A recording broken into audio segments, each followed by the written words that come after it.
It's the go.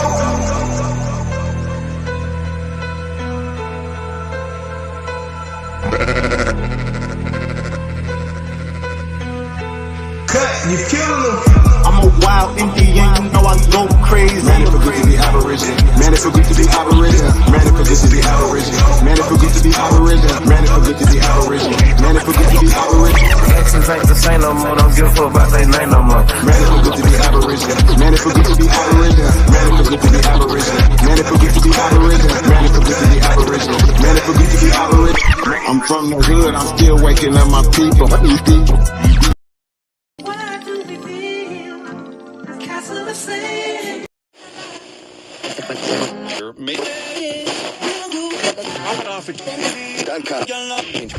It's the go.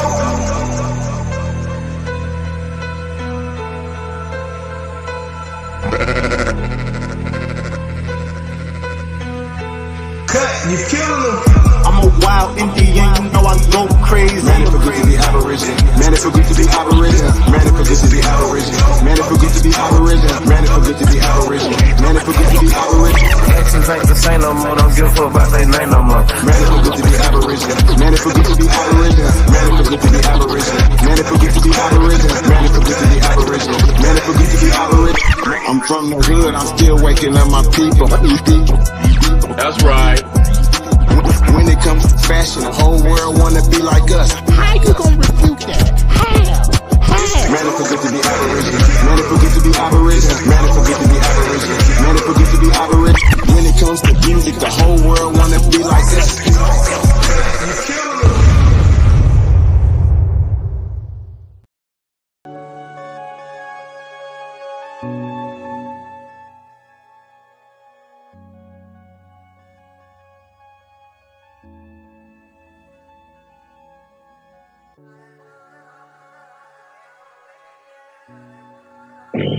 Peace, peace, peace. Peace and paradise to all American Aborigines. Spring Chief Holiday is tapped in.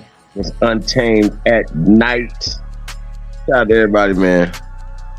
You catch this little baby. It's the GOAT. Yeah, man. Scrap toast travels fast, man. Travels overnight, man. Hey, man. I ain't told y'all, man. Y'all tuned into Grace of all motherfucking time, man.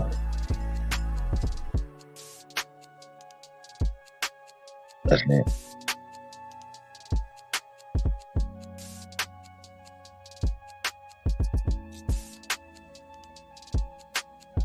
Yeah, man. I'm a Ma magazine, first Aborigine in the building.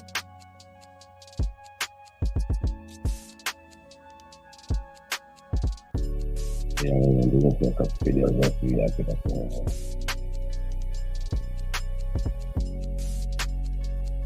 We got a dope video tonight for the overnight. Untamed at Night, you guys.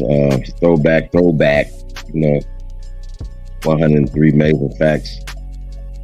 And I said about the American Aborigines, you know, we talking about now. We ain't got to get into the black Indians of the Northern Hemisphere and all that shit. No, the Western Hemisphere. No. That's the title of it, but we're gonna skip it a little bit. So shout out to everybody, man. Shout out to P. Canyon. So we're gonna definitely get into that tonight. Hey man, it's a lot been going on, man. We're gonna definitely top it up, man. I don't know if you guys heard about Brother Polite pleading guilty. I guess they're giving him 60 days to get his affairs together, turn himself in. I thought that was interesting as well. But also taking a plea deal, you guys. I mean, I don't understand. There's no reason to ever, if you didn't do something like that, to ever have that ever, you know, on your jacket. You know, something that you're gonna say that you pleading guilty to, bro. That's never gonna happen. So just like Dr. York, Polite Baby York pleading guilty to heinous crimes against children. So I don't want to hear nobody taking up for this guy. I don't want to hear nobody saying he's unjustly accused, because innocent men don't, I'll tell you this, innocent men don't plead guilty to crimes against children, period. So I ain't gonna go back and forth with y'all at all. I ain't gonna do none of that. Matter of fact, I got something for y'all motherfuckers. But nah, we're not gonna have none of them conversations. Shout out to James Johnson. He said he was first, just rolling up. That's right. Shout out to James Johnson playing Tapped In. Yeah, there's no excuses for that at all, my G. None. No excuses, y'all.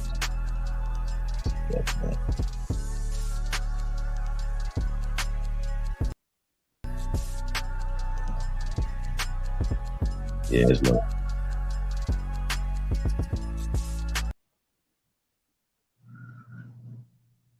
no excuses. No conversation, no talk. Real shit. So shout out to Miles G.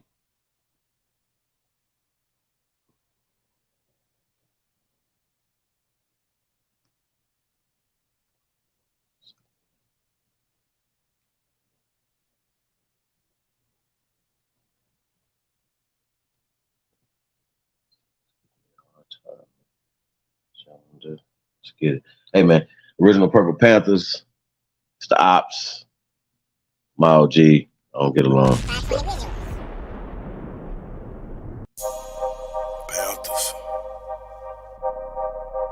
My OG. All punchy on me. No PP.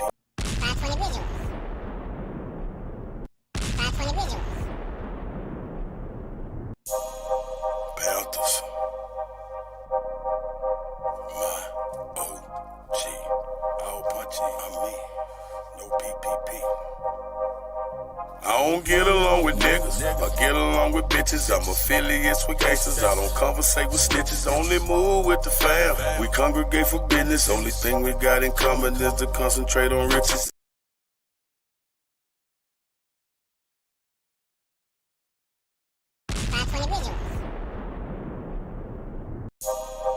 Panthers.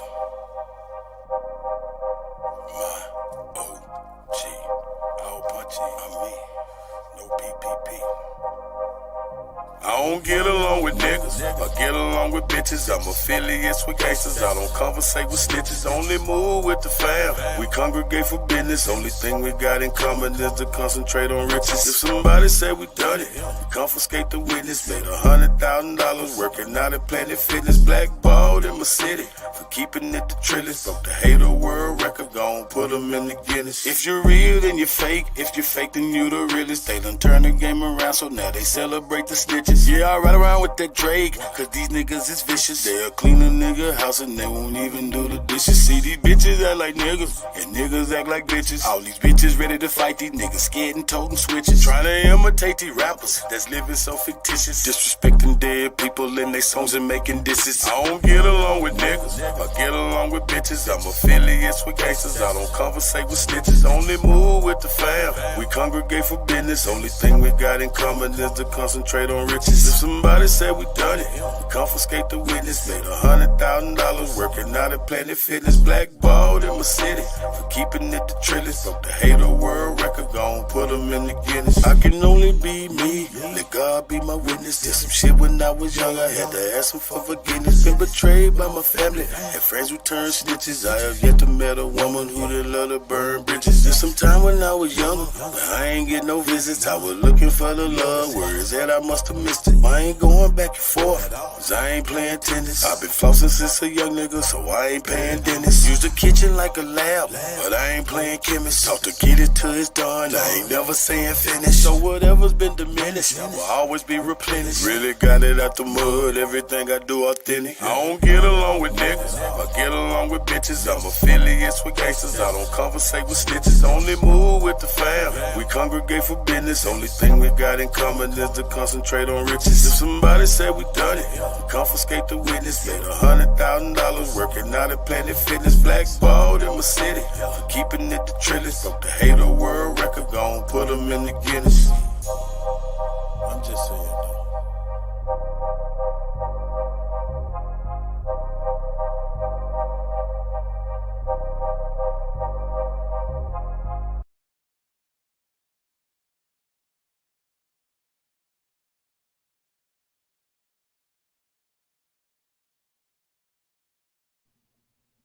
my OG.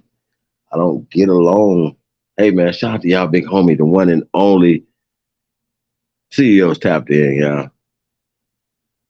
I want to say peace to everybody, man. Tapped in, man. Do us a favor, man. Like, share, subscribe. Share this on all your social media platforms, man.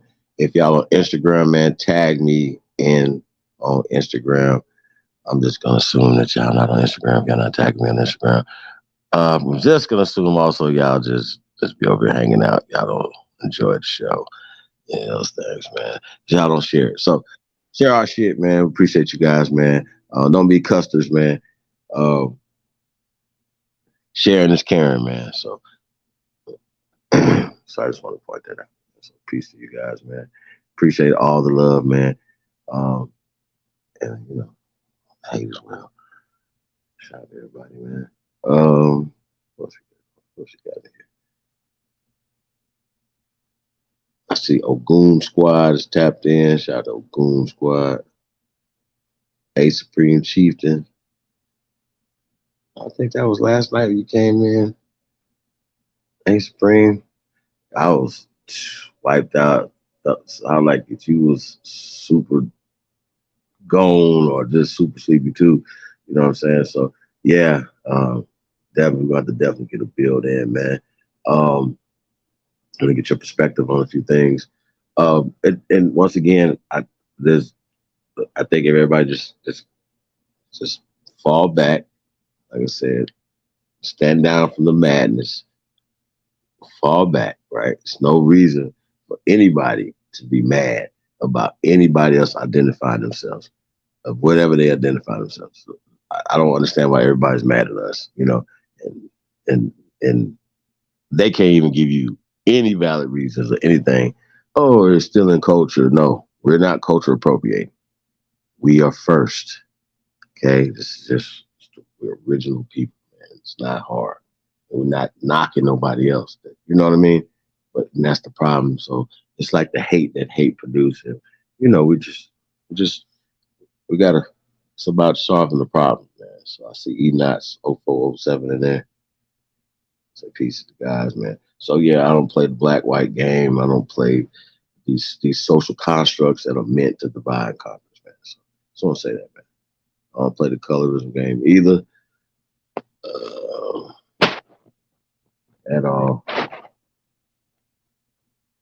But definitely appreciate you guys hitting the like, share, subscribing, as well as supporting the OnlyBuilders.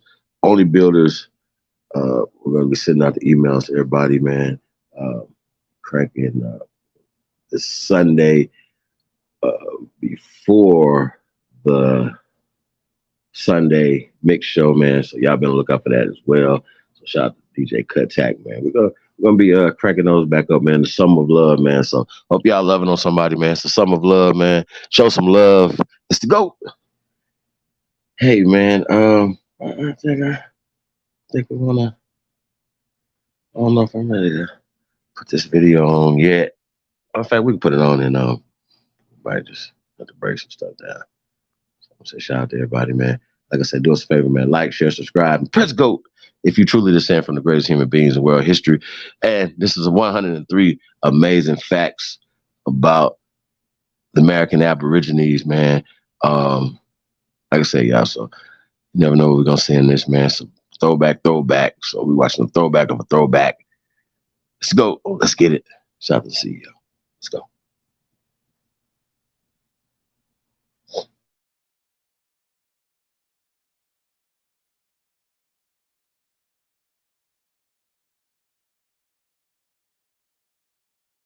Freedom ain't free, it ain't realized. Freedom ain't free, it ain't realized. Freedom ain't legalized. Realize. Freedom ain't free, it ain't legalized. Realize. Freedom ain't free, it ain't legalized. Realize. Yeah, slavery was a long time ago. How? Same motherfuckers still here right now. Colonized on our land, they ahead of us. Changed our name so much, they scared of us. Children of the sun, y'all don't compare to us. Pale-faced people, this ain't y'all area. Talking about America, pale-faced people, this ain't y'all area. Even if the playing field, bitch, I'm darn. How you a victim, bitch, you a Karen. Cognitive dissonance, you don't need sperm. You got white privilege, so you don't need sperm. Looking at my homeland, man, I can't believe it. Colonized came here, they ain't never leave here. Indians ain't die off cause we here. You ain't gotta lie, just say you won't be here. How you American but not indigenous? 400 years still ain't get rid of us. All Europeans, naturalized citizens, made all the Indians niggas on the census. 1492, we was on the fences. Civil rights movement, we was so defensive. Black Wall Street, whites got so offended. Common law rights gave us amendments. Thank God don't speak truth, that's alright. First slave 1619 was all white. 1200 wasn't no continent, all white. Europe named after a black woman, alright. Grafted, it come from us, do your research. Go within, quit listening to the teacher. And the nuclear got voice coming out the speaker. Cut our trees down and made us weaker. Really they foreigner, the shit gets deeper. Whites don't know where whites come from either. I'm Aborigine, we come from the ether. Ruling over us in our land, that's evil. Being colonized right now, black people. Prisoner of the war, that's why it ain't equal. Wake up everybody, don't be no sheeple. Freedom ain't free, really freedom is illegal.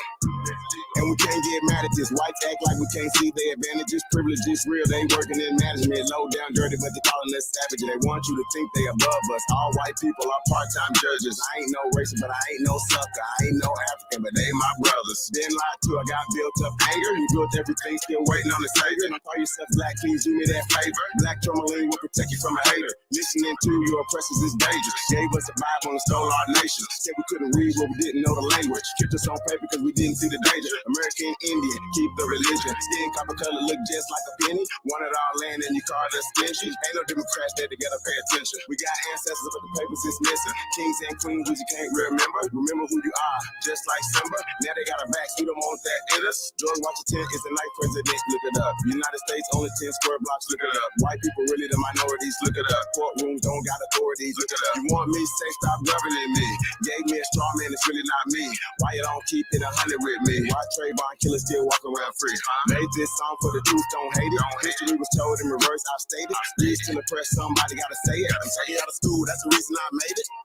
History, it's his story. History, it's his story. History, that's his story. History, it's his story. That ain't my story. History, it's his story. It's his story. Probably ain't your story. History, it's his story. It's his story.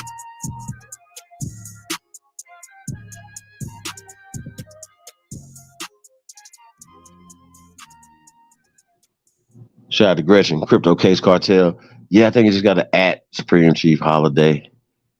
Yeah, it's at Supreme Chief Holiday, everything, y'all. Holla at your boy. Let's go. Yeah, man. So, yeah, we're going to get into this 103 Facts video, you guys. See what else came up in here. Got CNO Sport, Garfield Rule, Big Dog, Philly OG. I want to say peace to guys, man. Shout out to everybody, man. Just tuned in, man. Listen, man. You guys enjoying your 4th of July. We're gonna get into that a little later. Probably tomorrow, man. Probably do something like that tomorrow. This is actually the unofficial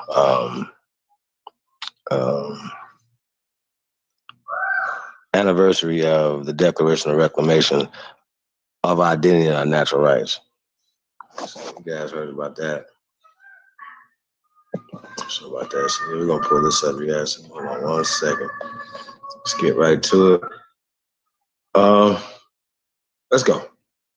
Appreciate everybody tapped in, man. Do us a favor, like, share, subscribe. Share this on all your social media platforms. Appreciate you. Get that growing up in my house. We felt it was an insult. But it was still a national holiday. And I think it's still going. Yeah, I think it is still today. I mean, some states are changing it, to Indigenous People Day. We're gonna get into that, Indigenous, right? A lot of times, I've been seeing a lot of things online today. A lot of so-called Native Americans celebrating, people honoring them, stuff like that, whatever, for Indigenous People Day, right? But once again, like we always say, we are the first inhabitants of this land, aka Aborigines, right? First Americans, and that's what we're standing on. That predates everything. Okay, so we are the indigenous people that the UNDRIP and the ADRIP protects, and also we have the Declaration of Reclamation of the natural rights and of our identity. You know what I'm saying? That's what we're talking about right now. Everybody has identity crisis, and people feel like they gotta tell us they the ones that have to tell us who we are, right? And they're basing their assumptions, right? That's what they're doing. They're assuming who we are based off of these social, political constructed things that and words, pseudo words that they came up with. So we're gonna get into also today. We're gonna get into the 103 facts about the Black Indian, right? Now, what's so crazy about this book, bro? Like we talked about this before, right? But if you didn't know, this book cost $250,000. You go on Amazon right now, you look it up, and you can buy it for $250,000. Can't make it up. So we're gonna read some excerpts from the actual book that we have a copy of. We got a PDF of it, and we're gonna get into this thing. What you got going on, bro? Just getting off, huh? Yeah, I take an early day. You know what I mean? It's Indigenous People Day, so it's my day. That's right. So you know what I'm saying? I still got to get that money, but you know what I'm saying? I have to come on and be a part of this because, man, this is extraordinary. Me personally, I had no knowledge of the book, 103. I had no knowledge of it. I saw the price for myself. My jaw dropped. I thought I was big, bad, and everything. When I used to go around talking about, oh, I got this book. It costs over $10,000. And it's like that moment where, like, damn, that $10,000 book compared to the $250,000 book is like what? 0.2% or some shit. Yeah, and it's important because the book that was still is $10,000 had information that a lot of people don't have. So when it comes to that book, I'm like a kid in the candy store right now. You know what I'm saying? Give me. I need to see this. And a lot of people, our chat is so lit, man. I swear it's the best chat on YouTube. They already know about this. So it's, information about this book, That's right. And what really is intriguing that it's Indigenous Peoples Day. And then we have this book. So I know everyone is seeing the Mongolian or the whoever it is as the Jewish Colonialization Association called them refugees that they brought over here recently. Now, when it comes to them coming before that time, I don't know. I just know the Jewish Colonialization Association. So we're seeing a lot of the refugees that the Jewish Colonialization Association brought over, and they're out doing their dances. And if you go look at them, I'm telling you, you'll fall out of your chair laughing. Like, oh man, this is crazy. This is really still happening, and it's going to continue to happen. It's just something that it needs to be a certain approach to this, because that means that they're having an identity crisis, or are they put up to this and to do this? There's so much that I could go in on pertaining to that, like what's going on in the reservations today. We weren't people who had a tough time and would be like, oh, you know what, Iron Eyes Cody, I think I'll commit suicide today. You know what I'm saying? We don't have that, and we've never had that in us. I'm not saying it doesn't happen, but I'm saying we never had that in us. But when you look in the reservations today of what they call Native Americans, that is rampant in the community. There's something going on, something that we're not being told, and we're going to start sharing it. So when it comes to this this Indigenous Peoples Day, this is our day. It really should be every day, personally, but this is our day. And we already have the group that has taken it from Columbus, and hopefully it'll be completely taken from Columbus and just represented as the Indigenous Peoples Day. You know, the month before Thanksgiving. Go figure. But yeah, family. You know what I'm saying? I'm excited. You know, I like to come on and learn. You know, so it's cool to share information and stuff, but I love it that me participating here with the family, I get to learn. I get to learn from the chat. I get to learn from you, Chief, and learn on whatever we find.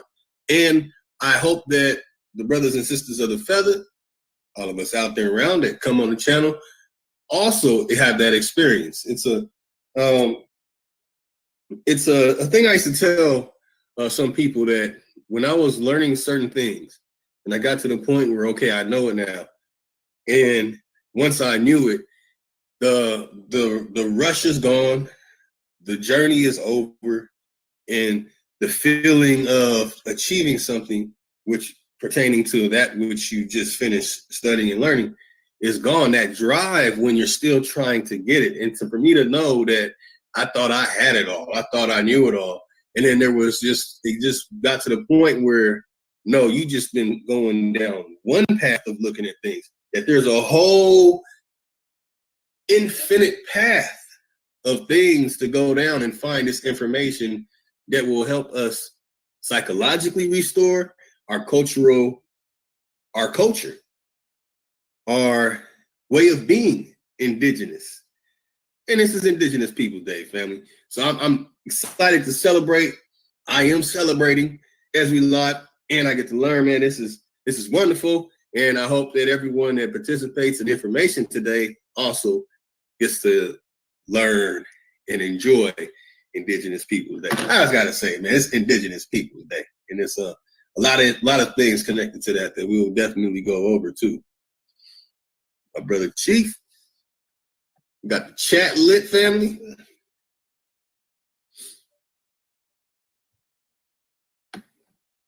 Oh yeah, chat lit, all right. Okay, we got B down. He's sharing that the PDF is online. All right. Got Turtle Island Niji. Oh yeah, he's bursting into as well. Nova the Star. Saying peace to everyone, brother. Chief. CEO to the gods, man. Thank you all for coming out tonight.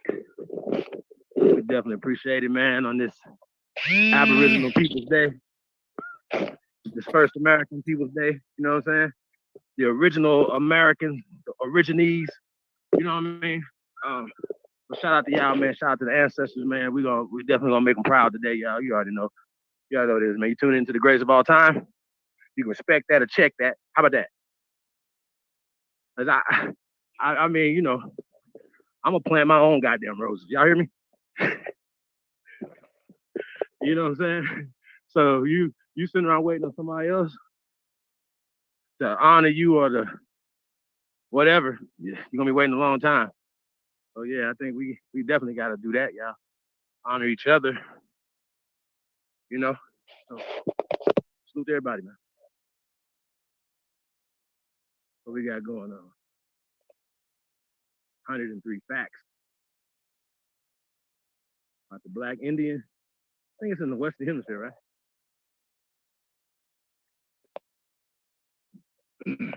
I just wonder, you know, what's amazing to me, that the book is 250. It's $250,000.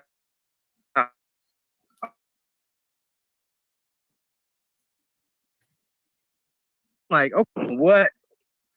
Okay, well, this book.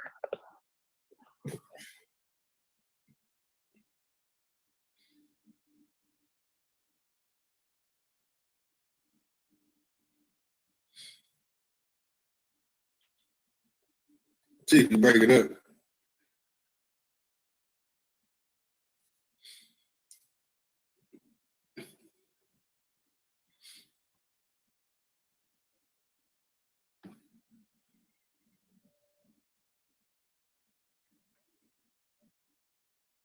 My whole thing is, did the author say, you know what?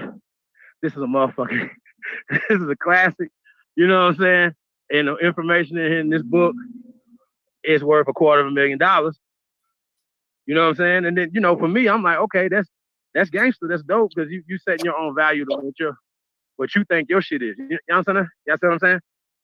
Instead of letting somebody else put their value on, letting Amazon or whoever put their value on your work. You know what I'm saying? So I think it's real interesting that this book is worth $250,000. What about you, bro? Yeah, I mean, it's mind blowing that I need to know. It's like, what's going on here? This book, I mean, all the books in the world, the books that give you stuff on evolution, you could probably pile every evolution book right now, and it will not come up to half of that one book. Not even half. Yeah, man. I mean, it's a deep thing, man. I don't know. I just say this, yo. You still have so-called Native Americans who have an issue with what we dropping. You know what I'm saying? And I just think that is like the worst. They worse than anybody. You know what I'm saying? When they do shit like that, when they say stuff like that or whatever. Shout out to Yona. She gets a lot. We don't get a lot of that, a lot of hate from them. You know what I mean? So they would pick on women and stuff like that, but they're not going. They don't necessarily come over here and pick on us like that or try to pick on us because we're not victims anyway. But y'all understand what I'm saying? So they like to go to the sisters' pages and talk crazy to the sisters. You know what I'm saying? And my whole point is, but they're being disrespectful to their ancestors and honoring the invaders that who they are loving on, you know what I'm saying, and honoring through their language, through their religion and stuff like that. So we have to understand that these people are believing in the caste system. And it's amazing to me why people in the Black Power community don't speak on caste system at all. They speak on everything else, bro. They argue about religion every day. Whose religion is the best? Is it Kemet religion better than Christianity? Is Christianity religion better than, you know what I'm saying? Is the Black paradigm religion? Because it's a religion, it's a belief. There's all these belief systems. You see what I'm saying? And people let these belief systems separate you, stop you from building. Oh no, he's a Muslim or he's a Moor or they're Christians. We can't deal with them. I mean, it's like what Malcolm said, man. Leave all that at the door. Leave your belief system at the door, man. We're here to build. We're here to grow. We're not here to separate from our brothers and sisters. So a lot of you Aborigines, I don't think that y'all understand that. We all don't think alike, even in the so-called Aborigine community, which I don't want to be a separate community from the rest of everybody. I would never be a part of that. Like, oh, we separate from the Moors, we separate from the Christians, we separate from all our brothers and sisters who we are trying to wake up, who we're changing laws and shit for. They're for everybody. They're not just for us. Right. So we're not with that. We're not with the separatism. We're not with the division. Or the culture. Like we got family members, niggas, mamas and shit is Christians, but they come on here and cuss out Christians, going crazy. You don't cuss your mama out. Some of y'all laying down with motherfuckers that believe that. Y'all understand what I'm saying? Mm-hmm. You're not cussing them out. So I don't get all that, yo. I really don't. And on the religious side of things too, y'all can't push that on people. So you got to learn how to, respect that too. That is people that don't believe the way you believe.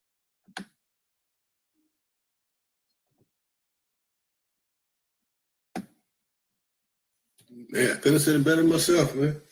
I used to debate it. I debated Israel doctrine. Like, when you debating somebody as a believer, you're always going to lose because they believe no matter what you show them.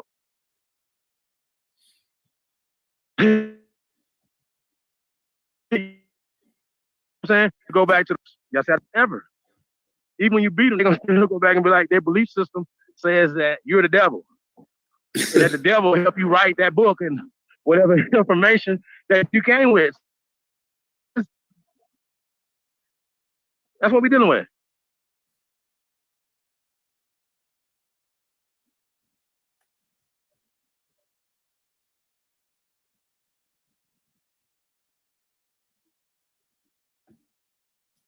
Yeah, man. Don't grow the same. So we have to allow everybody to grow. You can't do that. And we're not separating from my brothers and sisters over here. So if you want to separate from everybody else, go somewhere else.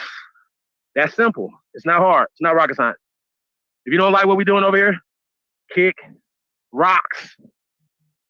It's not hard. Okay? If you can do something better than what we're doing, start your own. We'll even help you. See how that work? We need some competition around this motherfucker. Y'all see how this work? So right now, it's no competition. We're only competing amongst ourselves. And that's just what it is. So stay in your lane, mind your goddamn business. It's the best thing, it's the best advice I can give to any of y'all. Like, for real. I don't even want to hear the shit no more. I'm not about to get no back chat. I'm not about to be arguing with you motherfuckers about belief systems. Either way. Either however you believe and however you coming, I'm not about to do that. And once again, Conscious One is my brother. If we wasn't doing internet, doing videos, none of this shit, it's still gonna be my brother. We still gonna be jamming. That's how that works. It's about loyalty. It's about honor. It's about respect. You're not gonna see us over here backbiting each other and talking about each other behind our backs and shit like that. That's what y'all do. We don't do that. We honor each other over here. We don't get down like that, y'all. We honor our sisters. You know what I'm saying? So it's a lot going on, y'all. Hey, I don't know. Hey, I think we're gonna have to play this video, yo. This is some funny shit, y'all. Shout out to Young Pharaoh. On my timeline yesterday, right? I see Tommy Sotomayor, right? I gotta tell y'all this story. We're gonna have to watch this video. And I see Tommy Sotomayor, right? So the title was Young Pharaoh gets into a fight with some bull daggers, right? For insinuating he was gay. I'm like, oh shit. So I clicked on, he was live. He going off talking crazy, whatever, right? So he don't really show the part where they get into it. So I said, okay, so this next suggested video is this video from Who Hurt You, right? That's the name of the channel, Who Hurt You. And Young Pharaoh has been on this, like he's like a reoccurring guest on this show called Who Hurt You, okay? Keep that in mind. Now, huh? Continue, please. Yeah. So, I mean, I remember the first time I seen him on this show, right? I was just thinking to myself, like, this is kind of weird. You got some, what is the correct? Is there some homosexuals on here? And so they having, conversation. It kind of reminds me of Everyday Struggle or something, you know what I mean? So they had these people come on, they start, they have conversation about certain things, you know what I mean? And so you have a different, variety of people. There's someone coming on there giving their opinions and stuff. So they have Pharaoh come on there and give his perspective on stuff, right?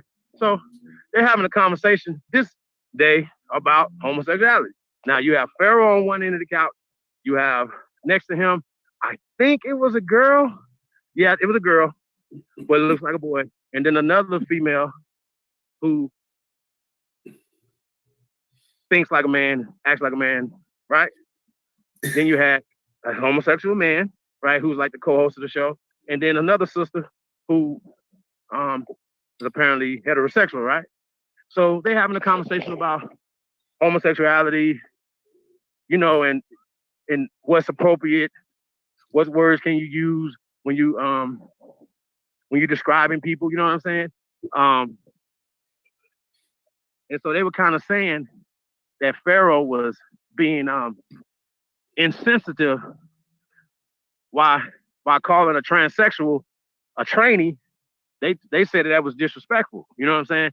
And so he's like, okay, why y'all, the LGBTQ community, always trying to press your agenda or your viewpoints on people who don't necessarily agree with your stance and your viewpoints, right? And he has a valid point on that. You know what I'm saying?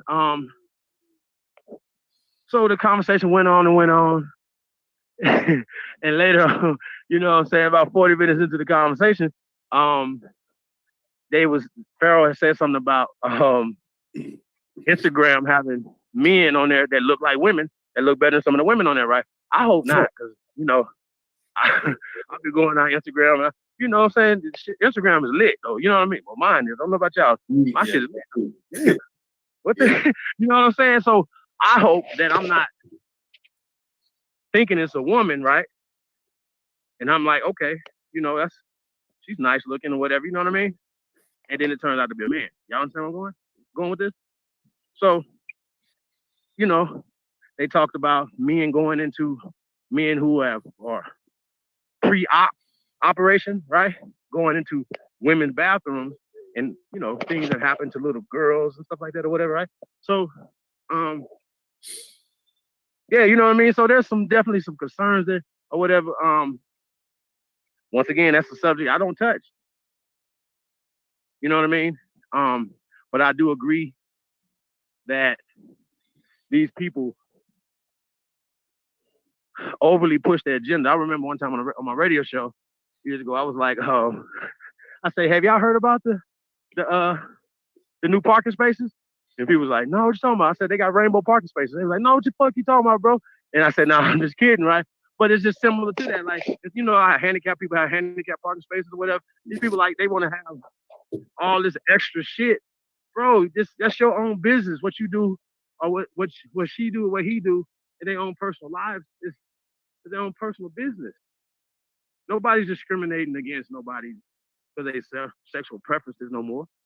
So people are talking about homosexuality as if it's a civil rights issue. This is a choice.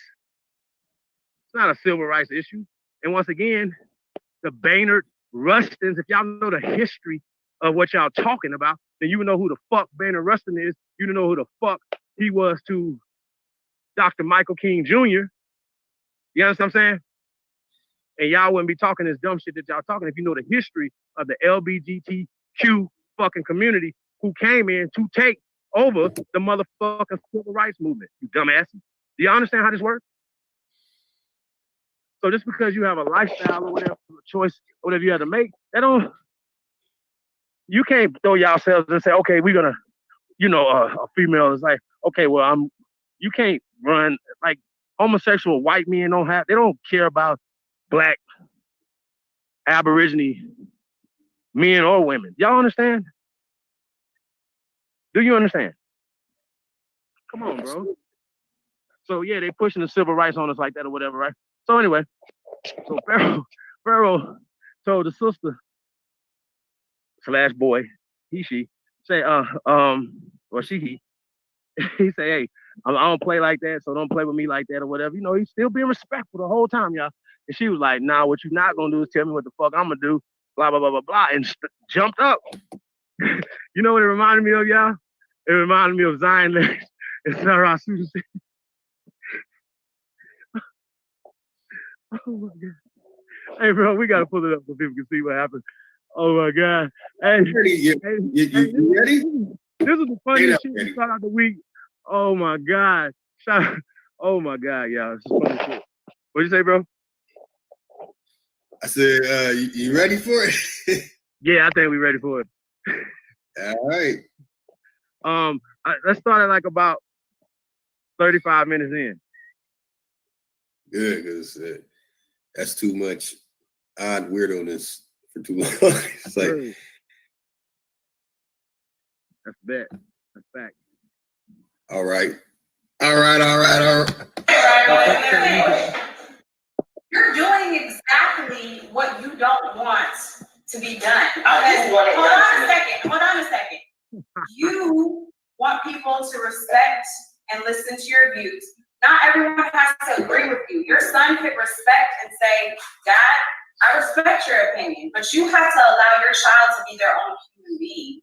And if that is his true choice, you don't ever want your child to feel unloved or like they want to commit suicide or You his should son, never. if his son Never have was such a trying to be a strong trainer opinion and wear dresses, so they mad about it. That's what set them off. Pharaoh said he would disown their child. You know what I'm saying? His child, if his child came back a trainee. So keep that in the back of your mind. That's what set them off.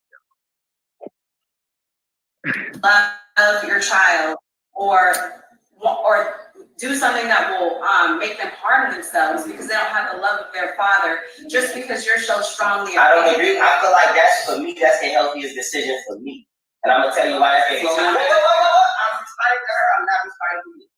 I feel like that's the healthiest decision for me because I would rather stop talking to my son completely than be around him every day, constantly talking down on how I feel about how he lives. And that's the one. So I feel like that's the healthiest for me because if you got the choice to kill your goddamn kid and abort, aka abort your child, if you can choose and murder your kid before they have a life, why don't you as a parent have the choice to say if my son becomes a tranny, I can stop dealing with you.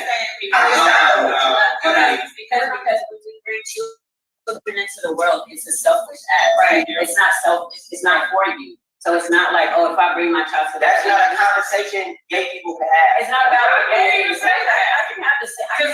You couldn't even. How can you even say that? How can two men together sexually reproduce a kid? Well, easy. Artificial insemination. What was the word? Artificial insemination. Or nigga can say, hey, I'm gonna use your egg, I'm gonna use your body, I'm gonna give you my sperm. That's my point. But that's your choice. You're not leaning to the other side. Pharaoh got a whole person that can sit in the middle of him.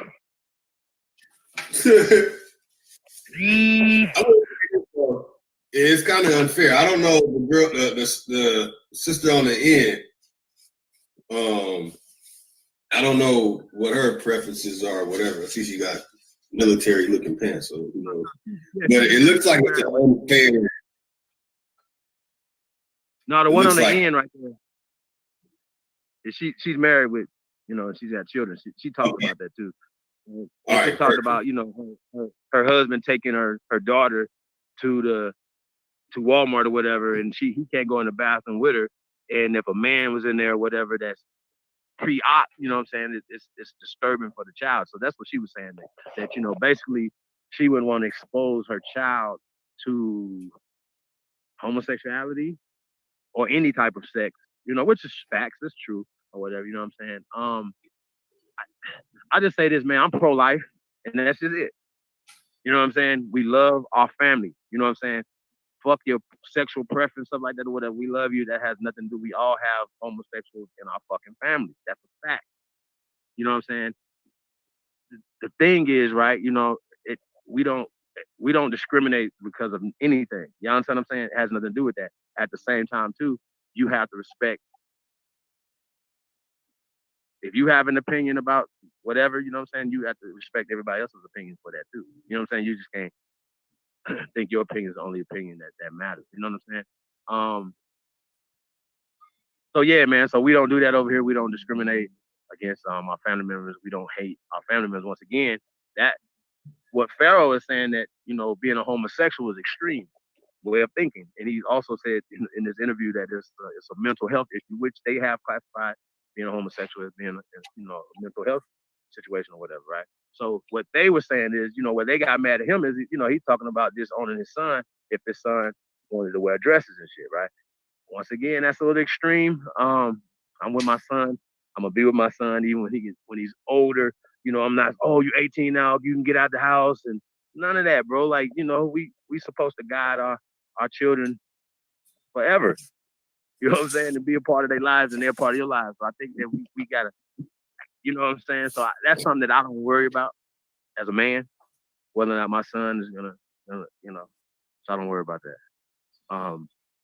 And, limit and filter what he's exposed to. Obviously, we're at the park or something, like right now, and two men or someone's over here or whatever, I don't know.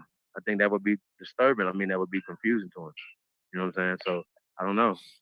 I don't know. I don't know what can we do about that. You know what I'm saying? And there's really nothing you can do about it other than just, you know, explain to your children how you know, not really how you feel about it, but you know, like this, they agree with this, you know, basically exposing them to it or whatever, or educating them on what's going on. I think you have to at this point, unfortunately. You know what I'm saying? So right.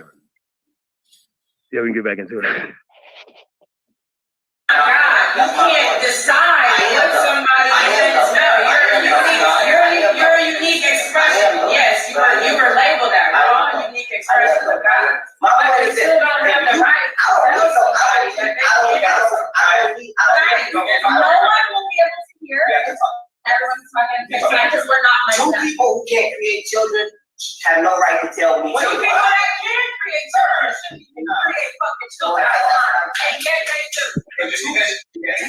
You're about to be able to say no, but I don't think if two girls are in a relationship together and they know that two girls together, you know that at the end of the y'all know who Kid Good Boo point, is? wasn't it? Yeah, I mean, I agree with it. I also agree with that. This is a MR type thing, you know, and I ain't talking about Mister. It really is, but that's a story for. I mean, in the 1960s, if a person was into this lifestyle, they were considered autistic. That's it. Very interesting with that, and yeah, I mean, I don't have too much to say to it. It's what it is. But what's also connected to this is the fact that America, our country, is riddled with this. It's all over the country now, where this lifestyle is a part of the norm. And I have a 14-year-old daughter, and you know what I'm saying. So I've had to have that discussion with her. Like, yeah, you go down that road, you know. Well, anyway, it's. I mean, I explain pro-life. You know what I'm saying? And it's as simple as this right here. If everybody decided to be homosexuals, nobody lives. We don't live on. You're not a part of the family tree, right? That all the people it took to create you saying fuck them, fuck life, and you're not having it, right?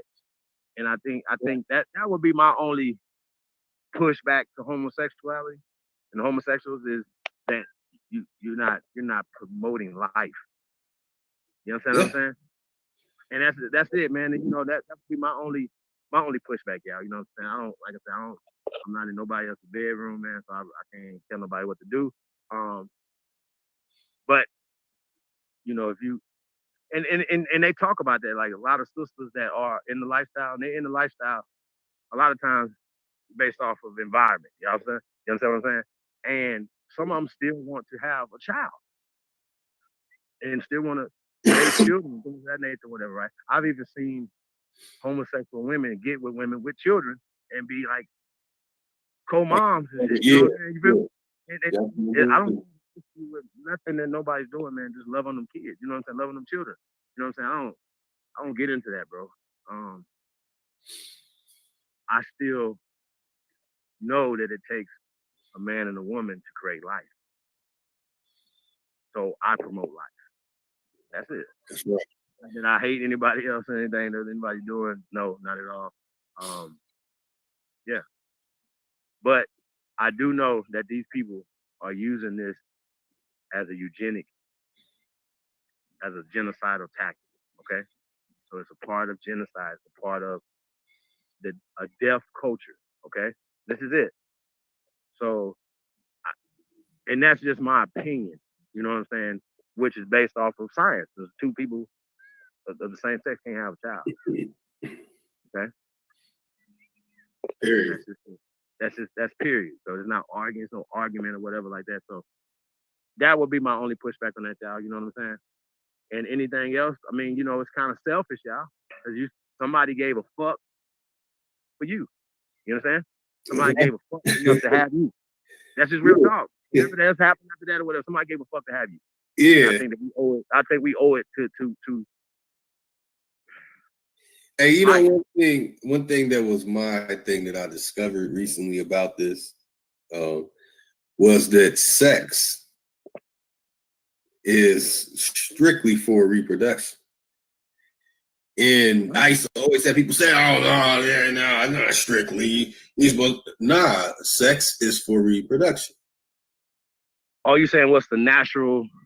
That's the natural order. That's what sex is. That's what happens after sex. So every time you have sex, you're supposed to get somebody pregnant? Is what you saying? No. But many years ago, that was happening. Of course. You have people have 10, 12 children. Shit, my grandmother is the 13th child. And aunts on both sides. You know, my mom and daddy both. My daddy was the oldest 10, and my mom was the youngest 10. You know what I'm saying? Yeah, see, exactly. See? It was a normal thing to have 10 children. And their grandparents, because I know my mother's mother, I know that her grandmother, I even have her picture. They called her the great mother because she had so many babies. Ooh. You know what I'm saying? They're talking about putting out like 30, 40 children. Yeah, it was extraordinarily insane when I was looking at these numbers that damn, our women were what was going on? I still personally need to investigate this because I'm like, maybe it's an exaggeration. But when I started hearing other people having the same story, like, yeah, man, some of my great grandmother had over 20 children. Like, what the fuck? Like, how is this happening? What you mean? How is it happening? It's the natural order. Trojans, it's over. They don't have YouTube and all the other distractions that we have. Shit, you know what I'm saying? Exactly. Not only that, hey, trip on this. A woman gets pregnant, right? That means that she gets pregnant and then she has a baby. That's a whole span of time of her not being able to get pregnant and have a baby. Right. For us men, what the hell? We could get 5 women pregnant every day. Of course, I mean, the way things are now, our shit will fall off by the end of the month. But I mean, okay, well, this is kind of rated R. It's graphic because, you know what I'm saying, the topic it is today. So basically, a man can make, in the span of time, a woman getting pregnant to having that child to 9 months plus, a man could get as many women pregnant from that span of time and have that many children coming out within 2 years. And when I've done a study on people like Genghis Khan, that's not his real name, of course, that he had over 2,000 children. Ooh. And then you had, That's interesting. Yeah, you got Mullah Ishmael. He had over 1,000 children.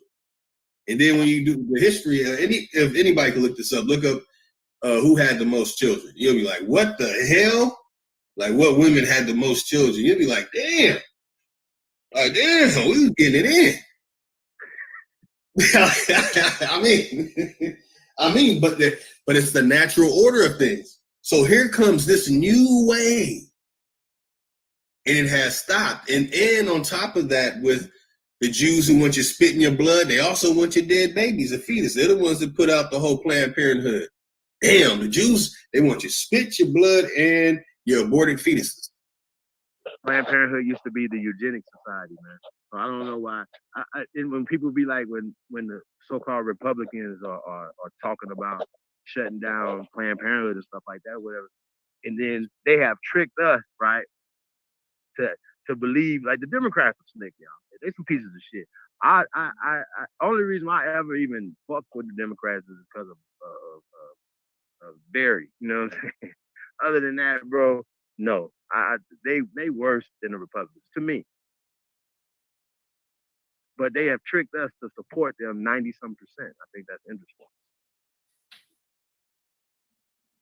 You know what I'm saying? So they support Planned Parenthood, which, according to their science, according to their numbers, have killed over 40 million Yes. brown people Yes. and counting. And that was years ago, so it's counting. Over 40 million.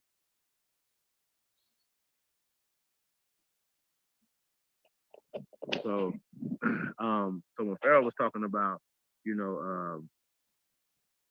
they saying that he, him disowning his son if his son wanted to wear dresses and shit, and he was saying, well, what's the difference if people want to abort their baby, what I'm saying, stuff like that. That's extreme comparison. I get what he's saying. Nah, I'm not disowning my children. Sorry. Me either. I'm not. I wouldn't do that. I would just be like, as a father, what did I do wrong? You know what I'm saying? I wouldn't be like, oh, what's wrong with the child? I'd be like, what's going on? Did I put him in Boy Scouts or something? I remember when I was a little boy, I was like, came over to school one day, like, yo, I want to join the Boy Scouts. My dad was like, nope. Now, like, oh, man. I didn't know what was going on. You feel me? I just wanted to go to the camp with everybody, you know what I'm saying, or whatever. Right. And I definitely didn't know nothing about no homosexuality. I didn't know what that was. I just wanted to go to Boy Scout camp, you know what I'm saying? Now, I don't know that they got all this stuff going on, this debauchery going on in Boy Scout camp, turning people out. I don't know that. You know what I'm saying? I actually didn't know that until I was grown that they were doing that. You know what I'm saying? And that was going on. And now they literally talking about have like homosexual counseling. Why?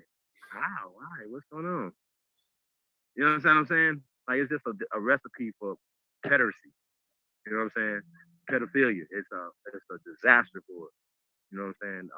So not to say that homosexual people are pedophiles. I'm not saying that, but when you get into a conversation with them, they say they got that way because somebody molested them. You get it?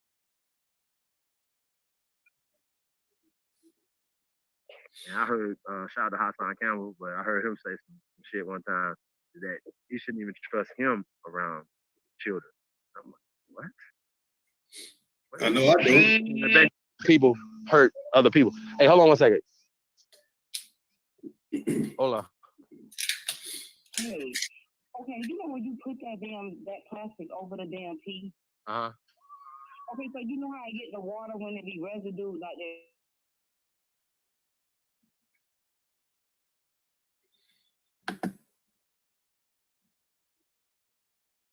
Honorable admiration to the brothers and sisters of the feather. Well, that message is gone. Got Big Chief in the building. What's good, Big Chief? Chad Murdoch in the building as well. The original Copper Empress. Hey, sister, how you doing? That's what's up. Now, I mean, we got Candyland Moores. Hey, what's good, brother? Good to see you up in here.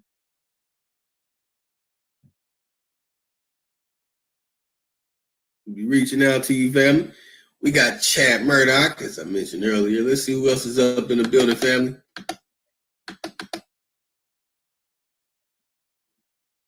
Little Yos Rios. Yeah, that's right. Speaking of one of the great ones, talking about none other than A1 and AP. Good brothers of the feather. Got Omega in the building. Peace to the tribe. Saying peace to my good brother Chief. And me as well. Peace right back at you, brother. Got J Free 83, J Freeway 83 in the building. Acknowledging the original Copper Empress. None other than Holbert. It's good. Chief back in the building. Chief is out of the building. All right. Got Ian Jones in the building saying peace and love to everyone. Hey, y'all, remember, this is Indigenous People Day. Y'all, this is our day. That means, man, got to represent for the ancestors. We're standing on ancient civilization. We got to represent.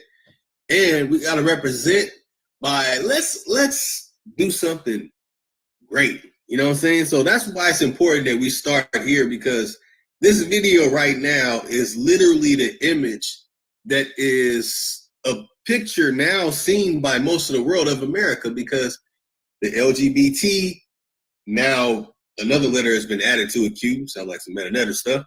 But now it's almost normal. You turn on your TV, it's normal. This is a way of America. And we need to find a way to balance it out without having a bias against it, a discrepancy against it, a way of that we're like this and this is where we stand and that's y'all gonna do y'all thing. Okay, cool. It could be a fad. It could be something serious, something deeper than what it is. It was looked at a certain way before 1960, and now we have it as the norm. And it's very interesting that young Pharaoh is on something that's saying fighting for gay rights. Who hurt you? Yeah, this is very interesting, Chief. Glad you brought it to my mind, brother. I got you back in. Yo, like I said, I think this is I don't know. I can't say that it's a 1960 thing. I mean, this is I almost believe it's an ancient thing. Like, you know what I mean? This is, just to keep it 1,000, y'all. I don't know. I wasn't there. So, but if I was a, betting man, I think this is something that's been going around for a while. Yeah. So I don't know. I can't. I don't even really have a dog in that fight, y'all. Like, so I don't even fight that. That's not it. Only reason I'm having this conversation because they had this conversation. I don't even have the conversation. It's never going to be a show because I'm never going to, talk about it because it's like, okay, if somebody was having a conversation with us about being heterosexual. You see what I'm saying? It's like, right. I see people trying to tell people what race of people they can have sex with and stuff. I think that's weird. Like, yep. Like you should have some type of pride amongst yourself. So that shouldn't even be a question. But I'm not telling nobody who the hell they can sleep with. You know what I'm saying? I just think that's crazy. Other than my son. You know what I'm saying? So I can tell him who he could be with. You know what I'm saying? Or suggest that because when he gets older, he's gonna make his own decision. That's how that works. I didn't get that. My mom made that decision for me. You know what I'm saying? So yeah, it was like, yo, don't do it. Don't bring them home. Period. Okay. That's about it, man. So to each his own, man. So that's how I feel about that, y'all. I don't really, like I said, it's not about that. But on the flip side of it, right, like a lot of things that these people were saying that they had to deal with things when they were younger. You know what I'm saying? Like the one sitting right next to Pharaoh said that she was trying to make her family happy and stuff and slept with a boy or a man or something. You know what I'm saying? And she didn't like it. I mean, I don't know how that. I don't know. Like, I don't know what. I don't know. I can't even speak. I don't know. Yeah, personally, we can't. From a female perspective about it, I know I can't. From a female's perspective of that situation, I think only a woman could, give that approach. For the men thing, I don't get it. I gotta say this. I have a sensitive nose, so the smell of fart butt funk, I want to barf. I can't do it. What? Here, I mean, I'm just saying. All right, Tim. All right. But for the females,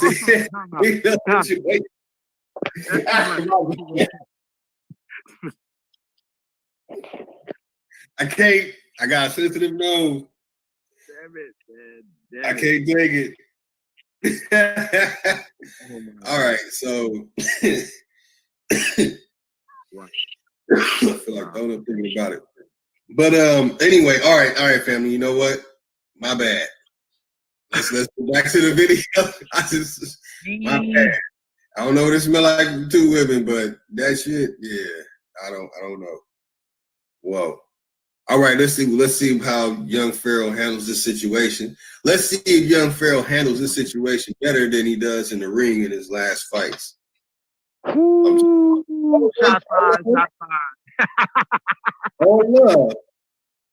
But bruh, Well, bruh. So, at the end of all the orgasms you have, you will never become fertilized. Your egg will never become fertilized. You have no right to tell me how to psychologically go about the processes of potentially becoming a parent when that's something that without unnatural means, artificial means, or help from somebody outside your relationship. Okay, we'll make it still get pregnant. We're like I have a friend. So we have a friend. She's 45 now.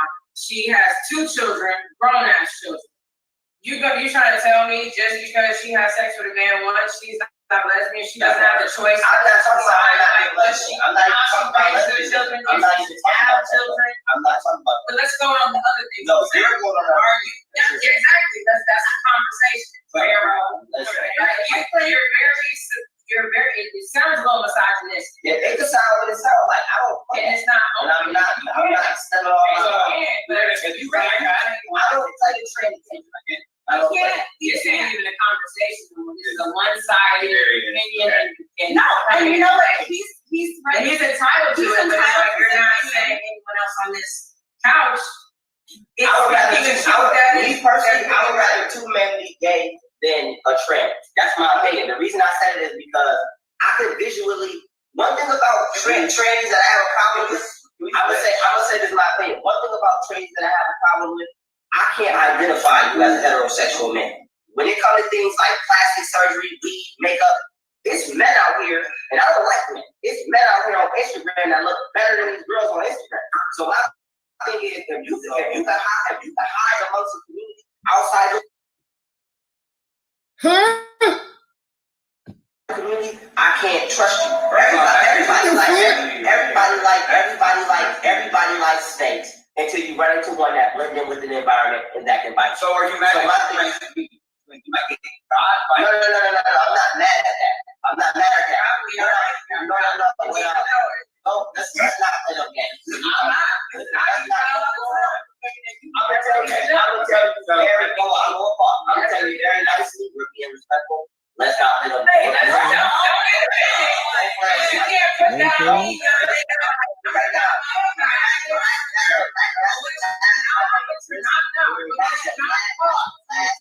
Gee, hey, Kid Boo getting excited though. She getting aggressive. If y'all don't know who Kid Boo is, this ain't that funny to y'all. It's funny to me. Cause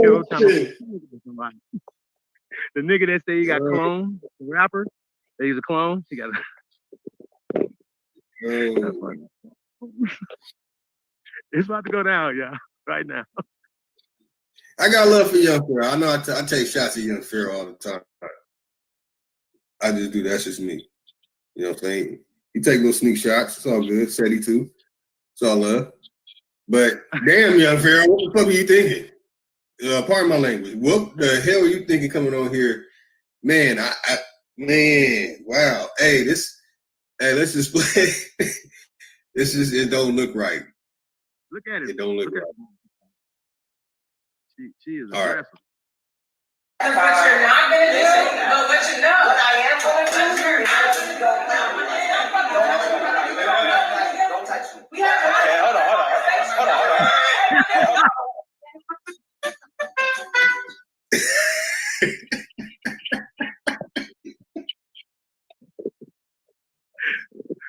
Hey.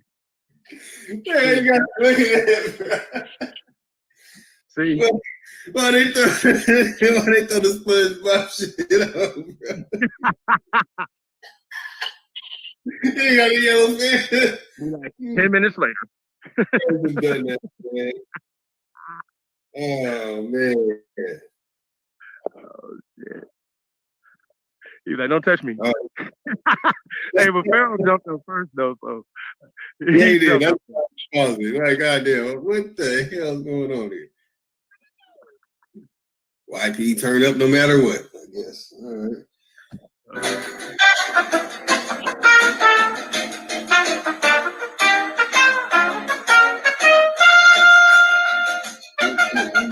Welcome back. We had to take a intermission. Exactly. And part of this is why we wanted to do this. Very true. This is so important. for me, you know, people should be able to agree to disagree. Being disrespectful is not where it's at. Like, you can have your own opinion without disrespecting people. So I would just like to apologize to anybody that was and I would like that opportunity now for you. Respect would have been, you know, nah, I ain't gonna say that, but yeah, you know, some shit that Tommy Sotomayor be on. All right. You right. You're right. You're right. I mean, yeah, he definitely gets, he was talking crazy about this sister right here. You know what I'm saying? I'm not gonna do all that. I just cracked the joke on the Kid Boo thing, because she kind of looks like Kid Boo. Like they could be from the same lineage. Man, Young Pharaoh, YP, man, the hell is you nigga doing that, man? Hey, I hope he comes back in and gives him that work, because he was right in exactly a lot of things that he said. I have to agree with the majority of what Young Pharaoh was saying. I have to agree. Yeah. Without doubt. But the approach. I mean, he's not coming back though. It's over. Oh, okay. Yeah. But if you look at the comments though, man, all the comments are in support of Pharaoh, you know. So that only tells me that it was mostly heterosexual people that were commenting, you know what I'm saying? That's the fact. You know what I mean? Yeah, man. A lot of weirdo stuff going on, man. The sister though, she spoke more about the one they both were facing off of, the one that's in the middle, not the one right next to him, the next one, Kid Boo. And she was like, yo, you know, like she flips back and forth. Sometimes she could be girly and wear makeup and stuff like that, you know. You know what I mean? It'd be a little bit more softer. Yeah. So she understands how to be a woman, and she understands how to be a boy. But she's still a woman. And Pharaoh had said something like, yo, it's a woman, it's a transsexual boy, man, right? Who said he's a woman now, who is fighting women. Fucking women up, bro. That's not fair. That's not fair. Because you actually are a man and you just, you know, switching over to be a woman. That's not fair. That wouldn't be fair.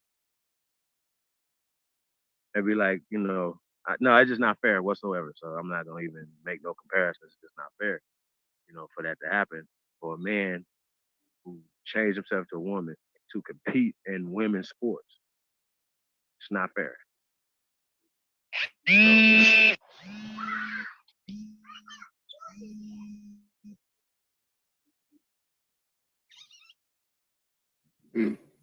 Hear me?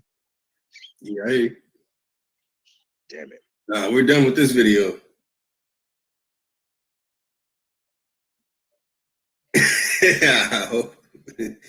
You know what? Let's see.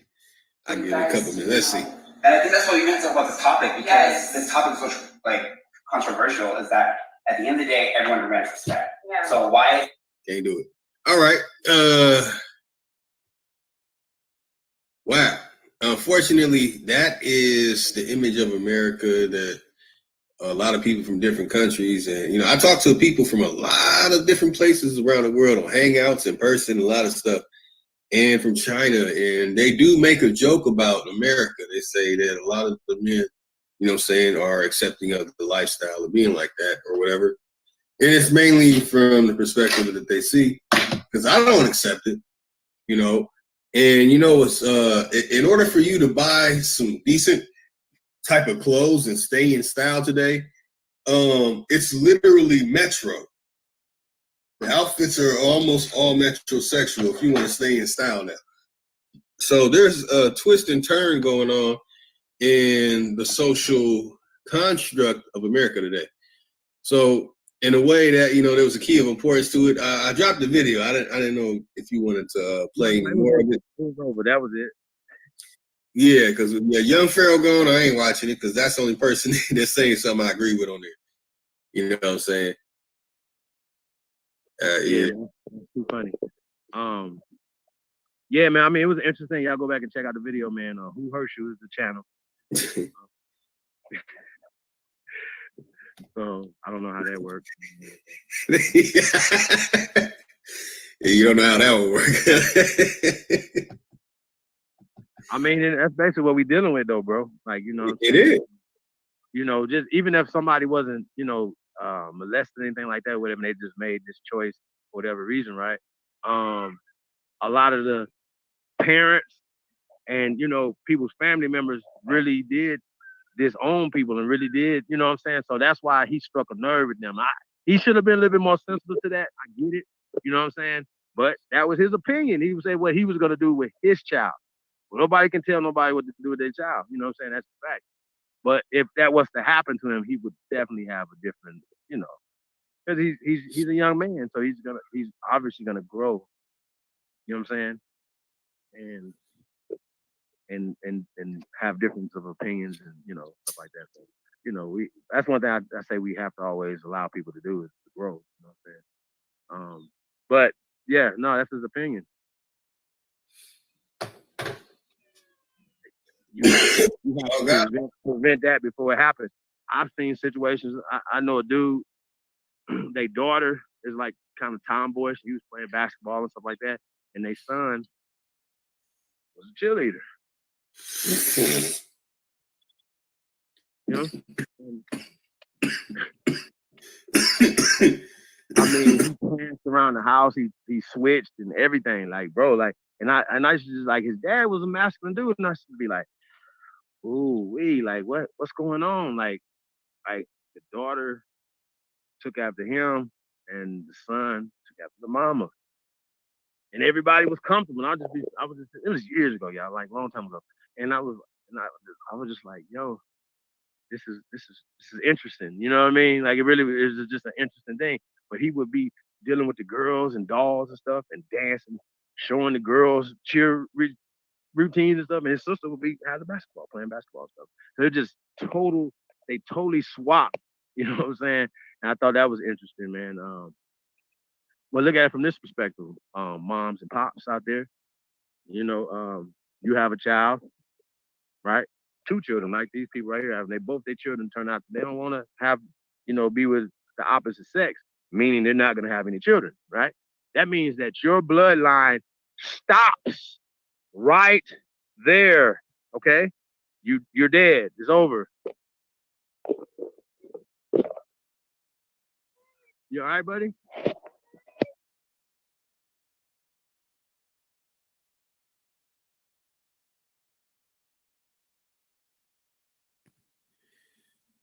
Come on, Kenny Landmore. I know that's from an hour ago. Nah. Come on, bro. Nah, it ain't a party like that, would. Look, we're just going over information as we share. Man, it's early in the day. There's so much more to it. Unfortunately, this is not that day for that. This is the Indigenous Peoples Day. I mean, and it's our day. So we're going to deal with everything from every approach possible. That's something that everybody got to deal with right now. You turn your TV on, it's in your face. You know, I have a song I'll be releasing soon. I'm talking about this stuff, that it's the way things are. And can you make something greater to where no one goes down the paths that we feel that are immoral or unnatural? What can we create that's better? Otherwise, we're going to have to find a way to merge, deal with, find a way to help those who choose the path they choose. It's a social construct we're dealing with here. So, for our good brothers and sisters, you know, when it comes to this Indigenous Peoples Day, we have to dig into who we all are as a whole. We can't just say, those that accepting the fact that they're Aboriginal and Indigenous, or whatever. Although it is called Indigenous Peoples Day, but originally it was Columbus Day, and now we have taken Columbus Day and have changed it to Indigenous Peoples Day. So when we say Indigenous people, we're gonna have to really dig into everything that is indigenous. Is why it's important about the 103. That's why I say 103. That's why it's key. And I love the way everything, the cogs fit so well today. It fits so well today. It really does. And this 103, let me dig into this, family. I gotta, the 103 amazing facts about the Black Indian of the Western Hemisphere. Now, when it comes to the Indigenous People Day, here go the states. You have Minnesota, Vermont, Alaska, South Dakota. In the cities, Los Angeles County, Berkeley, California, Santa Cruz, California, San Fernando, California, Burbank, California, Long Beach. You also got San Luis Obispo, California. You got Watsonville, California. Notice that a lot of it's in California because that was the first place where the Indigenous Peoples Day really hit home. It was established to be accepted. It was out there in California. I know a lot about it. I was around the place when they were getting that shit, when they were getting it passed. Well, anyway, Seattle, Olympia, Washington. Notice that it's all on the West Coast. See, what I can't wait, you know what I mean, is for when we start digging into the West Coast, ancient civilizations and mounds. I spoke on one of them last night, Bohemian Grove. These are ancient civilizations. On the East Coast, you have what is called ancient Atlantis, the real Atlantis. But on the West Coast, you have what is called Lemuria, Mu, and all that, the real Lemuria and the real Mu. I know I grew up in Pasadena, California out there, the Shashamanga land, the Tongva people.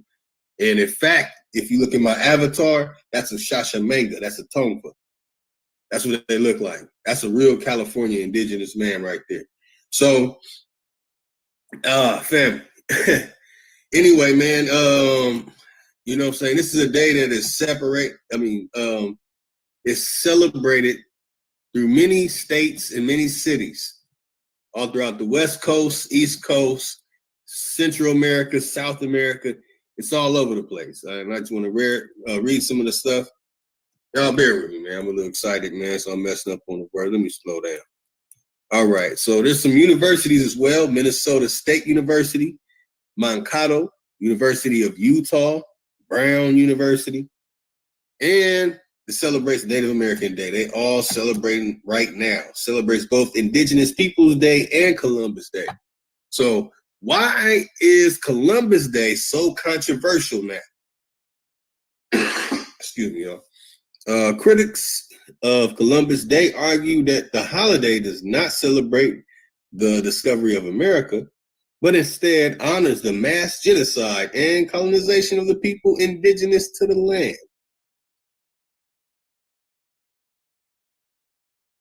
Columbus was one of the first Europeans to get to the American continent, but there was a lot of history that came after that in terms of wiping out the native people.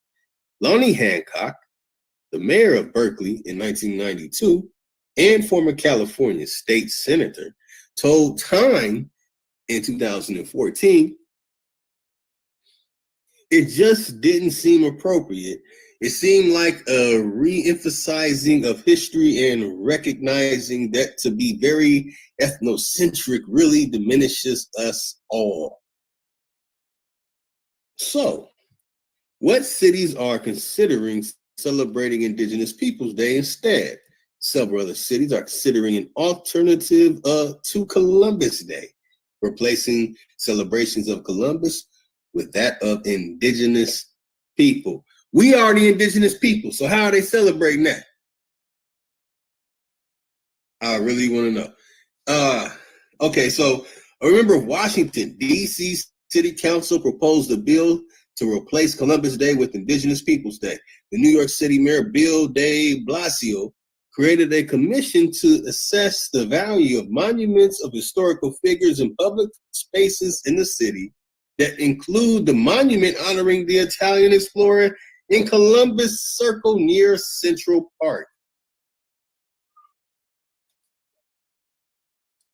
Really, y'all, Indigenous Peoples Day is our day. So we need to make sure this time next year, we are the ones who are acknowledged on this day. This is our day. I just wanted people to know that. Good, brother Chief, we got you back in, family. Yeah, man. So, yeah, we're gonna get into this 103 facts, man, about the Black Indian, and we ain't got to go back and forth about black and stuff like that or whatever, because I at the end of the day, I ain't gonna say it's clickbait, but in order to get people's attention, you know what I'm saying? So I understand what he's saying about the Black Indian, and the so-called Black Indian predate the mixed Indian. Okay, I'm not about to go back and forth. The next motherfucker that calls these people full-blooded, I'm gonna punch in your mouth. I'm gonna cut your ass out if I can't get to you. Like, that don't make no sense to me. Like, and they push that narrative. Why do you push it as Black people? I don't even get that. That makes no sense at all. Okay? It makes no sense at all. The original people of this land are Negroes. Period. I'm not about to, of this planet are Negroes. I don't understand why this is a problem. Why everybody got an issue with that? That's a empirical fact. Okay, and this is 103 facts about the Black Indian of the Western Hemisphere. Y'all said this work? We're in the Western Hemisphere, so-called. Okay. So, and the brother that wrote this is an Aborigine. Hey, shout out to A1. Shout out to Con Drop. You know what I'm saying? A1 says we got this book from, and we got it. So this book is valued at $250,000. To me, I see why it's worth $250,000. The information that's in it. Hey, Chief, I hold on. I gotta say something, man. I had to clear my throat. I had to say something. My Book of the Dead didn't cost nowhere nothing close to no $250,000. Who did? My Book of the Dead, my Bible, my Quran, my Torah, none of them books cost this much. Nah, you probably can put your whole library.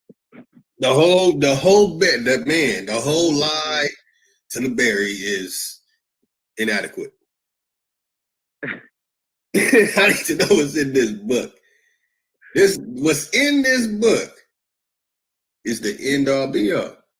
Well, here's the thing though, y'all, and I always say this, y'all. This is not a primary source. I'm not about to, act like that. I try to keep it real at all times. You know what I'm saying? Like, there's no reason to tell a lie. So this is a reference to primaries. Okay, and remember, we have the bones, we have artifacts, we have all the things that everybody else don't have. And I'll be like, wow, like, why people just be saying stuff that they don't know nothing about? That don't make no sense to me. But when you have the so-called Native Americans playing the caste system game and saying the things that they're saying, it's very disrespectful. I feel like we have to have a parlay with them. We have to have some conversation. They're going to have to happen. Okay, we're going to be speaking to these people. We got to speak to these people. It's not like we got to speak to everybody. We got to speak to Trump. We got to speak to Pence. We got to speak to Cherokee Nation. We got to speak to everybody. And the reason why we can speak to everybody is because we're not afraid of nobody. Y'all understand how this works? We're not afraid of anybody because we have 103 facts on our side. See how that works? So, hey, we're going to get into this a little bit. Notice, man, like I said, anything that you see, man, I can get into it too. Check it out. Look it up. Just going back over it, I seen some stuff. I was like, shit. It's a wrap. Like all these names that they naming us are all pseudo. They're all pseudo. That is African, African American, all these names are pseudo. Okay, we're not gonna play. We're not about to go back and forth. It's all social, political, constructed terms for political, social, political, economic power. This is how these people are beating us by misinformation, misdirection. Okay, misclassifying us, declassifying us, classifying us as African Americans now, right? Which is only a social term. It's not legal. There's no such thing as an African American. They know this. This government knows this, right? And there's other Caucasian people that know this. I know. I know you guys seen the clip of the Caucasian guy that's saying, "Yo, you know, I didn't know that, you know, so-called African Americans were originally from this land," and you know what I'm saying. And he starts citing books, Jack Forbes. He cited Kerry Davis, and you know what I'm saying. He cited people, whatever. I'm just like, I'm telling myself, like, this is the young boy. You know what I'm saying? This information is not hard for people to find, and I just think it's weird that people that look like us continue to fight against this. First off, we're not debating you niggas. It's not a debate. It's not even up for debate. You disrespecting your own parents, your own mama, your own grandparents, stuff like that. So we're not debating you. You disrespect, you dishonorable already. You're already dishonoring your people. For whatever reason y'all doing it, you don't have nothing to prove what you're saying. Nothing. I think that's dumb. Like, you don't have nothing. Literally nothing. And we have a $250,000 book right here. Okay? So yeah, man. So you wanna get into it?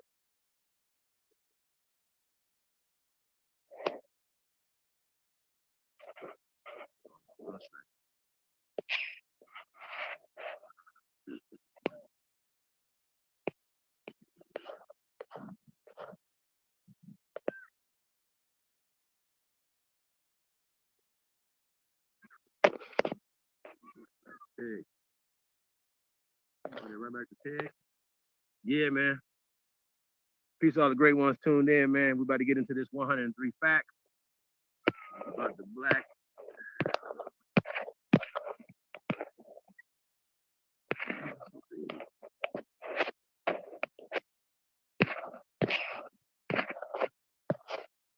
Oh, okay. So it's 103 amazing facts about the black Indians of the Western Hemisphere.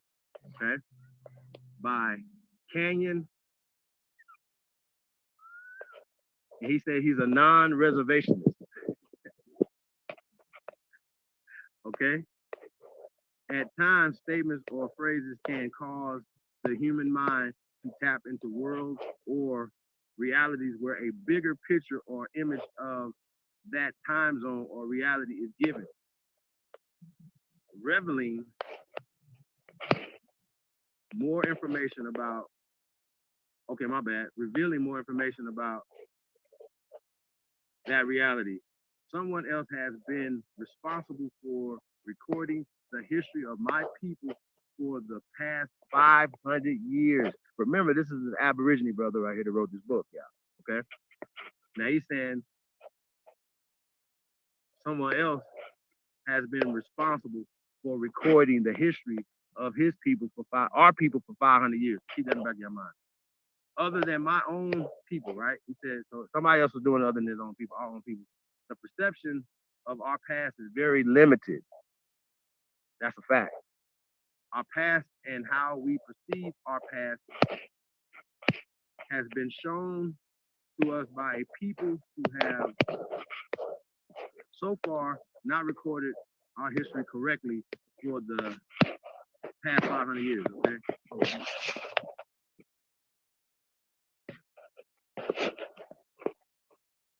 Many of these facts penetrate the psyche of my people and cause a mental stimulus that ignites the spirit and breaks the spell of amnesia that currently plagues most of us. So I think that's and it says we are in desperate need of total memory recall, and that's Canyon. Shout out to Canyon for that. And you got the introduction. I'll read this part. Let me see. He said, my people have been programmed to think that Africa is their homeland when home is right under their feet.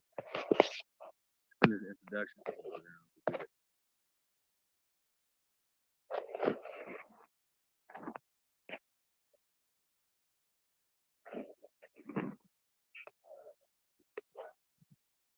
He said when he was a child, he often heard the elders in his family say that I had been here before.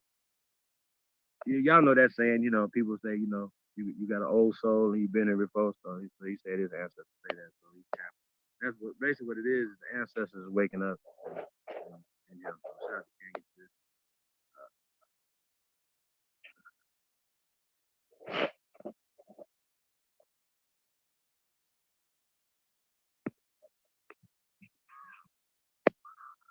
Hey, Lotus, you there? Oh, yeah, I'm here. Okay. I'm listening. Yeah. The ancestors are screaming in the head. Yeah. Of course. I'm gonna wake the fuck up. Wake y'all That's asses right. up. Let me read another one. It said, the respect of so-called white people, I learned that millions of my people, the darker natives, were relabeled as Negro and colored, and again relabeled as Black Americans by the pale-skinned Europeans. Okay, so once again, which is crazy that we allow these people to come here and start naming us, like, and then we fight over the names that they give us. I think that's really insanity. You know what I'm saying?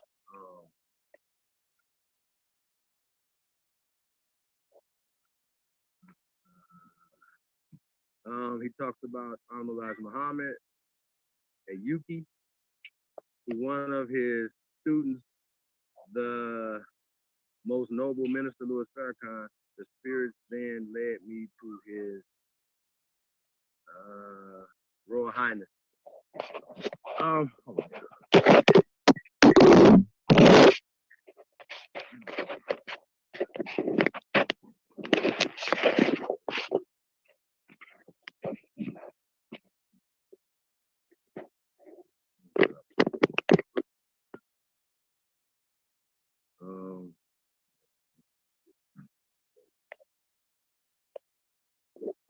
So yeah, this guy seems like he has some teachings from the Nation of Islam when he was in college.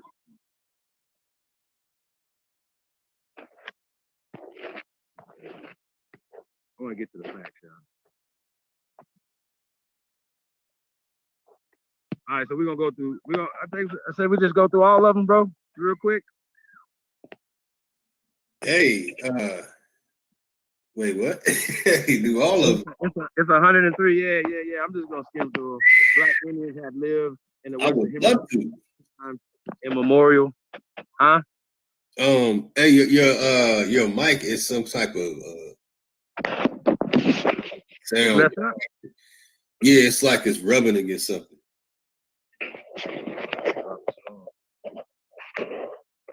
Testing. How does that sound? Sounds cool. It just sounds like it's a microphone earpiece that's rubbing up against stuff.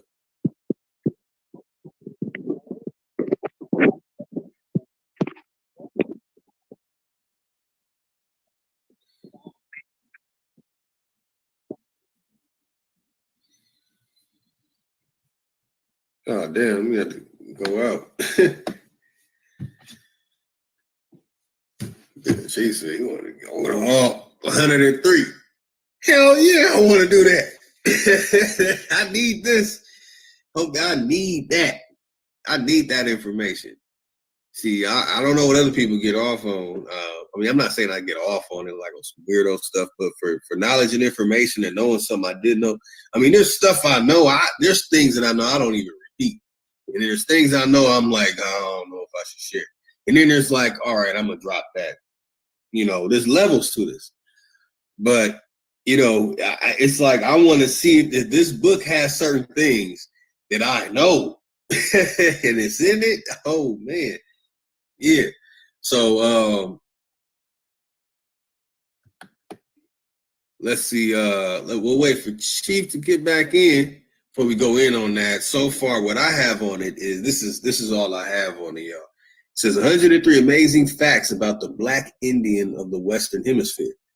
Unveils the true identity of the said African American, Latino, and Hispanic. See, it not only exposes the pseudo titles placed upon indigenous people of the Western Hemisphere. Remember, this is Indigenous Peoples Day. This is our day. All right, let's not let anybody take it from us ever again. But acts as an antidote that breaks the spell of amnesia and unprecedented work of art. The book is written in a style that deprograms the mind while reprogramming the mind simultaneously. The author takes you into and reveals the psychological details and layers of programming that has transformed the true indigenous people of the Western Hemisphere into a newly made and manufactured entity on a mental, spiritual, and psycho level. Hold on. Physical level. My bad, y'all. Not psycho level. Pardon my mistake. The book exposes and takes you into the yoke of the matter in layman terms. Let's see if I got a good brother Chief back in. Not yet. All right. Only 13 leather-bound copies will be sold exclusively with the author's signature.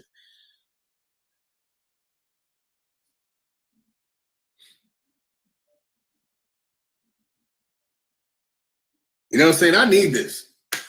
So, I mean, I heard there's people in the chat that got this knowledge. You know what I'm saying? That's what's up. So let's see what the family in the chat is saying. Let me go back. Let's see. Chat lit. Oh, man, y'all real lit. Oh, man, I love it, man. I love y'all. Real talk. Got War Chief, Red Line. These people are not from the old school way of thinking. Millennials with the feelings and technology. All right. We got Carlene McClain. Peace and bliss, fam. Stepped away for a moment. Yeah, the family did. Original, copper Empress old Bert. Not saying that. Come on now. Yeah. We know about all that stuff that was shown and things that young Pharaoh was dealing. But right now, we going in on the 103 amazing facts about the Black Indian of the Western Hemisphere, outlined on none other than Indigenous Peoples Day with our good brothers Chief Holiday. What's good, family? I brought you back in. That's right. How that sound? Real good.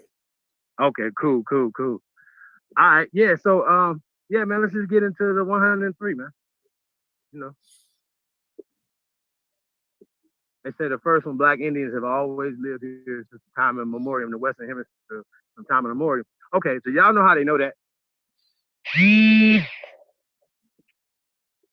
Artifacts, okay? Artifacts that they found in the Americas that they're releasing. They're saying that Negroes have been here, and he's saying Black Indians have been here since time immemorial. I don't even, there's no age on us. They don't know how long we are. We just are. We're the oldest people on the planet. Period. And they like to say that our ancestors, are extinct. Like they're no longer living and all this other shit, like all this stuff, dumb stuff they saying. And we say, no, we right here. Here we go. You know what I'm saying? Here we go. So, yeah, I don't know, man. So that was the first one. You got to pull it up. Man, I want to read what I'm looking at right now. Man, all right. The 103 amazing facts about the Black Indian of the Western Hemisphere, outlined by Canyon. What is it, Canyon? A non-reservationist. You know what's very interesting about that? I don't want to pat myself on the back for my ancestor, but my father's mother was a non-reservationist. They rebelled against it Anyway, family, it says at times statements or phrases can cause the human mind to tap into worlds or realities where a bigger picture or wait a minute, hold on, I could show the family while I read it. Hold on, family.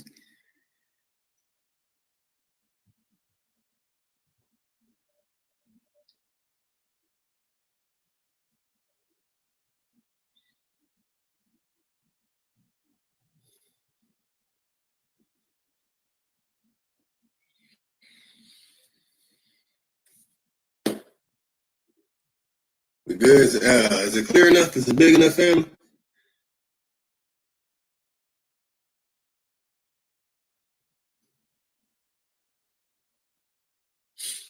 All right, let's start from the top. At times, statements or phrases can cause the human mind to tap into worlds or realities where a bigger picture or image of that time zone or reality is given, revealing more information about that reality. Someone else has been responsible for recording the history of my people for the past 500 years, other than my own people. The perception of our past is very limited. All right, our past and how we perceive our past has been shown to us by people who have so far not recorded our history correctly for the past 500 years. May these facts penetrate the psyche of my people and cause a mental stimulus that ignites the spirit and breaks the spell of amnesia that currently plagues most of us. We are in desperate need of total memory recall. And that's a quote by Canyon or Canyon. I don't know if you call himself Canyon or Canyon, and then it goes into the introduction, family. Chief, you there? Yep. Man, that was a lot right there. What? Yeah, nah, it is, man. It's. I mean, but here's the thing, though, right?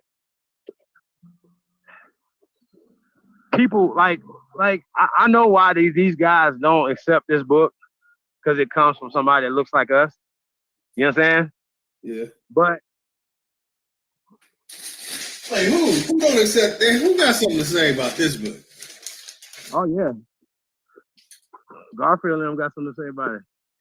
Really? You know, I was saying we got white sources when we come up with a source on a brother with a $250,000 book, right? Then they'll say, oh well, we don't honor that because it comes from people that look like us. They technically, that's what they say all the time. That they don't trust anything unless it comes from academia, unless it comes from the Royal Society. And that's just facts, bro. I don't care what nobody say. I see these niggas every day doing this. Every day, all day doing it, yo. You know what I'm saying? And by the way, this day, October 14, 1964, Dr. Michael King Jr. was awarded, the youngest person awarded at the time, the Nobel Peace Prize on this day in 1964. So I just thought I'd throw that out there too, that y'all know, you know, what was going on during this time period, you know, that we're talking about on this day in 1964. So, I don't know if my ancestor Michael. Yo, Michael. They'd be like, your daddy changed his name when you old, nigga. He call you and be like, nigga, I changed my name, so you a junior, so you got to change your name. Just stop it. All right. Man, only in America, man. Shit.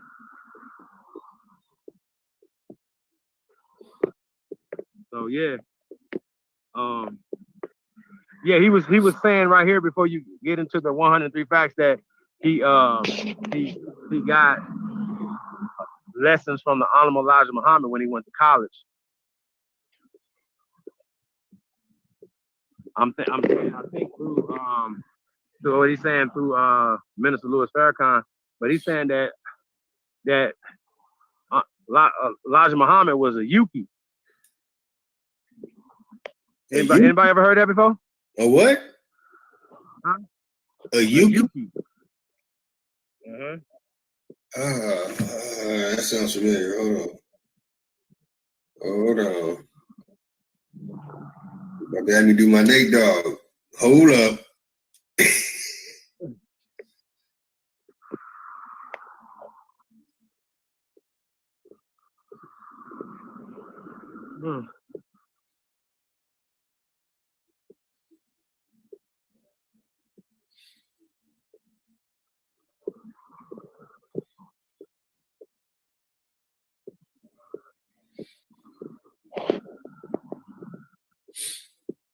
Yeah, man. Peace to all the great ones tuned in, man. Definitely appreciate it, y'all. Remember, hashtag support the real, man. Yeah,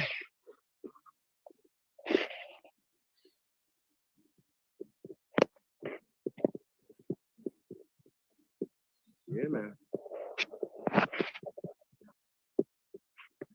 Hold on. I'll find it.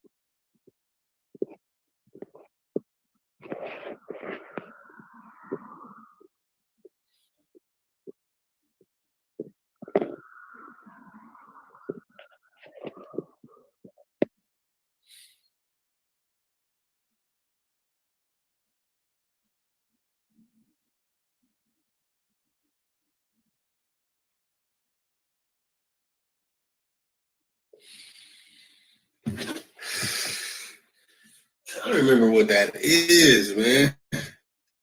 Oh, man, I don't feel like busting out my dictionaries. I'm being research lazy, family. Okay. Now, he said he's a Yuki. Do you remember how they spelled it?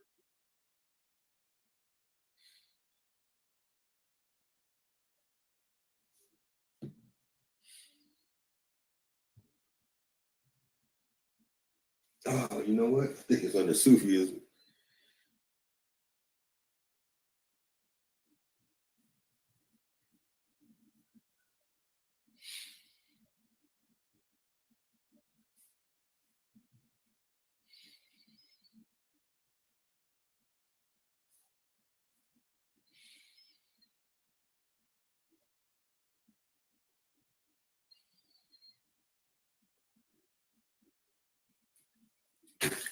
Anyway, family, I'm not gonna stuck. So, all right, you saying that he was considered or that was the title, Yuki. Oh shit, I was talking. Yeah, it's in that little introduction right there. You found it? No, I have the introduction up. No, I couldn't find. I've heard of something about Yuki before with Islam. I cannot remember exactly where I've heard it.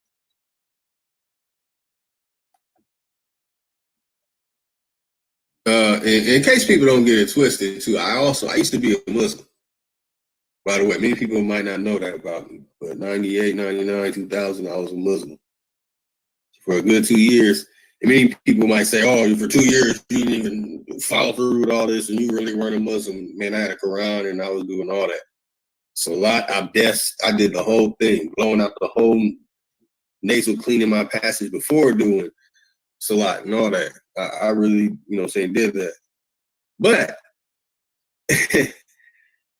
I changed because what I found and what I found out, sharing right now is not important. So there's certain information and words that I've heard before, and I remember hearing that type of name as a title back then. Well, anyway, family. So okay, an introduction. It says this work has been written in a special way to psychologically and spiritually heal the mental and spiritual damages that have been done to the Black indigenous native of the Western Hemisphere, so-called American Indian. It is also designed to make the Black indigenous native of the Western Hemisphere aware of the psychological and spiritual damages that have been done. It is not for everyone. It is an antidote for a degree of sickness that has been embedded deeply within the well-being of my people. My people have been programmed to think that Africa is their homeland when home is right under their feet. Oh, Chief, how many times have you told us that? Chief, you still in there with us? Oh, yeah, okay. All right, so this works. Yeah, man. Oh, there you go. What'd you say? My bad. I thought they might have bumped you out. Oh yeah, I'm back in here. Yeah, man. Like I said, this is interesting, man. You know, I think when I finish my book, I think it's gonna be worth $1 million. I'll be like, fuck it. They'll be like, what you want to charge? 1 million USD. I'm dead serious. Yeah. Not playing. I'm dead serious. My book will be 1 million USD. How about that? Not playing. And if you get it, that means that you got a book that's valued at 1 million United States dollars. Okay?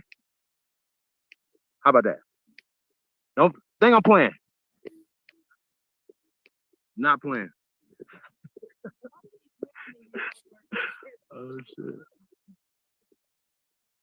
Shouldn't even tell my strategy. My marketing strategy, nigga. Yeah. Oh damn. See?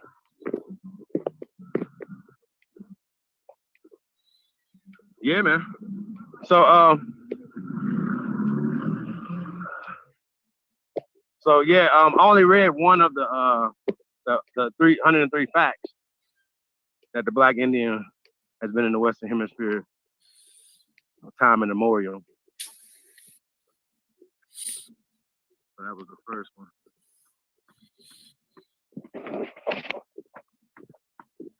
You gonna scroll down to it? Oh yeah, I mean, you want to go straight to it? You want to go past the introduction? I don't know. I mean, he's kind of saying some of the same stuff, you know, that you already read in the introduction. What's up to you? Go ahead.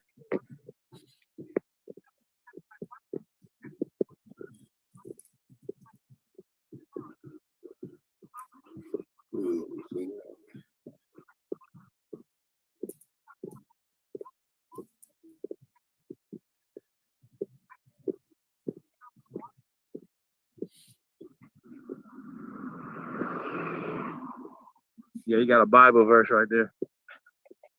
Yeah, from Hosea, chapter 4, verse 6. My people are destroyed for lack of knowledge, because thou hast. Okay, let's do it the biblical way.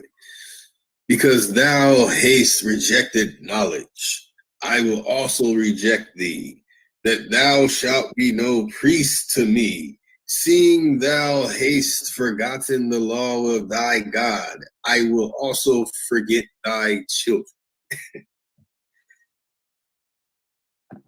They used to get mad at me growing up reading the Bible like that.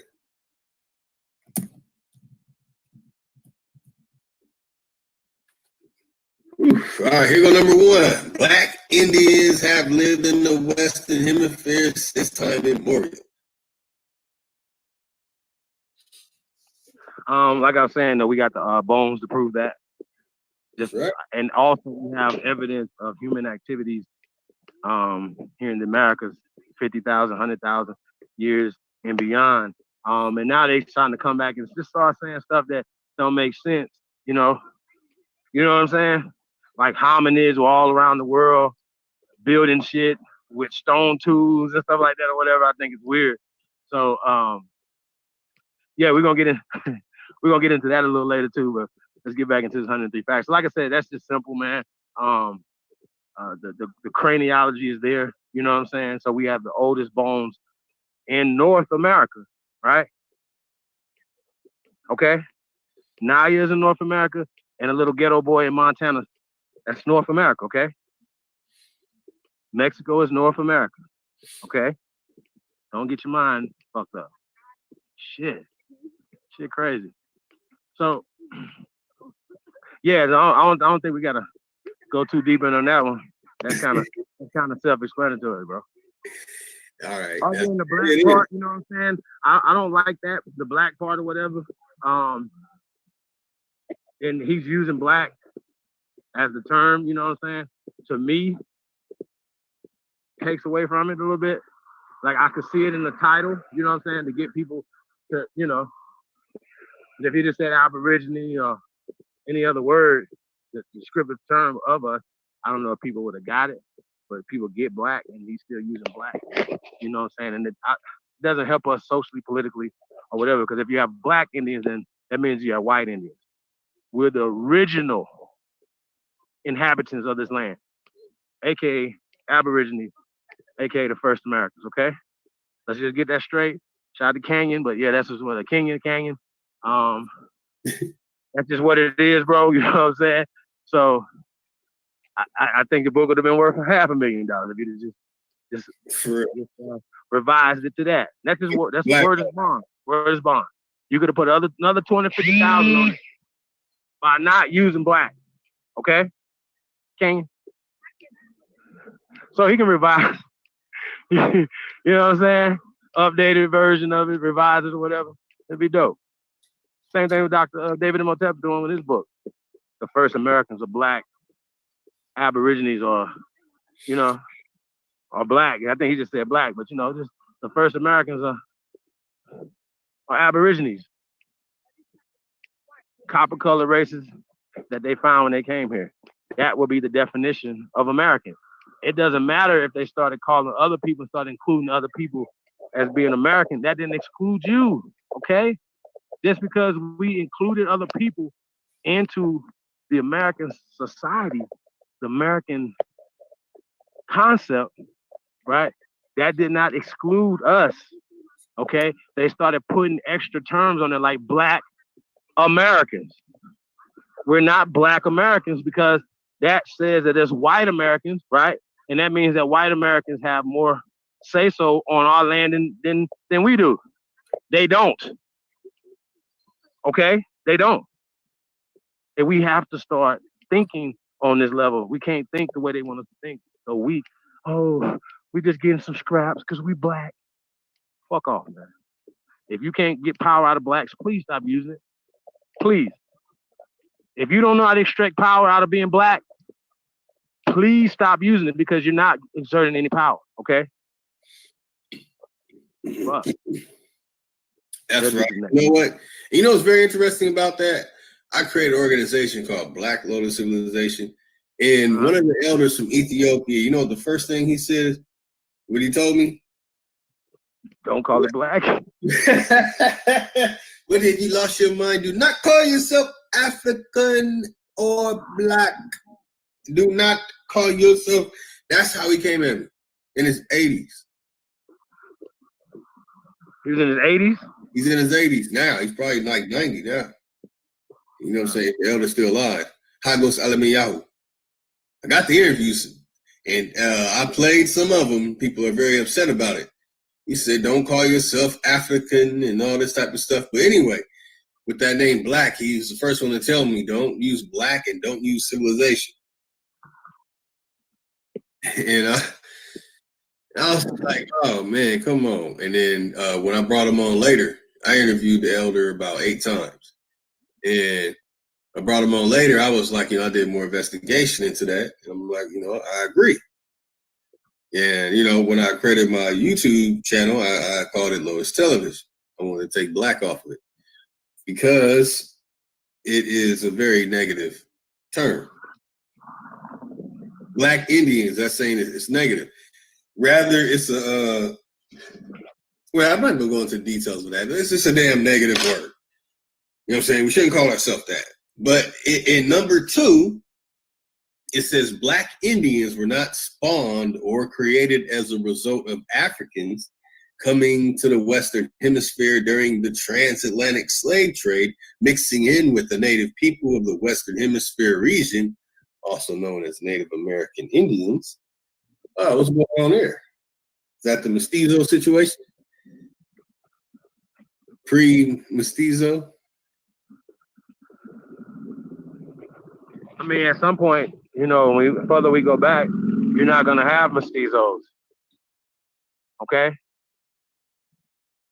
And if you believe that they all died from smallpox and that's why they only got you know, the small amounts that they have right now, then you're retarded. Okay? I'm serious. That is the story. They tell that same story because they know they didn't kill us all, but you know what I'm saying? They don't have that. They didn't have them balls. They didn't have the resources to do all, go enslave the whole entire world. Nah, man. They tricked everybody. And then came back and rewrote history saying, oh, yeah, they did all these great things that don't make sense. Christopher Columbus. That nigga didn't even exist. So I'm not going to even play with y'all like, oh, what did he say? What did he see? We're talking about the Knights of Columbus. We're talking about Jesuits. That's what we're talking about. We're not talking about a man, right? We're talking about a system. Okay? A system. Yo, and then I was just speaking on that. Did y'all hear Garfield talking about the A1's information the other day, talking about, well, why don't they tell me anything about Christopher Columbus seeing people with tails? What? What does that got to do with anything? First off, if they did have tails, they were still brothers and sisters with tails. You see how that works? That's it. It don't matter about. That's what I'm saying. He can make up shit, bro, to have something to say. What the hell? God, man, that's. Hey, you know he desperate. You know he desperate. First the gay tablet, now we got Are we reptilians, Garfield? What are you trying to say? We reptilians? Super desperate. Yeah, I didn't hear him try to say about the homosexual stuff. Like, bro, like you could be the expert in homosexuality, Garfield. Go ahead. Every time you bring it up, bro, it makes me look at you suspect, bro, because you know good and damn well. No, they made that shit up. That's the European bringing that over here. That's not us. So I don't care what you say. I'm not gonna co-sign that at all. They also had dinosaurs too. Remember that? They had their own dinosaurs too. Yeah. So y'all, you see what we dealing with when we dealing with busters that believe in dinosaurs, believe in fake ass slave boats, believe in fake ass DNA. Like all this is fake, bro. It's all pseudo. Everything that they teach is pseudo.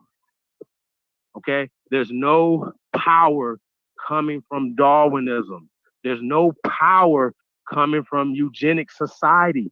There's no power coming from any of these fraternal orders. Period. If motherfucker tell me bro, you're gonna have some problems, bro. There's no power in none of this shit that y'all talking about. Every time y'all do something, bro, y'all got thousands of shows with no power in them. You understand? Zero power. Don't be my question. Don't be asked, so what's the power in that? Can you please explain to me? Like, can I see the power that you have in that right there? For real? Is this real? And people still listen to the same old stuff because it makes you feel good. Somebody, you know, saying, I don't even know why people that you let people tell you fake ass slave stories that make you feel bad. How that make you feel good? Like, I gotta make you feel bad to make you feel good. Like, no, this is crazy. How? It's a couple channels out there, man. I watch, and they be talking about history, bro. They be laying it on thick. Like this person, they'll be going through history and they be talking about people. And these guys, this is a brother's channel, right? But they tell the same narrative that's given that the Caucasian people are telling. I'm like, bro, you just putting a brown face on it, bro. But you saying is the same exact thing that these people are saying. I think it's incredible, y'all. I really do. And these people really actually think they are really working for the best interest of our people when they tell the same exact story that's told in brownface. This is crazy. So yeah, that's what we're dealing with. Let's go.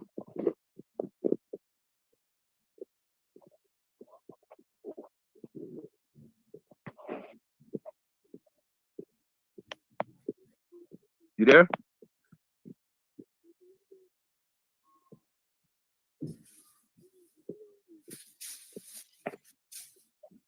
Hey. Yo. You ready for number 3? Yep.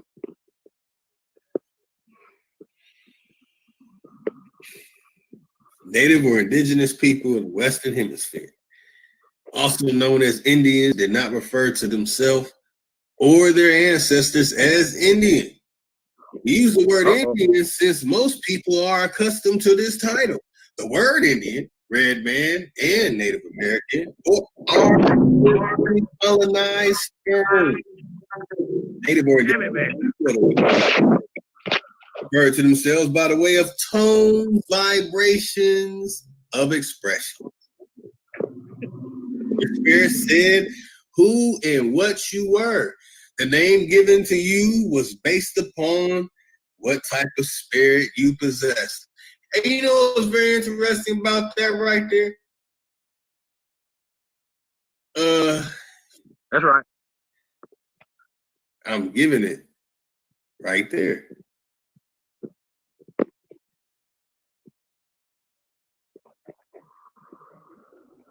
Away. It's actually pronounced away. They didn't say Indian. Away. The high tone on the E. Well, anyway, that's right. I just want the family to know that. You know what I mean? Carry on.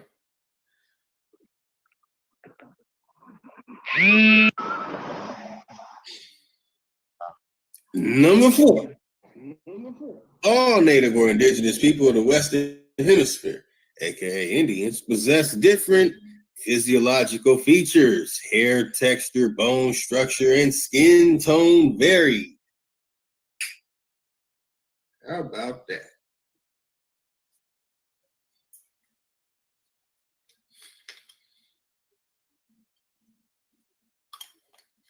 Happy Indigenous People Day. You know what I mean? Celebrate.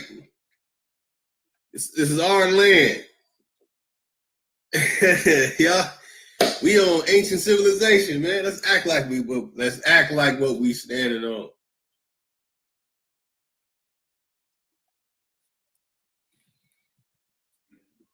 Okay, family. Yeah, we already know about that. The bone structure, the hair texture, the skin tone vary. You know, there's copper tone to a dark tone. You know, and when it gets into the light skin thing and mestizo stuff, that's another story. But this is talking about the original. I have too many images that can show and prove that. You're looking at one if you see my avatar. Look at that one. That's a Tongva. Shashamanga, the original. The Tongva and a lot of people that are in Tongva, they have mixed. That's another story. That's a California story, by the way. Man, I'm telling you, family. Well, anyway, this book right here is $250,000, and we're giving it to you. Some of y'all already have access to it, but we're giving it to you right now. Number 5, Mr. Anyone, and no matter what group, let me say this: MBK, ARS, Mossy Warrior Clan, what's that? MWC.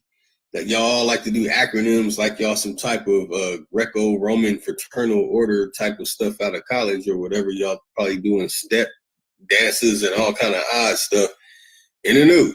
Who knows? All right. No problem with it.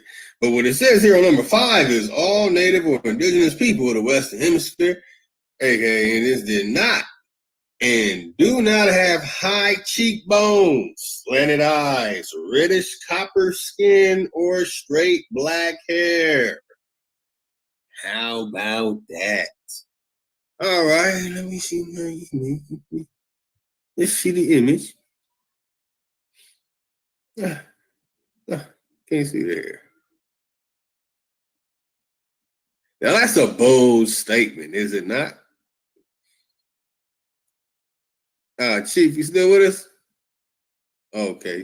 All right, I got you back in here. Say that again, bro.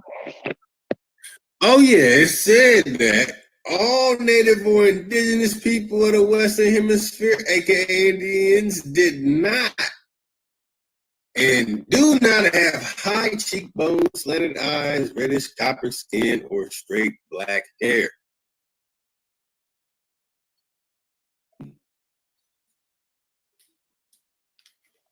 That's pretty bold.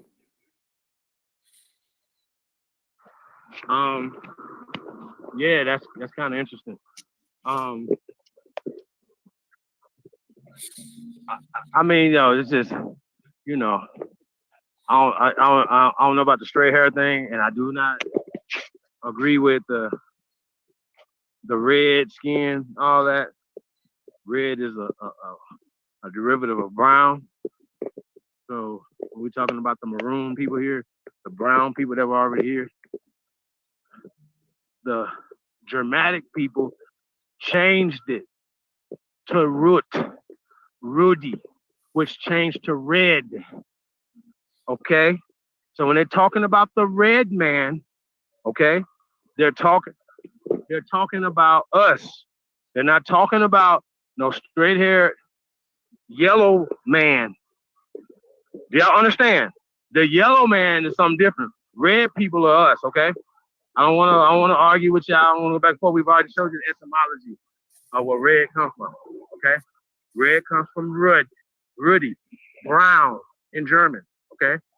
And to further go what I'm saying, the Washita Redskins in the 1930s, 1937 to 1950 had locks on the logo. Don't fuck with me. Don't fuck with me. I ain't the one. Not only is he brown still today, right? Reddish brown, Indian red, right? He had locks. That logo had locks. Now, last time I checked, we were the only people with locks. Okay? So when they be talking about this motherfucking straight hair shit, straight hair is recessive. Or we straighten our hair out. Or some of our hair is just naturally straight. Like we had everything first. Nobody had nothing. Like nobody created straight hair and then brought it to us. That's some bullshit. So they stay whitewashing history. They stay, putting their political agendas on it or whatever. And like I said, I know Canyon is not doing that. You know what I'm saying? But like what we point out, you take power from us from this book when you classify people as black. When you have already said that they put that out there. You know what I'm saying? So he knows that, but he speaks on it. When they call us Black Americans, things of that nature, whatever. So the same thing with Black Indian is the same thing. So Indian means black. Okay?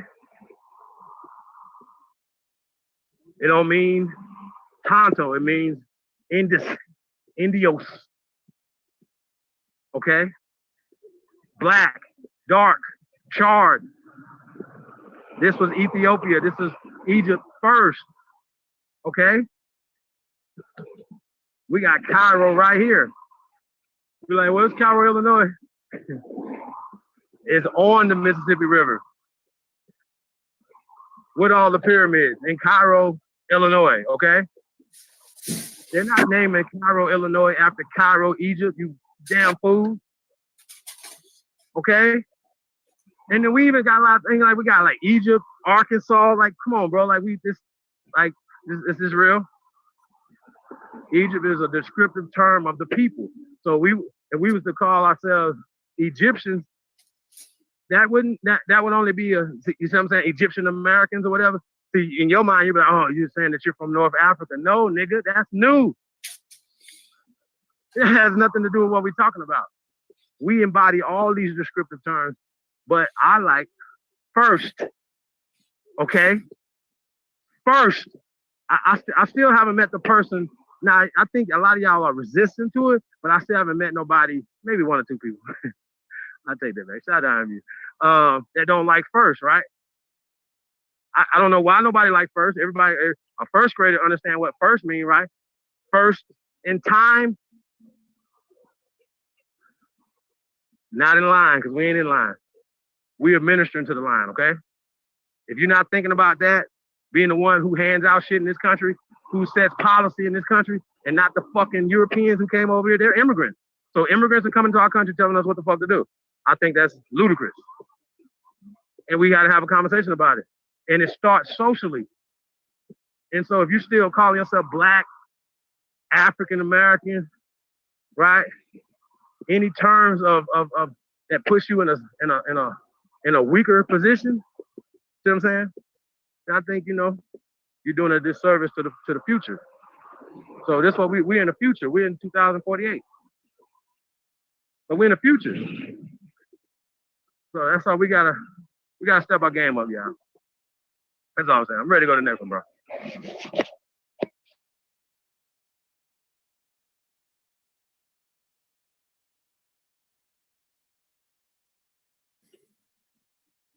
Damn. All right, hold on.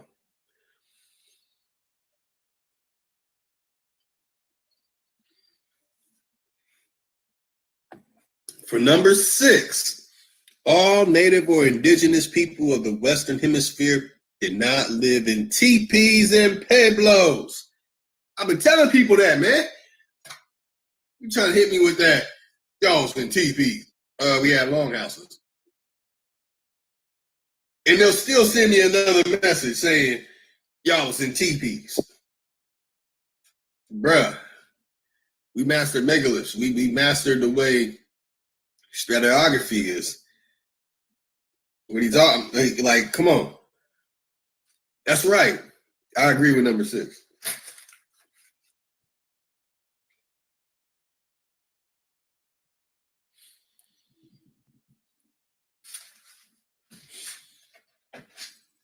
Number 7.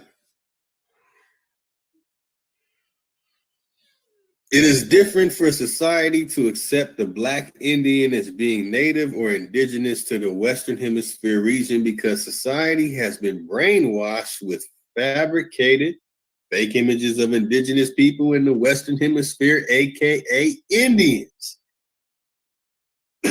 Garfield.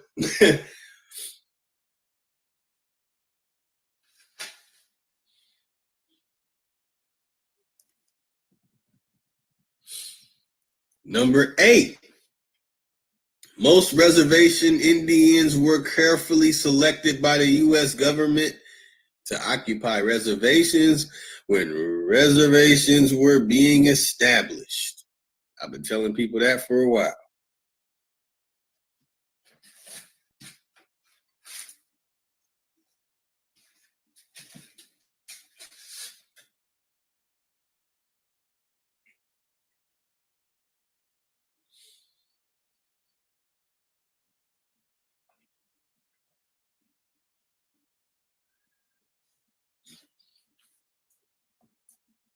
For number 9,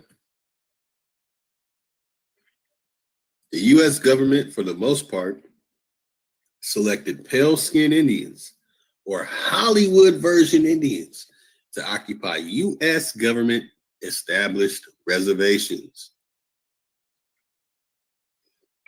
Facts. Woo! Remember we did that live stream not too long ago and I showed the image and they were like, man, who the heck are those people? Them who they talking about right there. Them who our brother is talking about in number 9. Number 10. The U.S. government selected certain physiological type of native, aka Indian, to promote to the world as this is a real Indian, as well as this is how a real Indian looks.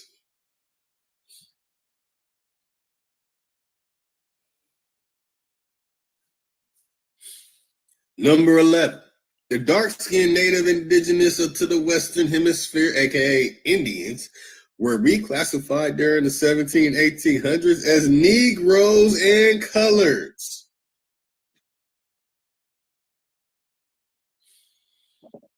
that's a fact, and we can prove it through the Department of Interior.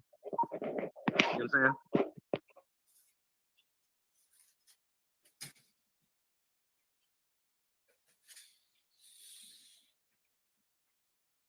Mm-mm-mm.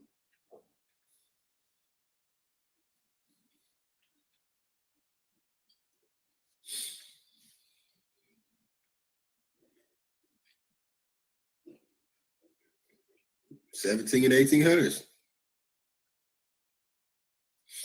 I mean, yeah, and we can prove that. We can pull out actual records.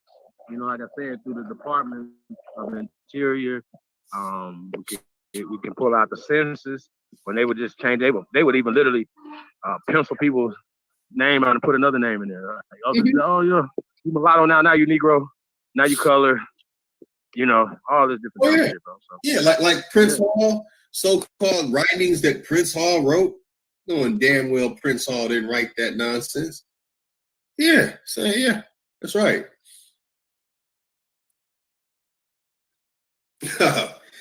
Yeah, we'll save that one for another day too, family. Number 12, certain dark-skinned natives were allowed to settle on reservations with pale-skinned natives. Most were not.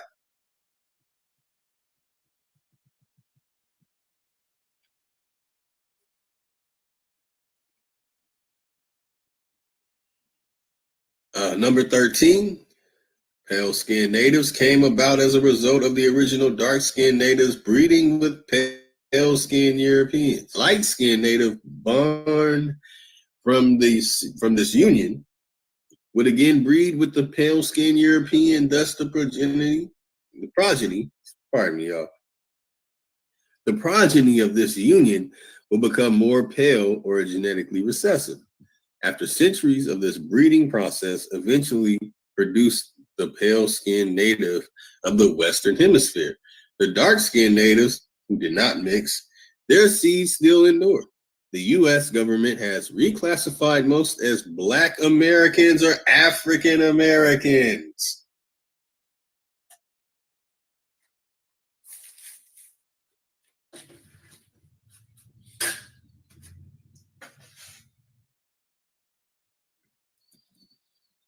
Yeah, man.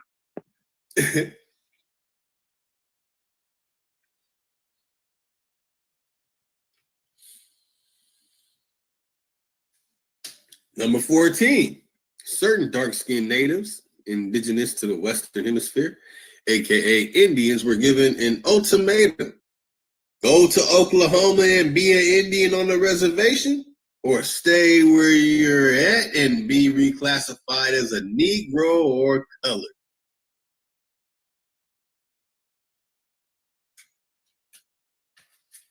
Super facts.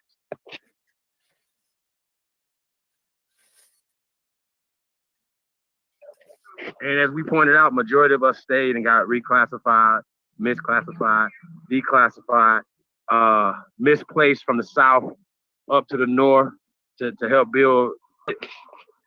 And this is the late 1800s going into the 1900s, where they did that. So, yeah, man, like I said, man, so far so good, man. The book is, like I said, we talking semantics when we talking Black, when we talking colored, when we talking Negro, you know what I mean? We're talking Indian. These are all interchangeable words, okay?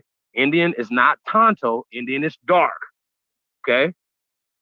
They're whitewashing history, okay? That's all I can tell you. And if you believe that, then you're playing along into the miseducation, to the eugenic game plan. That's just what it is, and you're a part of it. Especially if you guys are teaching the eugenic playbook, I just think it's weird. And also the fact that we have the records when they started changing us, whatever, right? So the facts are that the law says that you can get into your proper persona. You ain't got to go through all this extra bullshit, tracking down genealogy, none of that. They know who the fuck you are. You want to know why they know who the fuck you are? Because they've been documenting you and your family for a couple generations now. Do you understand? Fuck. I hate dummies, y'all. I really do. I don't like dumb shit. I don't like people arguing with us when they ain't got nothing to prove. Oh, we African. No, but they just changed our name to that in the 90s. What's wrong with y'all? Go ahead, bro. I'm ready.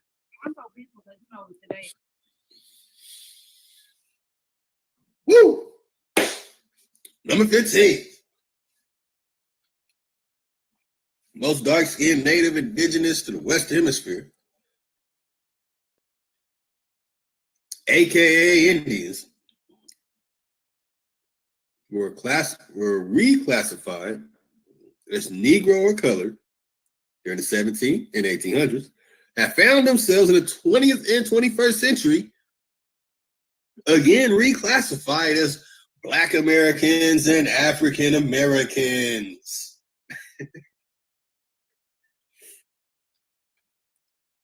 Man, better get your umbrellas up. It's raining cold hard facts. Can't deny it.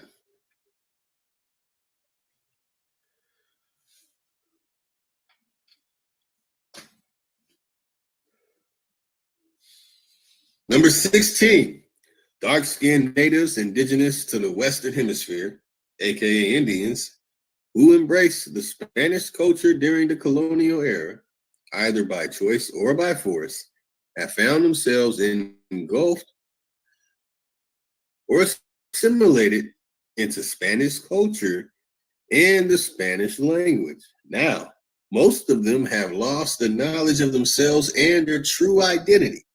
They to have been reclassified as Latino or Hispanic.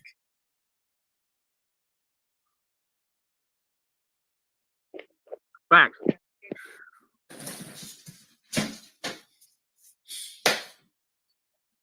I like this book.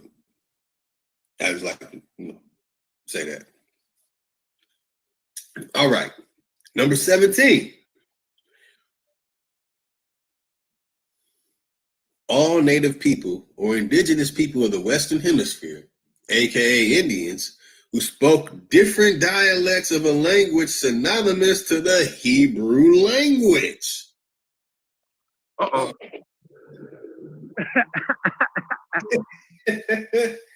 Where'd that come from?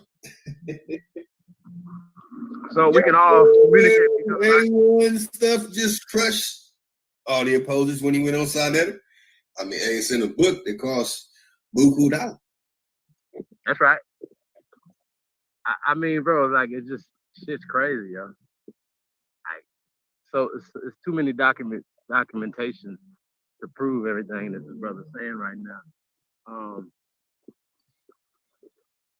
Yeah, yeah. Let's just keep going because we want to get through it. So I don't want to, hold each one of them up. They kind of self-explanatory. Yeah, I know you want to go in. You know what I'm saying? At this point, We'll just say that's a controversial one right there. Number 17. All right, number 18. Most early European writers during the 1400s throughout the 1800s, including pale-skinned Jews, ooh boy, for him to even know that, all agreed that the heathen savage of the Western Hemisphere, aka Indians throughout the Americas, were without a doubt descendants of the lost tribes of Israel. Uh-oh. Where'd that come from?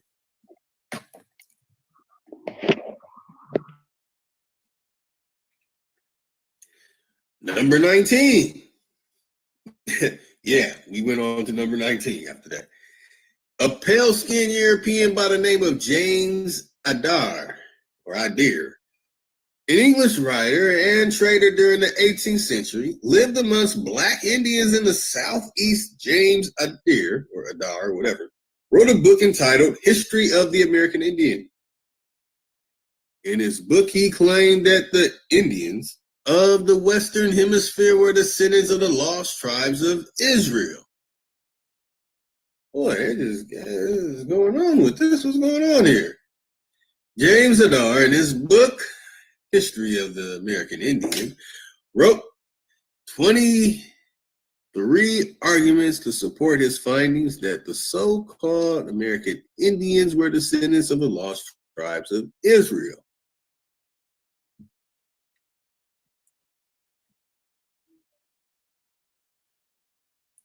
Number 21. Nat Turner, Paul Coffey, Crispus Attucks, Dr. Michael Luther King Jr. My bad, y'all. Dr. Martin Luther King Jr. Harriet Tubman. Denmark Vesey. Damn, they put Denmark Vesey in there? Elijah Poe, aka the Honorable Elijah Muhammad. Damn, he putting people on blast on. Damn. All right. He put some people on blast right here. Okay. Amongst millions of others were indigenous to the Western Hemisphere, aka Indians. Y'all know what was just said right there? Damn. Hey, family, the people don't know about this, y'all. Look up Denmark Vesey. Look that name up. Man, okay.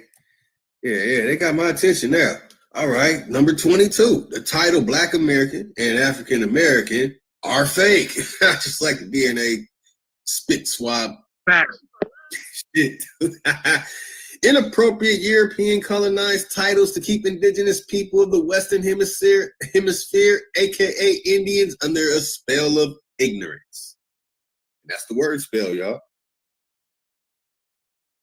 Number 23. The title Black Americans and African American were purposely created to psychologically and spiritually disconnect indigenous people of the Western Hemisphere, aka Indians, from their true motherland, which we call grandmotherland, which is right up under their feet. Boy, man, how many times y'all hear me say it? Man, we standing on ancient civilization. Our ancient civilization.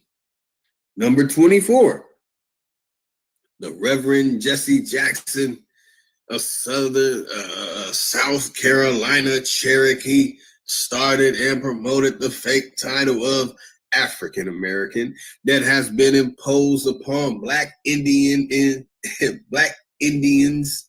indigenous to the Western Hemisphere region. And all right, let me stop doing the injustice by messing up on the readings of this, y'all. We on number 25. Remember, there's 103. I hope everybody in the chat is taking notes, especially you Pam Boo-Boos. There's a number. I mean, all right, well, anyway, number 25. It has become quite profitable to brainwash the indigenous people of the Western Hemisphere, aka Indians, into thinking that Africa is their native land. Fact.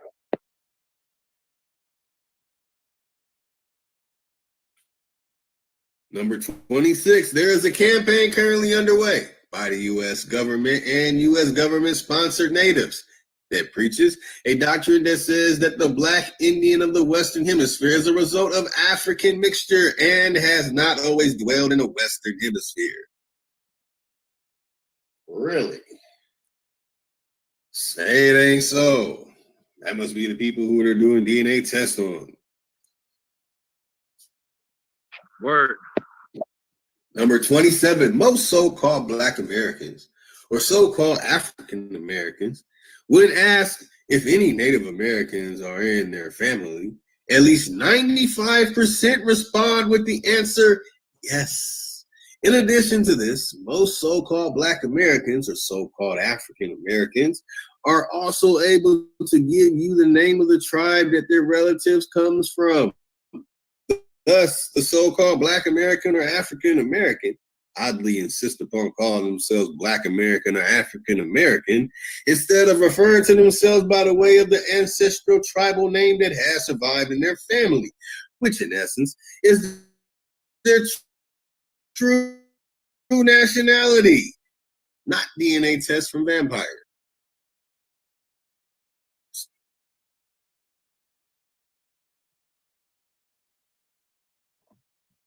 My bad, I pulled a young Pharaoh. I went a little too overboard by calling vampires.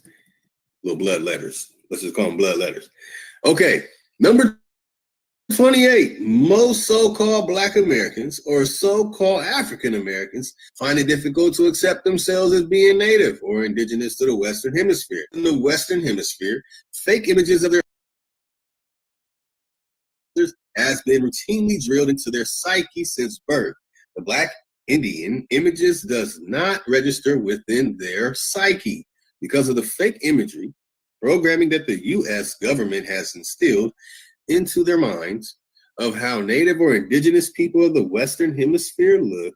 The spirit of so-called Black Americans or so-called African Americans tells them one thing, while the programmed fake image of their own ancestors says another. This is all leads to inner conflict. Number 29. That was a lot to deal with right there, by the way. What you say, Chief? Talking about the inner conflict, we see the inner conflict that we have. That's right. With the pan boo boos. I mean, it gets disrespectful. It gets, everything. You know what I mean? And a lot of times, I don't think that they think in their mind that we being disrespectful to Africa, right? But even if we just be like straight, totally against Africans, right? That wouldn't be disrespectful to our ancestors. Our ancestors sprung up from this land, bro. We're not about to keep going back and forth with y'all. And when you're being disrespectful on our land that our ancestors are in, yo, that's ultimate disrespect, fam. I don't think that they really understand this, fam. I really don't. I think y'all think we, like, that'd be like you a pussy. Somebody telling your mama ain't shit, your grandmama's a liar. You understand my point? Mm-hmm. Huh?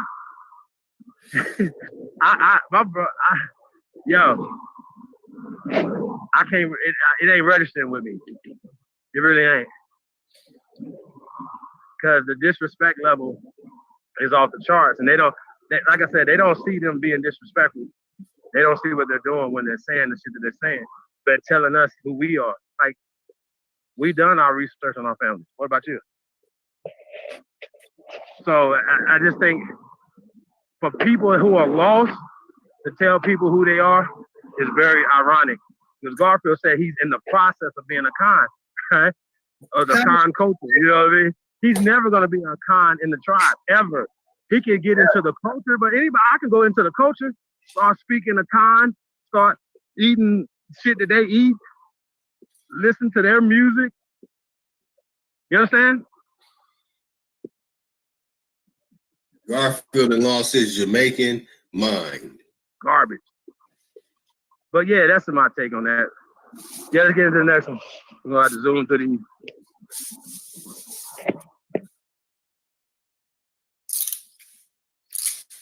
Number 29. The U.S. school system and the media have been the two biggest giants behind programming into the masses. Fake fabricated images of Native or indigenous people of the Western Hemisphere, aka Indians. Indians. You know, that's why I say it like that. They don't even know I'm mocking it. That's the only place people get their information. I mean, get their education, right? Is in school and in television, right? We get programmed all the time. It's called programming.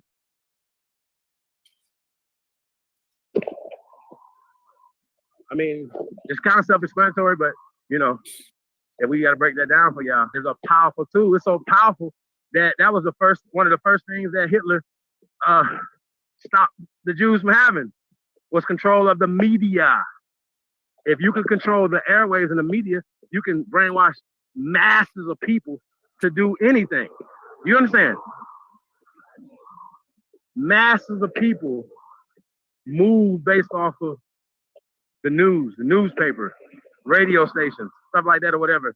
People buy things based off of what they're hearing every day on the radio station, what they're seeing on the television. And then once you go to school, then the school is reinforcing the Eugenic Society information. Like, I mean, the Royal Societies and all these different groups set up the educational system, which is garbage. Listen, if there's an actual, think about this right here, right? We actually have the proof to prove that they were teaching genocide, and they're teaching genocide in these goddamn schools right now. We have the fucking proof. It's an easy lawsuit. Hey. You know what I'm saying? It's an easy goddamn lawsuit that we just walk into the court and say, hey, here's the books. Here go right here. That's not true. Christopher Columbus didn't discover shit, but he didn't exist. Ain't no motherfucker had no motherfucking last names in 1492. Tell me I'm wrong. Tell me I'm a motherfucking lie, nigga. Tell me I'm a lie. Tell me I'm a lie. You are Please absolutely true. No, they didn't have no last name. Yeah. Come on, bro. No. They be like Vespucci. No, there's no such thing. Yeah.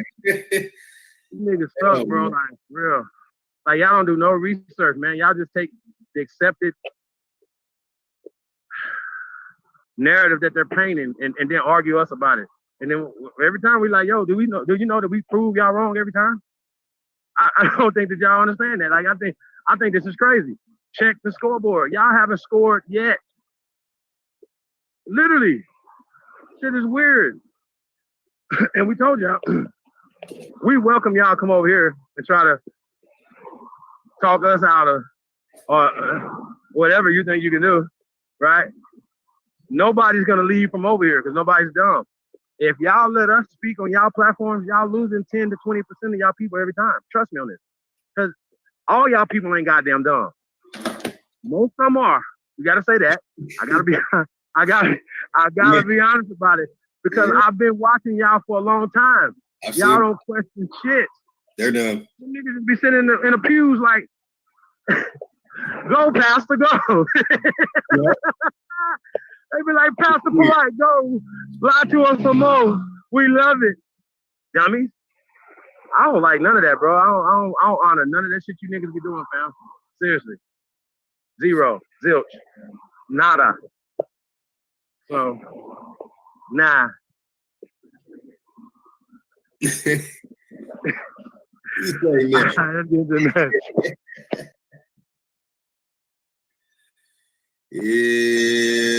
oh bad. Hey, guess what number 30 is talking about? Native or indigenous people of the Western Hemisphere, aka Indians, built pyramids and pyramid mounds. How about that? How about that? We know for a fact that the Native Americans didn't build nothing. Okay, let's be clear. When the Europeans came here, these structures were already here. Check. The Europeans created these people. They're not old. I don't give a fuck what nobody say. And anybody say something, I'm telling y'all, bro, y'all better watch y'all mouth. Because the shit y'all saying don't make it. It's going to cause a problem for you. You understand?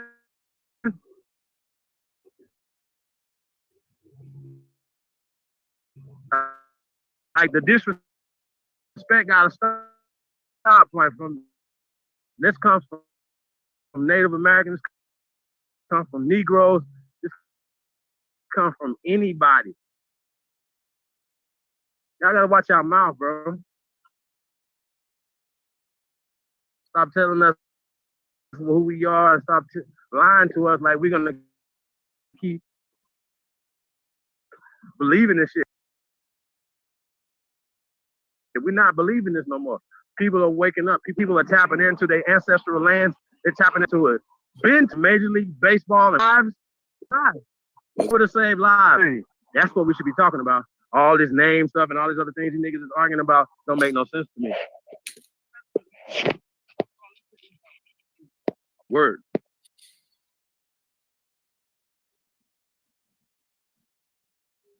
Number 30. We gotta start over. Native or indigenous people of the Western Hemisphere, aka Indians, built pyramids and pyramid mounds, just like the ancient Egyptians. This synonymous comparison of both cultures from opposite sides of the world is because they both were genetically linked. They both are the same people.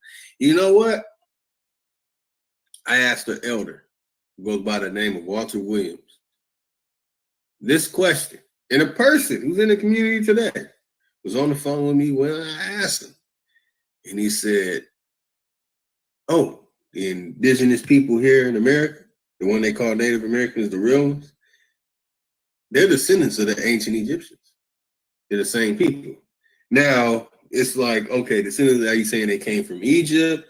Or are you saying, I didn't have time to go in that. I was like, and I literally said it. And the person probably is watching the video right now, can vouch for it. I said, that's the same thing that my ancestors, my relatives who are now, ancestors, told me when I was little. Very interesting. And it's in this book. Okay, number 31. Okay, here we go. During the time of Pangea, a Greek word that means all one,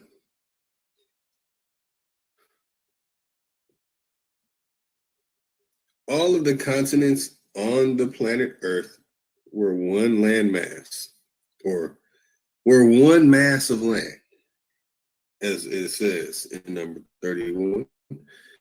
People lived and thrived during the time of Pangea. This is a large explanation as to why pyramid builders in the Eastern Hemisphere and pyramid builders in the Western Hemisphere have cultures that are incredibly synonymous. The continents continue to move. Some move 4 inches a year. The continents will one day become one mass of land again. The continents are currently separated at the time. However, the genetic link of beings from Pangea never parted. Chief?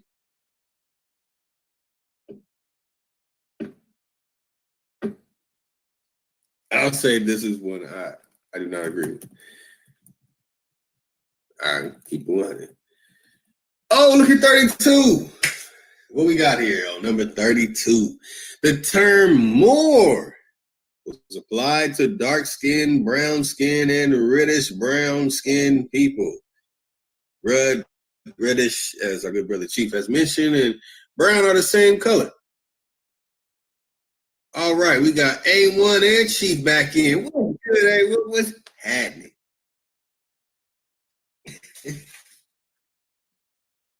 Yo, tell them, hey, Lotus. Yeah. Tell them, hold up, that's number what? Number 32. Read number 32 again. Read number 32 for the Aborigines that hate Ahanu the Moor, or Hanu El, or AKA Atanch this one. Let me hold on. You want me to read it for you? The term you might do it more just to any dark skin, brown skin, or reddish brown skin people who were not only indigenous to Europe, but West and North Africa. It's saying, but in Black Indians of the Western Hemisphere, because it's from North Africa, why would they dub it to people here? And just to make sure, if you study etymology, there was no fucking North Africa in 711 when you claim the Moors went into Europe. That's why I keep telling people, don't research. They get caught up in all this shit they hear other people say, and they don't do no research for themselves. And then when you hear other people say, you still want to argue it. This man wrote this book right here, damn, man, Pete Kanyan, or whatever, you know what I'm saying? And he's a researcher. And I've been telling people this shit for years, but everybody come at me. If I say anything about anything, everybody hate, like, and that's what it is, man, because people don't research. You listen to other people and you don't research. They've been telling you it was a synonym for Negro or applied to any dark-skinned person. It ain't got nothing to do with MSTA or Drew Ali, and I've been telling people that for years. Well, go ahead. I'm going to mute my mic, man. Go ahead. Oh man, that's it. So you're gonna love number 33 then. Oh man, you already know. I mean, I'm this is new to me. I like what I'm reading. Indigenous Black Celtics, or as many say, Celtics, Indigenous Black Britons, Indigenous Black Portuguese, and Indigenous Black Spaniards also known as Moors, had a long time knowledge of indigenous people in the Western Hemisphere. These Moors were well informed of the different customs, traditions. Dark-skinned Europeans, Moors, were used as buffers by pale-skinned Europeans to help colonize the New World. These indigenous Black Europeans, aka Moors, not only solicited the New World to pale-skinned Europeans, but also waged war on indigenous people of the Western Hemisphere, aka Indians. And this is a conflict that happened that I also happen to know about. And I ain't got no, now I'm not telling you that didn't happen. I told you, but that don't apply for that don't apply for all of them. You know what I'm saying? You had even over there in Europe, think about it like this, bro. You got to understand this, bro. You got to study Spain to understand the connection over here. If you don't study Spain, you don't understand the connection over here. You understand what I'm saying? You can look at the structures and you can look at the antiquity that they built in Spain and Andalusia, right? Now, you ask yourself, if they from North Africa, you cannot find some of this stuff in North Africa. Now, I ain't gonna front. Morocco got some old stuff there. They got universities and stuff there as well. But Morocco just became state in 1937.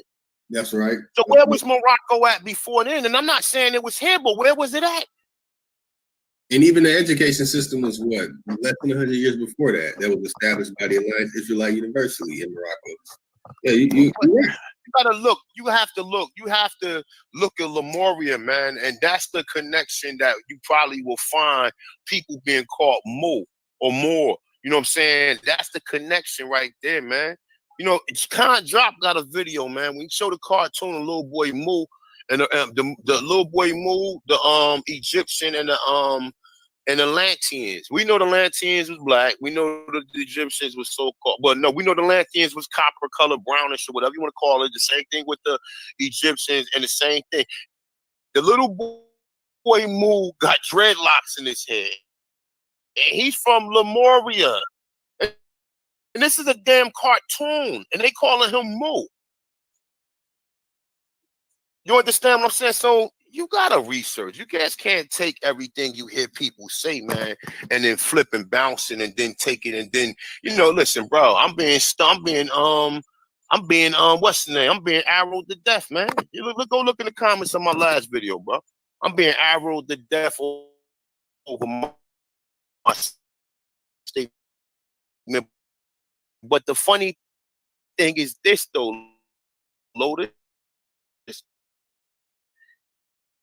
Go to my videos. I've been talking about the Moors. I got Hakeem Bey in one of my first videos. So if you've been following me, you already know what it is. I ain't never denied nothing. I debate me and have these personal issues with me instead of saying, look, man, the work you're doing helping me or whatever, if it's helping you or if it's entertainment, even if it's helping you get through your day. Look at what people doing, look and judge people from that. Don't judge people from what you no more. Lose no sleep over it. So my bad, bro. I didn't mean to chop it up, but go ahead. But those that actually help Columbus get here. You know what I'm saying? So I'm yeah, people over here that help too. Oh, he brought with him. He brought with him Arabic and Hebrew speaking, whatever you want to call them. You understand what I'm saying? I'm not never going to deny that. I know you had Moriscos that was over there at Andalusia that fucking converted, that knew about over here because they was doing trades, they was bringing stuff. And like I tell you, study the Moors in Europe. You study the Moors in Europe, you'll see what did they claim they brought over there to Spain. Two things you find in America: cotton and sugarcane. You find that. You Google not Google them, but research it. If you look in Van Sertima book, The Last Golden Age of the Moors, if you read Jose Pimenta Bay work, you'll see a lot of stuff. Also, Wayne Chandler got works on the Moors or whatever, as well as it's another I forgot the name. I forgot the Great Britain. I'm trying to think of her name. Mac, it's gonna come to me in a minute. But you have to read. And once you start seeing what they took on, you're like, wait, they had to be coming back and forth to the Americas. because it's too much stuff coming. It's too much stuff you find coming from the Americas that you find over there in Spain. Lemons, oranges, all that shit is indigenous to Florida. Don't let nobody tell you lemons came from the Americas, man. You know what I'm saying? So you have to really look and see. You have to study the Americas first from outside of this tribal shit. See, everybody's so caught up in this tribal shit to where that's stopping them from really doing the real research and saying, well, look, man, look at what's Mexico City called? Tanchilan. What's the name of? What's Mexico City? The island, huh? It's some line from mother. Make a man-made island like the Baja. You think regular Indians built that? You think these Indians that's living in these damn teepees and shit? You think they had something to do with that? Hell no. All right, then. So they wasn't even. It's so funny that they don't call the Mayans or they don't call the Incas Indians. They don't call the Mayans Indians. They only reserve that for these. They only reserve that for the primitive people. You don't never hear them call. And now, like I said, I got videos talking about Indians and everything. But when you start looking like, wait a minute, man, it's castles here, man, and universities. So these people that you got running around here living in these teepees, Abraham, son, oh my God, what the fuck is this?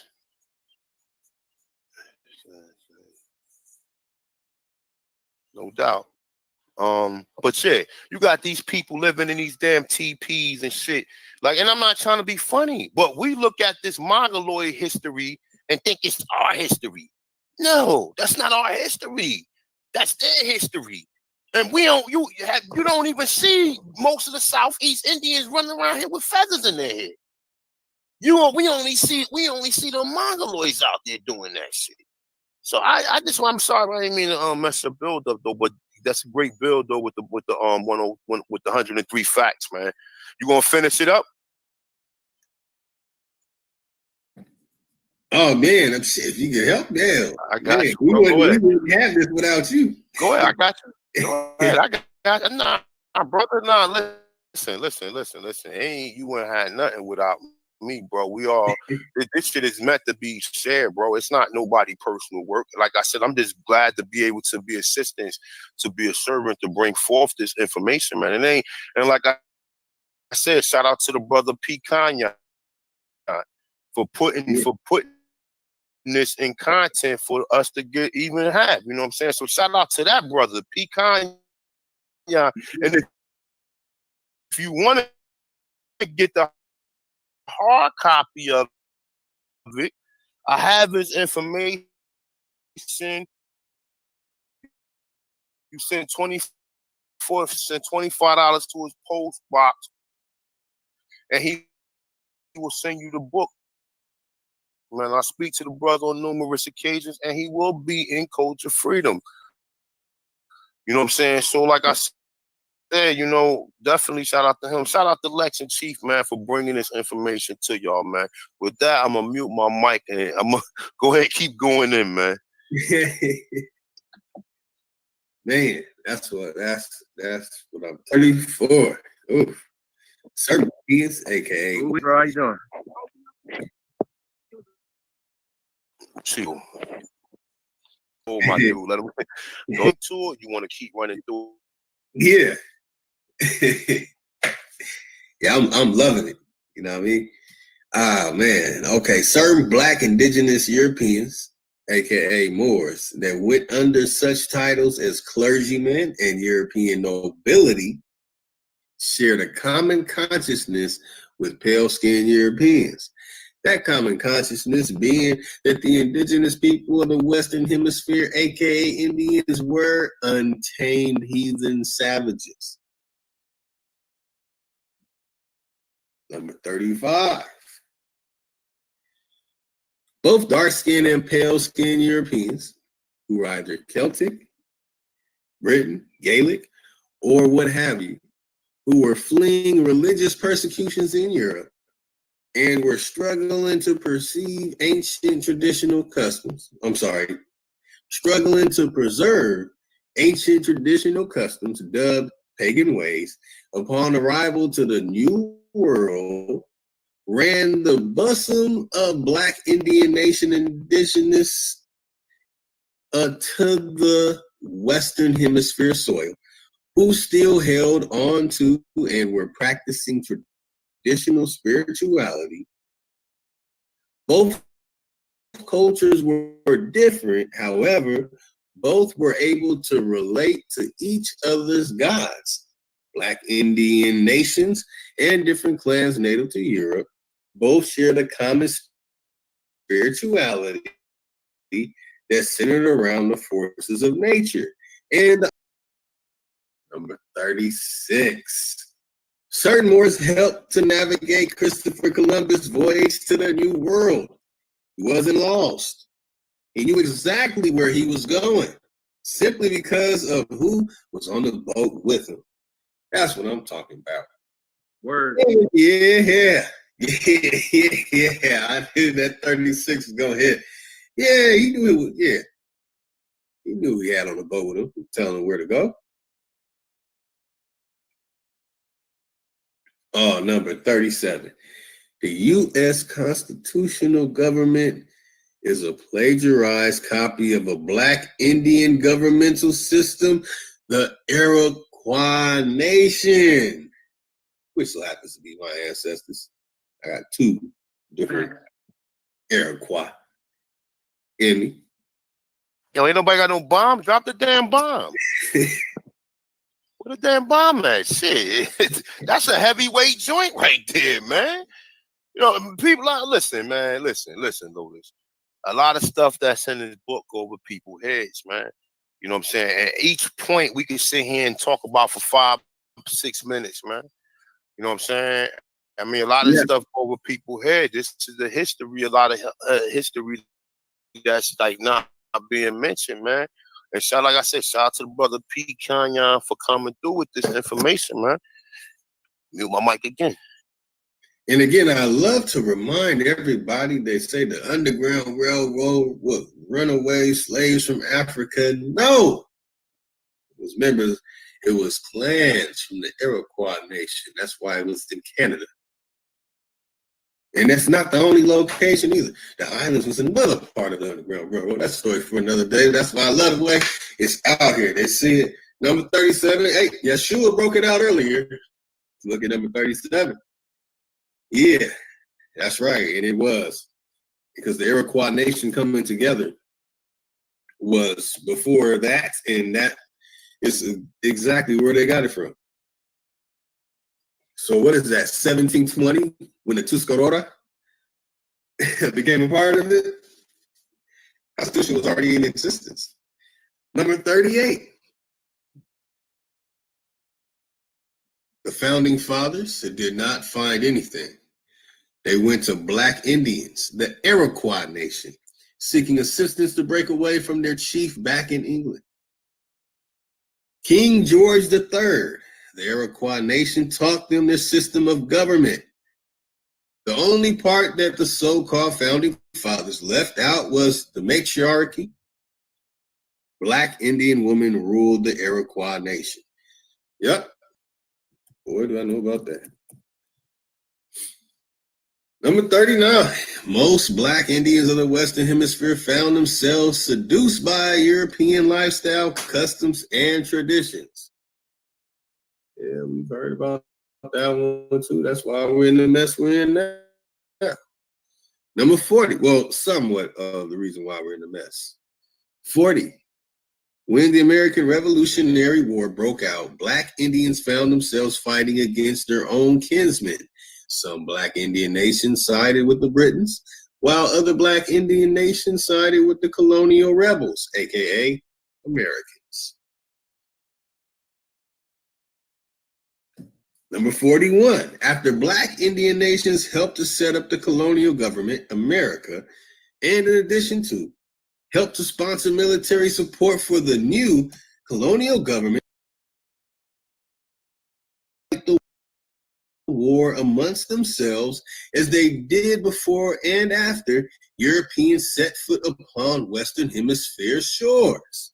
Like I said, man, our people wasn't holding hands singing Kumbaya. You know what I'm saying? There was some issues.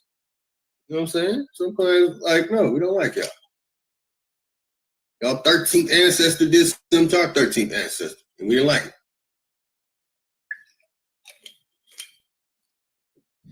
Number 42.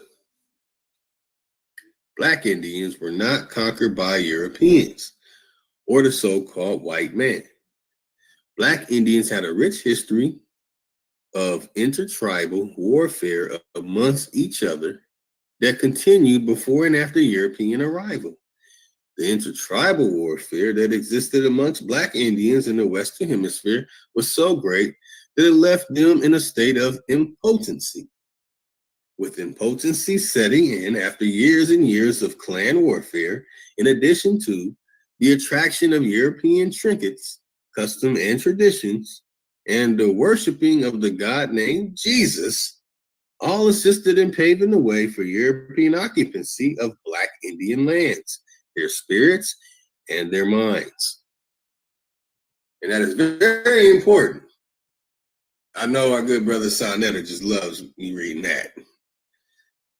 Number 43, after colonial government was established, America, Black Indian nations continued to aid the new colonial government with military assistance on other Black Indian nations that fought against European expansion and the taking of their ancestral lands.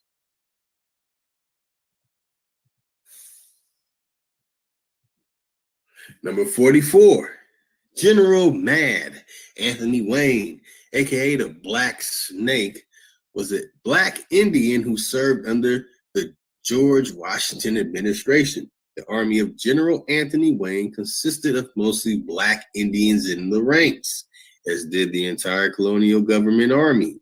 Besides Black Indians making up the bulk of the new colonial government army, American, Moors also filled the ranks. Number 45, George Washington established treaties with various Black Indian nations, as well as with the Moors, for military support against other Black Indian nations who did not support the occupancy of the new colonial government, America. Number 46, after the colonial government America confiscated most Black Indian lands, the colonial government refused to pay Black Indian warriors pensions for the military support.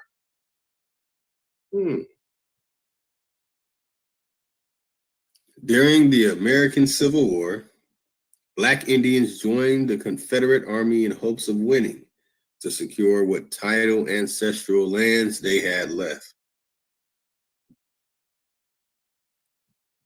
Man, this is a twist of total history as we know it right here. Number 48, other Black Indians joined the Union side of the American Civil War to fight for their own objectives as well. One of those objectives being seeking prosperity within the American system.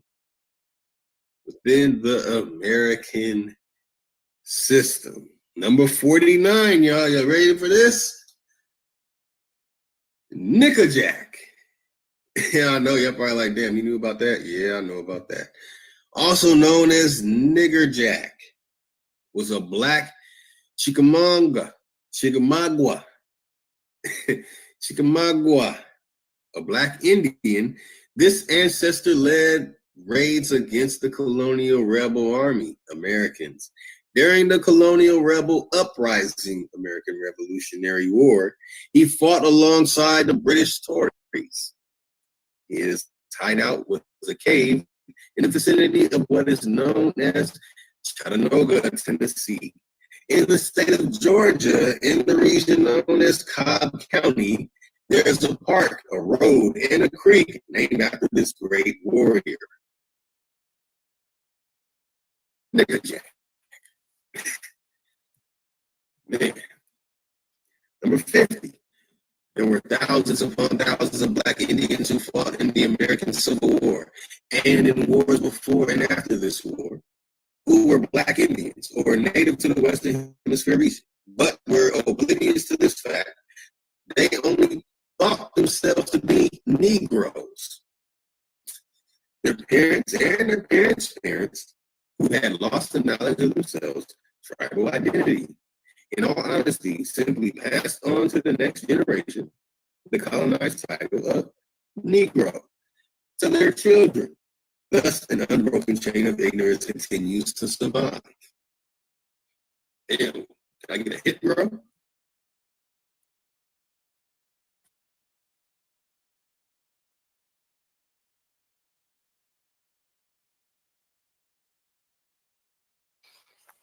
Yep. Still in?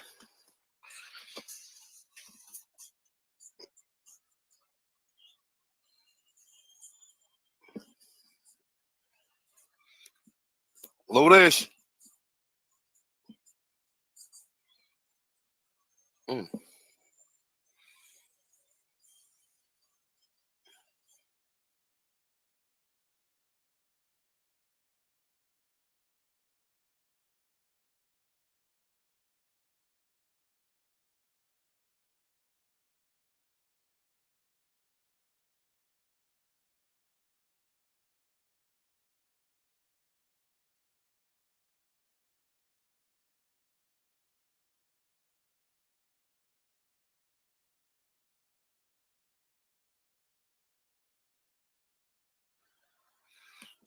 Mic check, mic check. I don't know what happened to Lotus. I'm here, bro. I didn't. Yeah, you might have. I think he got knocked out. Got dropped out. Yeah, he'll be right back in. Yeah, definitely. So, what number was he on? Huh? What number was he on? Yeah, I don't even know, bro. Hey, yo, I think he is. Unblock the brother, man. I mean, I don't know if y'all got him blocked, man, but I rock with the man. The brother, cool, man. We be building, man.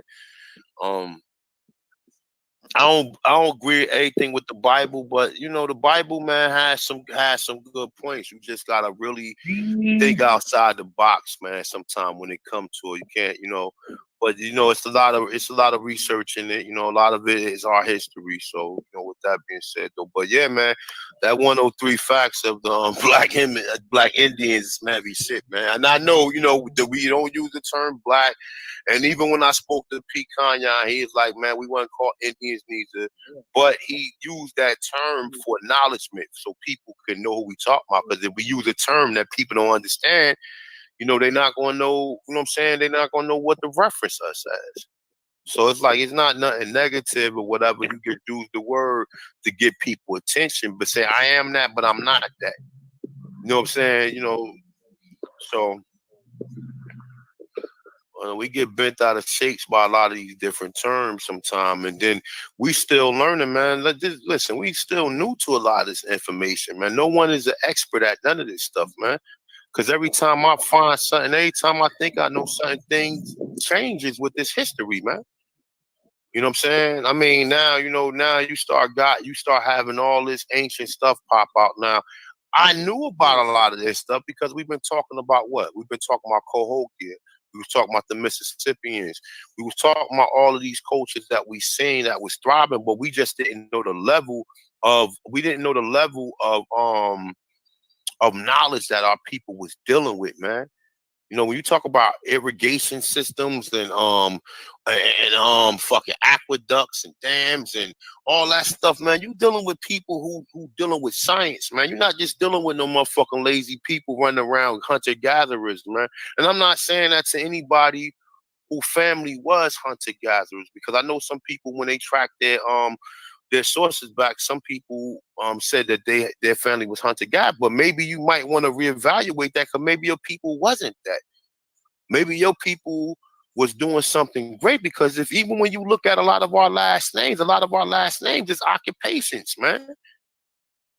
Gardener, farmers, mills, sharpener, you know what I'm saying? It's a lot of different surnames that are occupational names, and them are probably the science that your people was doing, man. That's why I said the other day, even when you dealing with Benjamin Banneker Bay, he wrote that almanac for them Europeans, man, because we already had the science. And people don't understand that. They don't even understand what that almanac was for. You know what I'm saying? He wrote that for them Europeans, because that was our science that we've been using forever. Real talk. And same thing, you know, when you look at the Washington monuments and you look at the little canal, that shit look just like they got in St. Louis, the same thing you see in Chicago, the same thing you see like at all these world fairs. It's just so funny that you see all of these same structures that look similar. So I think that the stuff that was already in Washington was ours too. You know what I'm saying? I think they just put Lincoln there or whatever, but I think a lot of the stuff that was in Washington was already there too. So that's something that once you really start studying, you step outside these tribes, you step outside the fact that we wasn't called a lot of these tribes that they calling us or whatever, and then you start looking at the real history of what was here, then you got to be part of that. Because if you're not part of that, meaning that you wasn't originally from here then. Because a lot of these structures they go back as far as the antiquity of this country or the antiquity of this land go back. You know what I'm saying? And like I said, man, me personally, I'm an Atanchan. That means I'm one sprung from the soil called the Americas. That's it. I can say I'm a Moor, which is a dark skinned or melanated person. I can say I'm an Indian, Nino Indios, children of the Most High. You know what I'm saying? I can be all that without having to have any personal or feeling like, you know what I'm saying, or having people having personal views about you that's negative, man. You know what I'm saying? Real talk, man. Or having any, no doubt, my brother, no doubt, Joshua. You know what I'm saying? Without having any negative feelings. Oh man, I hate Ahano. I hate A1. He's always talking that more stuff. And then people will be in a comment like they really got some smoke with me, man. You know what I'm saying? Indeed. People really got smoke with me, man, because I rock with Drew Ali, man. Come on, man. You know, I mean, let me do what I'm doing. I ain't fucking bothering. I'm building. I'm evolving, man. You know what I'm saying? We started off with this shit with just pictures and a few different documentations, man. We've been doing the 103 amazing facts of the Black Indians of the Western Hemisphere, some heavy shit, man. You know what I'm saying? And not to mention with a lot of the other research, man, that we've been doing, man. So, you know, like I said, man, just respect the brothers for the research. Take the research. Don't take nothing personal. And that's what a lot of these other people, man. Don't take nothing personal from what you get from this community, man. You take the information and try to apply it to yourself, man.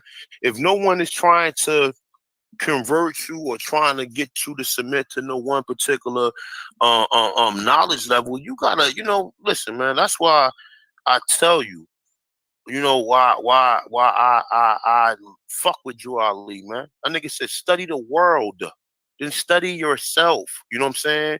And you come back and you find out that the Americas is where everything started at. So with that being said, man, where you at, Chief?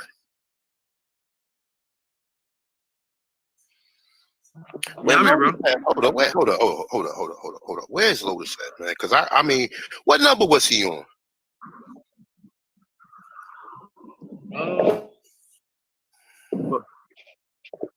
I think he was on 39. He was on. He was past. No, I think he was on 39. I don't think he was past 50.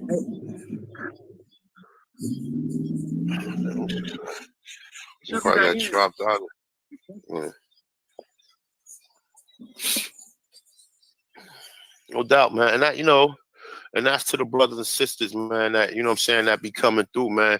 Don't take nothing personal, man. You know, sometimes, you know, like, man, you emotional. You was on, close your channel. I ain't emotional my ass, man. I get tired of people coming in trying to tell me something, man. I study this shit too long, man. You know what I'm saying? I got too many levels of understanding from this shit. I ain't just got no understanding of something I heard. I got understanding the people who I've been building with and what I see for myself. You know what I'm saying? You know, I think people get shit fucked up when we start talking about North Africa. That's where they go wrong, because there ain't no North Africa. If we agree that wasn't no Africa until 1815, then when the fuck did North Africa come in to play? And that's what people get it wrong. It was applied to any dark-skinned melanated person, whether they practice Islamism, which you find some of the tribes over here practice Islamism. You look at the first 8 words or the first 6 words of the Algonquin letter, they say it's Arabic. And I can pull that up right now. I can pull that up 3 second style and show you that. You know what I'm saying? I also got a couple of documentation that I'm gonna go in showing you how they found Arabic here in America. But I'm thinking that came from the Phoenician side of it. Because you had Phoenicians that was in America. I don't care what nobody tell you that they was here. They ain't come from no Tunisia or what, none of that shit over there. They was already here. Well, let me see, man. Let me see if I can help load us out until we come back, man. Let me see something. I don't really want to run through it because I'm gonna read fast through it. Let me see something. Hold up. I think he stopped at 39. Let me see. Let me see some. Hold up. Yeah, I mean, let's start from there. Nah, he was at 37. All right. He was at 37. He was at the U.S. Constitution government's plagiarized a copy of Black Indian government system of the Iroquois Nation. All right, number 38. The founding fathers did not find anything. They went to Black Indians, the Iroquois Nation, seeking assistance to break away from the chief back in England, King George III. The Iroquois Nation taught them their systems of government. The only part that the so-called founding fathers left out was the matriarch, meaning the women. It's saying Black Indian women rule the Iroquois Nation. And I think that go a little bit when we talk about Queen Calfia. You know what I'm saying? Most Black Indians of the Western Hemisphere found themselves seduced by European lifestyle, customs, and traditions. You dirty motherfuckers, you talented 10-ass niggas. You know what I'm saying? You heard that, Chief? Chief. Holiday. Yeah, I'm here, bro. Look, 39. Most Black Indians of the Western Hemisphere find themselves seduced by European lifestyles, customs, and traditions. Fact. All right. Matter of fact, no, hold on. Let me share my screen. Let me share. Hold up. Hold that. Let me share the screen. I wasn't even sharing the screen. Niggas are still seduced by them. Well, niggas is still seduced by them. That's a motherfucking physic. That's a fact. All right, so where the fuck was I at? Right here. Let's see.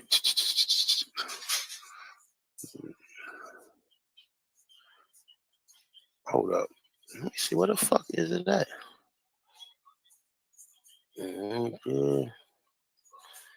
Okay.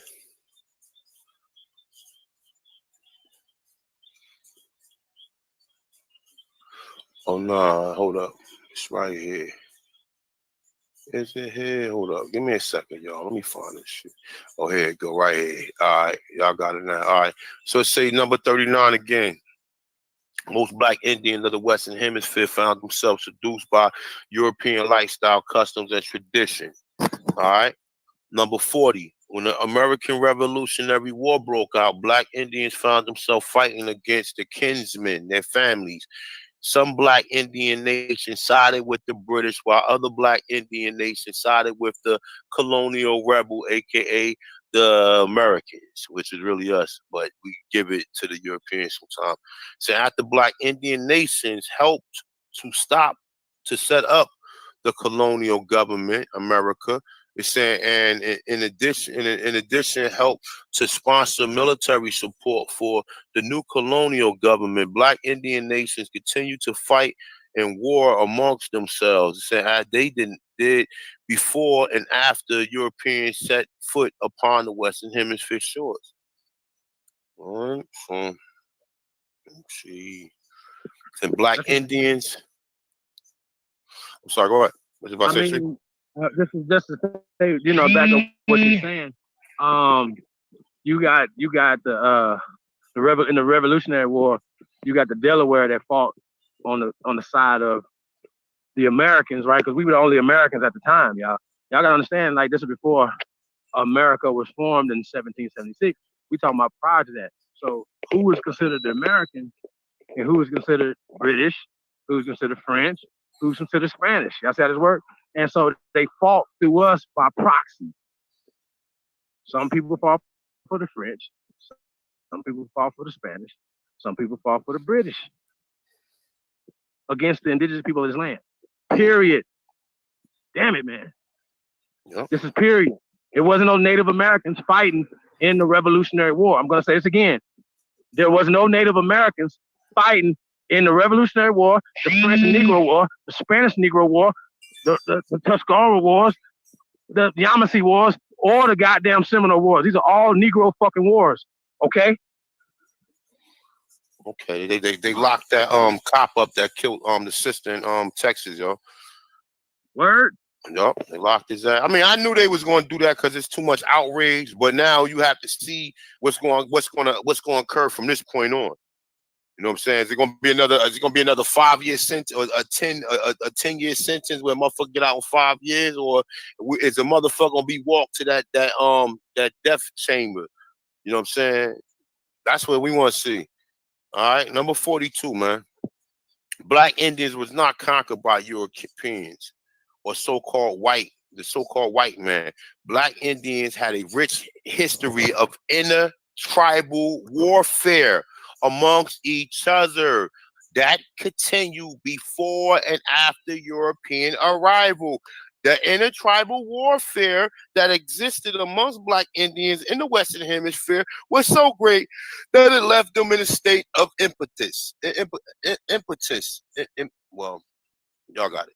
It's saying with impetus, it's saying setting and after years and years of clan warfare, in addition to the attraction of the European trinkets, customs, traditions, and worshiping of God's name, Jesus, all assisted in paving the way for European occupancy of the Black Indians' land, their spirits, and their minds. Okay, what did I tell you? When we read most of this stuff about the so-called slavery, right?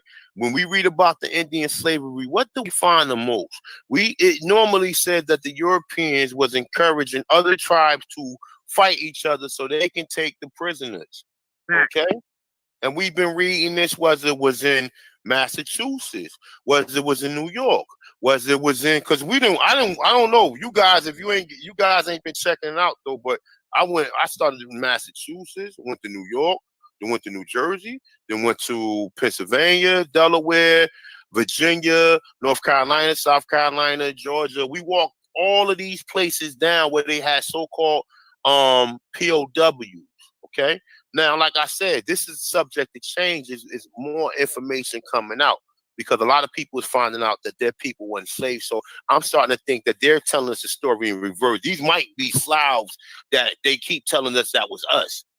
Just keep that in mind, okay? Keep that in mind. These people that they're telling you wasn't because they rewrote history, man. So these might be Slavs that really was the ones in bondage. But we do know that certain tribes was fighting against certain tribes, and they was sending them off to these so-called Europeans. Okay? If you will, if they was Europeans, if they was not Negroes at that point in time. They might have been Negroes at that point in time. And we sold out to our own people, man. All right. So after the colonial government was established, America, Black Indian nations continued to aid the new colonial government with military assistance on Black Indian nations that fought against the European expansion and the taking of their ancestral land. Okay. Number 44. General Mad Anthony Wayne, aka Black Snake, was a Black Indian who served under George Washington administration. It's saying the army and the general Anthony Wayne consisted of mostly black Indians in the ranks, as it said, as did not entire colonial government army. Besides black Indians making up the bulk of the colonial government army, American Moors also filled up the ranks. Okay. It said George Washington established treaties and contacts with various black Indian nations as well as with Moors for military support against the black Indian nations who did not support the occupancy of the new colonial America. After the colonial government, America confiscated most of black Indian lands. The colonial government refused to pay black Indian warriors pension for the military support. It's saying during the Civil War, black Indians joined the Confederacy Army in hoping to win to secure what little ancestry land they had left. 48. Another black Indian joined the Union side of the American Civil War to fight for their own objectives as well. One of those objectives being seeking prosperity within the American system. Okay. Number 49, Nigger Jack, also known as Nigger Jack, was a black Chickamauga, a black Indian. This ancestor led raids against the colonial rebel. It's saying Americans. During the colonial rebel uprising, the American Revolutionary War my bad. It's saying he fought alongside with the British Tories. He said his hideout was in a cave in a vicinity of what is known as the Chattanooga, Tennessee, in the state of Georgia, in the regions of Cobb County. There's a park, a road, and a creek named after the great warrior. Okay. All right. 50. It's saying there were thousands and thousands of black Indians who fought in the Civil War. It's saying, and in the wars before and after this war. It's saying, I'm gonna stop here. I'm gonna let Lotus rock out, man, because I know Lotus wanna expound upon some of this stuff. It's saying after this great war, it's saying who were black Indians or natives of the Western Hemisphere region. Saying, but obvious to this fact, they only thought themselves to be Negroes. Their parents and their parents' parents who had lost their knowledge of themselves' tribal identity is all honest simply. No, I'm sorry. Is all honesty simply passed on to the next generation. The colonized title of Negro to their children. The colonized title of Negro to their children. The colonized title of Negro to their children. The colonized title of Negro to their children. Who told you you wasn't a Negro? Okay. Thus, an unbroken chain of ignorance continued to survive. All right, and I'm gonna stop it there. I'm gonna let Lotus rock the rest of that out. But hey, man, it's definitely a heavyweight joint, man. Once you hit Lotus up to see where you at. Yeah, no, he said he's trying to get back in. He won't let him back in. Crazy. What you mean won't let him back in? I don't know, bro. I don't know what's going on. Kicked him out. He won't let him back in. I won't let him back in. How the fuck he can't get back in? Send him the link again. He probably can't get in through that link. I can't share it from here. Or then again, if he got control, you probably can't share it either. Right. Yeah, I can't share it. It won't let me. I can't share it because it ain't my program. Nope, I can't share it. Unless I copy the link and try to, I don't know if it'll work that way. Yeah, man, it's a heavy joint right here, man. Y'all gonna have to finish this. I ain't gonna finish it because I want Lotus to be able to read this and you know what I'm saying, and expound upon, because it's a lot of stuff that you really want to expound upon as you reading this, man. But it's deep. Well, you know what's crazy, right? When you got the ADOS people, and you got people like Tariq Nasheed who bangs on people from the Caribbean islands, right? Mm-hmm. But it's like they don't know the history of, like, say, the King Philip's War, or them displacing millions of us into the Caribbean islands through wars. It's called blackbirding. Okay, so. Hey, Waha, hey, my bad. Hey, Waha, I'm gonna hit you up in a minute. I'm sorry about that, Chief. Yeah. No, I was not. Chief Waha just hit. I'm gonna hit you up too in a minute, Waha, when I get a chance. I just ain't have my earphones, man. These damn wireless earphones sometimes, man. And I don't be having time. I can't talk on the speakerphone sometimes. So I'm definitely gonna hit you up, my brother. I know I've been longer waiting. I'm supposed to hit you, my brother. You know what? Fuck it. I'm gonna rock it out. Let me see, man. Let me rock it out some more, man. Since y'all wanna hear some more, man. Yeah, I'm sure they do. Hey, peace to all the great ones, man. Hey, yeah, like I said, man, this is a heavyweight jam. But when you just think about like what you're saying, man, like what the brother Ian is saying, is I mean, yo, bro, it's documented. Like, he didn't just make this shit up. He got documentation.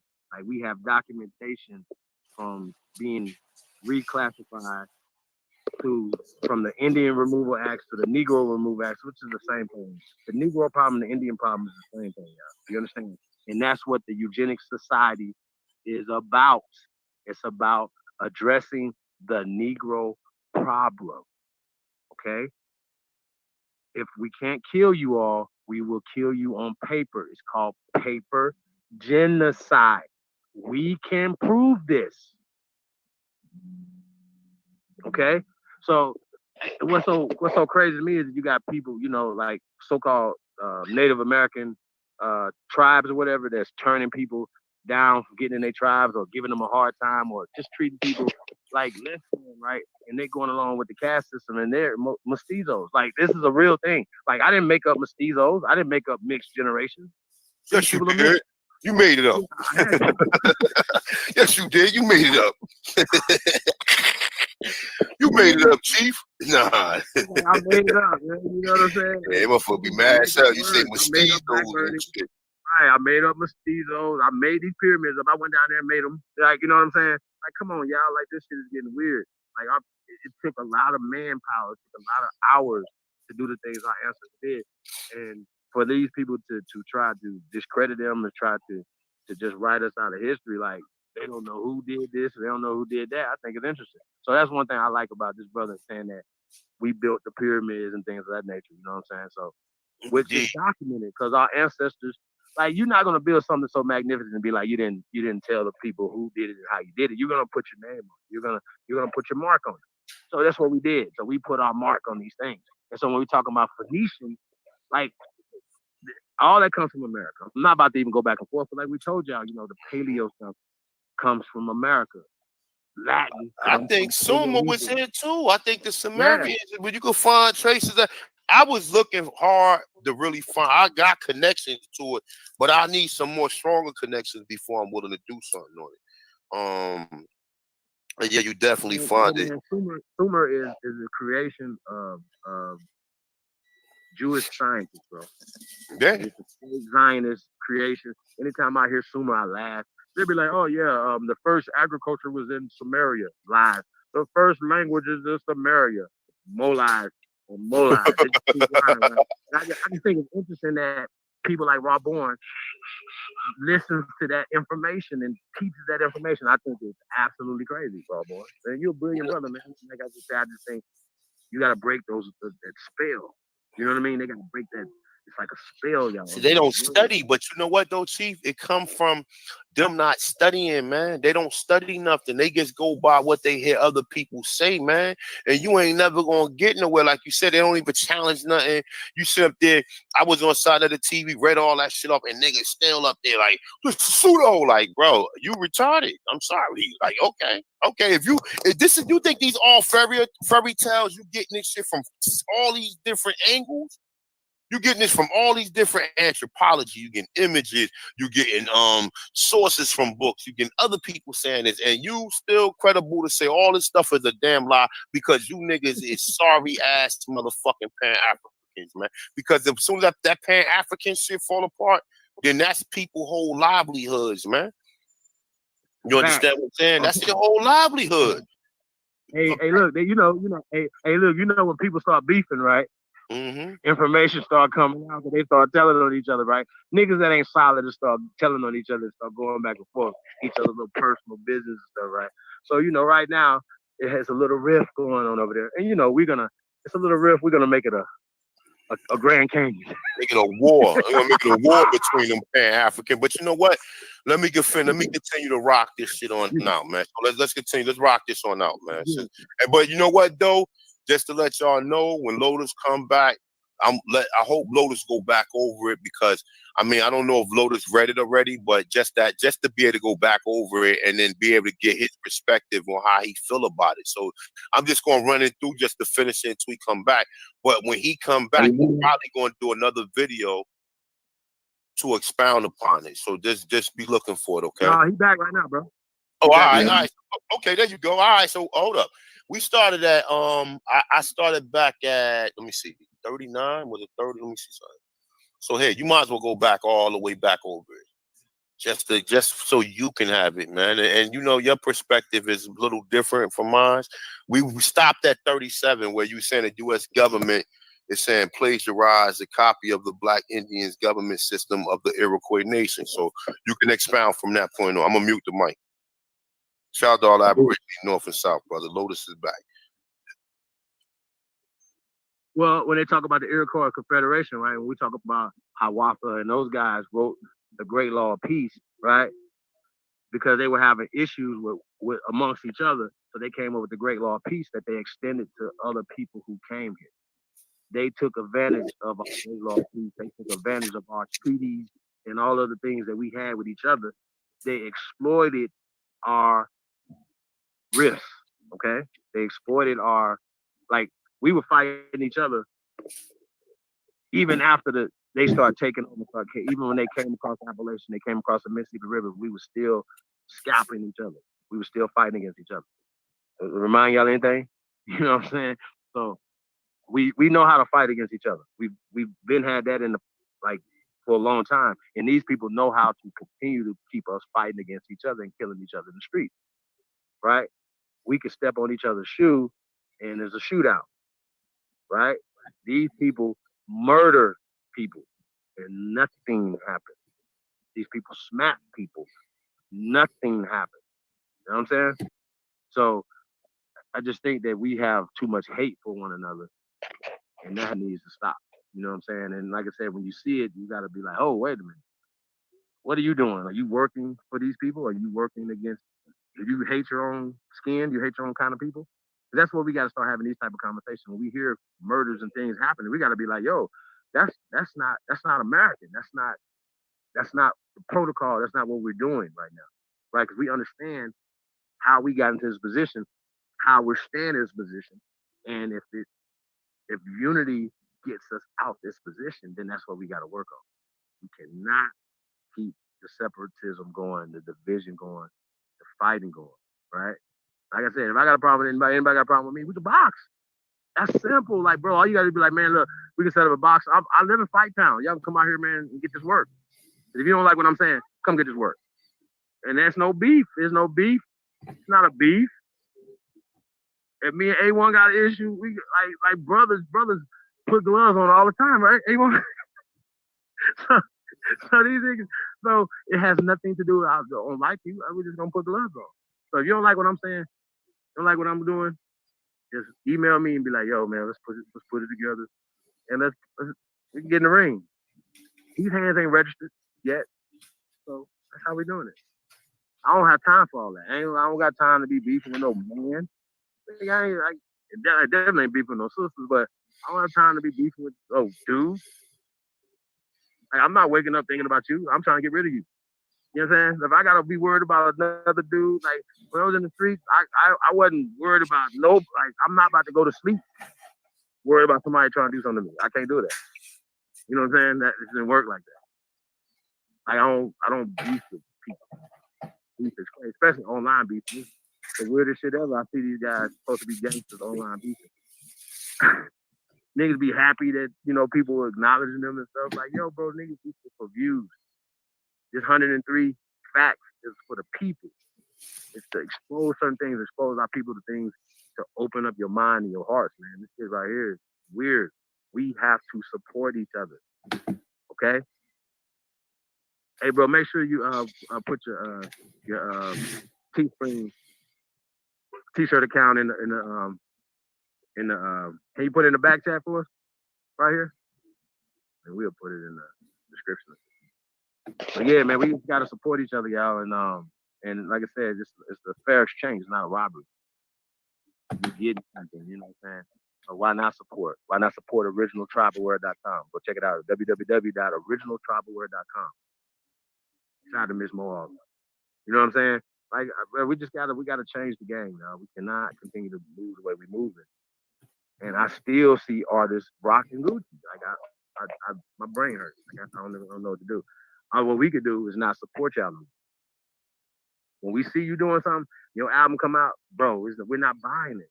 We're not even bootlegging it. We're cool on you. We're not going to your shows. We're not doing nothing. Till y'all get the picture, till y'all get on code. You guys are influencers. Y'all influence millions of people. Okay? And that's just what it is. So if you guys are gonna act a certain way, you're not gonna hold the people down, then we're not holding you down. What did you say, bro? No, my thing, man, my shit is tripping. It's still kicking you out and shit?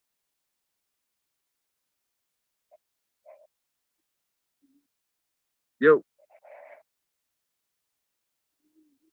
Hey, well, I could go to him and read them if Loaded can't do it. Can you hear me? I can hear you now. Damn. Yeah, my shit tripping. Man, this is some real bullshit. I don't know. Now you sound all right now. Yeah. Hey, so A1, yeah. What number you stopped off on? I stopped off on 39 right there. Well, no, 37. Now you was in the 40s. No. I went all the way to 50, but he stopped off on 37. So I mean, like I told you, let him rock through it so he can get his perspective off of it. Because we want to hear what he got to say about it. Yeah, no, I actually read past that. I read up to 42. Oh, okay, all right. Well, wherever you stopped at, then you good. Yeah, I was at 43. After the colonial government was established, America, Black Indian nations continued to aid the new colonial government with military assistance on other Black Indian nations that fought against European expansion and the taking of their ancestral lands. Yeah, I actually read past that too. Damn, where was I? I was at 46, 47. You ain't read. Yeah. You ain't read that. I just read all that. I don't think you read. I think you stopped around. Like, nah, matter of fact, you ain't read about. Hold up, did you read 45? Yeah, I read George Washington established treaties. I read that part too. I read the American Civil War. Black Indians joined Confederate Army in hopes of winning to secure the little ancestral lands they had left. I read that and the Black Indians joined. I read 46. I read the Nickajack. Yeah, I emphasized on that because I know that's a story I know. So I got up to 50. It was 51. That was the one. No, what you might have been reading all that shit the whole time and was booted out. Yeah. I didn't even hear. That's what I was thinking. I think that I got kicked out while I was reading that. Damn.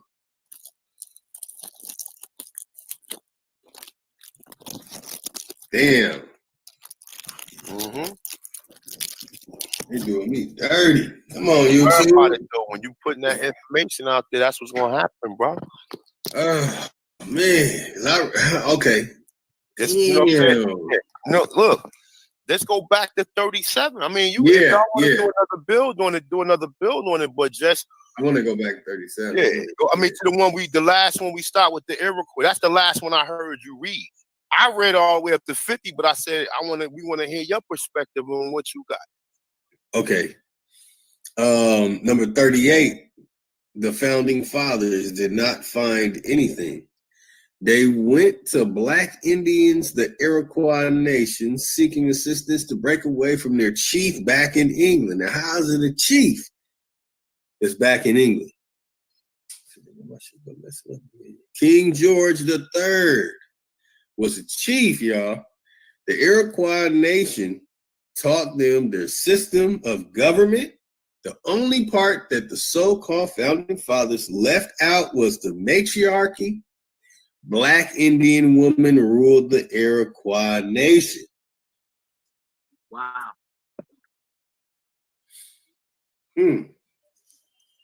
Number 39. Most Black Indians of the Western Hemisphere found themselves seduced by European lifestyle, customs, and traditions. What was it that was so intriguing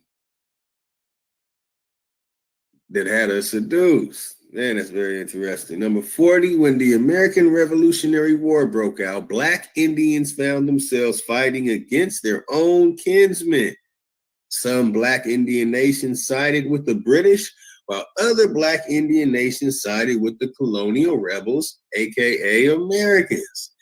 Like said by many of us, we were fighting on both sides. That means we both won and lost in a real way.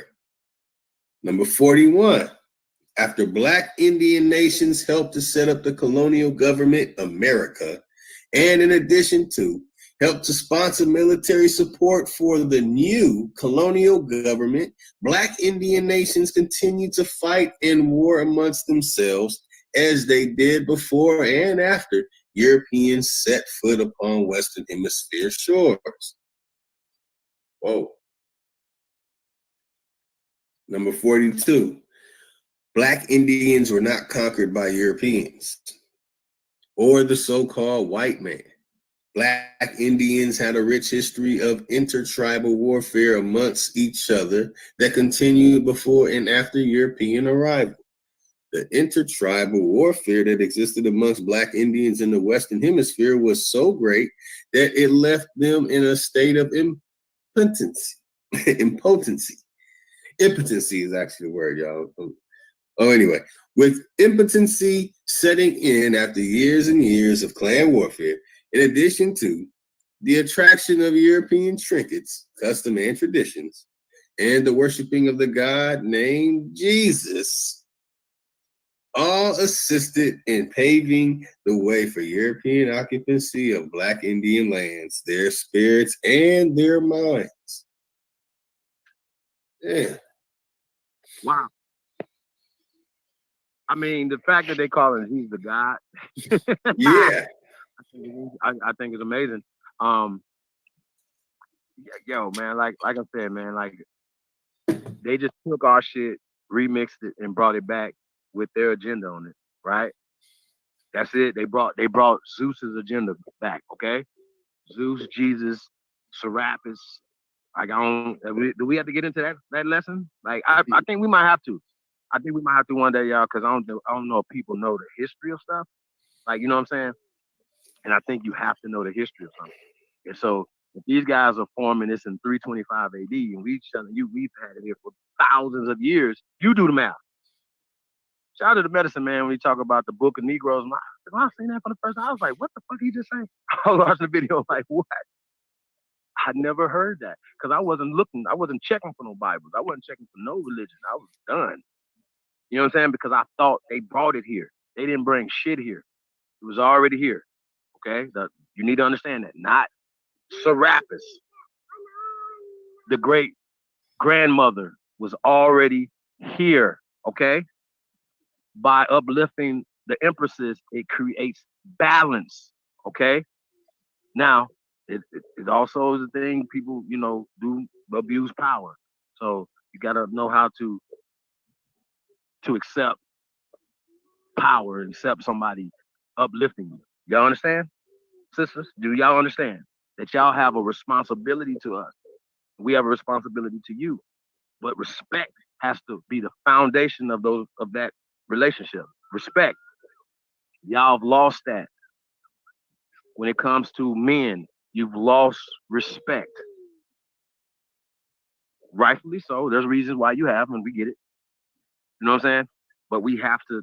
That has to be something that we learn how to rebuild, is respect amongst each other, love amongst each other. You know what I'm saying? And that's just what it is. We got to do that. So a lot of times, what y'all see a struggle between men and women trying to respect each other. This ultimate respect has to happen amongst us. Okay? It has to happen on y'all behalf, and it has to happen on our behalf. Period. We cannot do this without our sisters, and y'all can't do it without us. Period. Okay? The man and the woman creates God. Okay? That's it. I don't want to hear this matriarch shit. I don't want to hear this patriarch shit. I want to hear balance. I don't want to hear that bullshit. That's bullshit. I don't give a fuck what you think they was doing back in the days or whatever. God damn it. I don't give a fuck about none of that. These crackers came here and kicked somebody's ass. Okay? Made somebody sign papers. Made somebody do something. So I don't care about y'all. I don't care about that. That shit ain't working. That shit didn't work. So we gotta do something different. We need a new scheme, a new plan to uplift and empower ourselves. Period. So the bullshit, matter of fact, I don't never want to see that again, ever. I never want to see in this community the men and the women fighting. Never. Ever again. Learn respect first.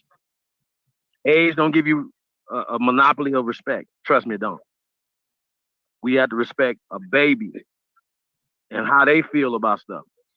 So just because we older than people or whatever don't mean that we gotta discount their feelings and their respect. That's it. We're not having this conversation. We're not even gonna have a conversation behind the scenes about this. It's over.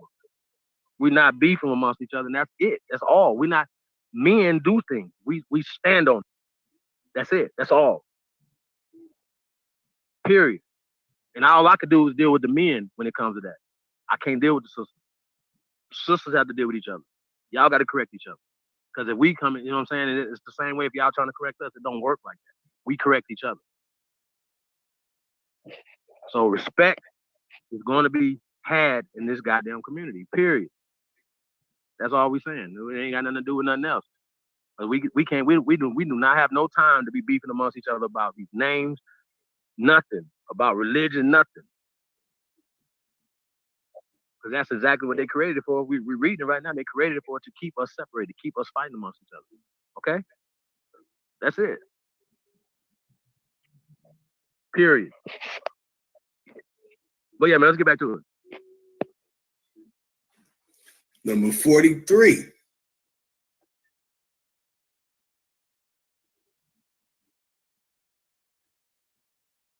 I got you back in, A1.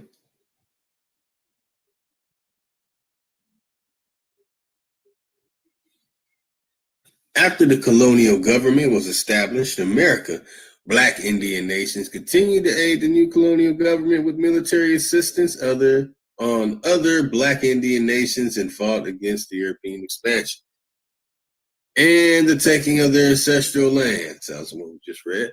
Number 44, General Mad Anthony Wayne, a.k.a. the Black Snake, was a Black Indian who served under the George Washington administration. The army of General Anthony Wayne consisted of mostly Black Indians in the ranks, as did the entire colonial government army. Besides Black Indians making up the bulk of the new colonial government army, American Moors also filled up the ranks. Interesting.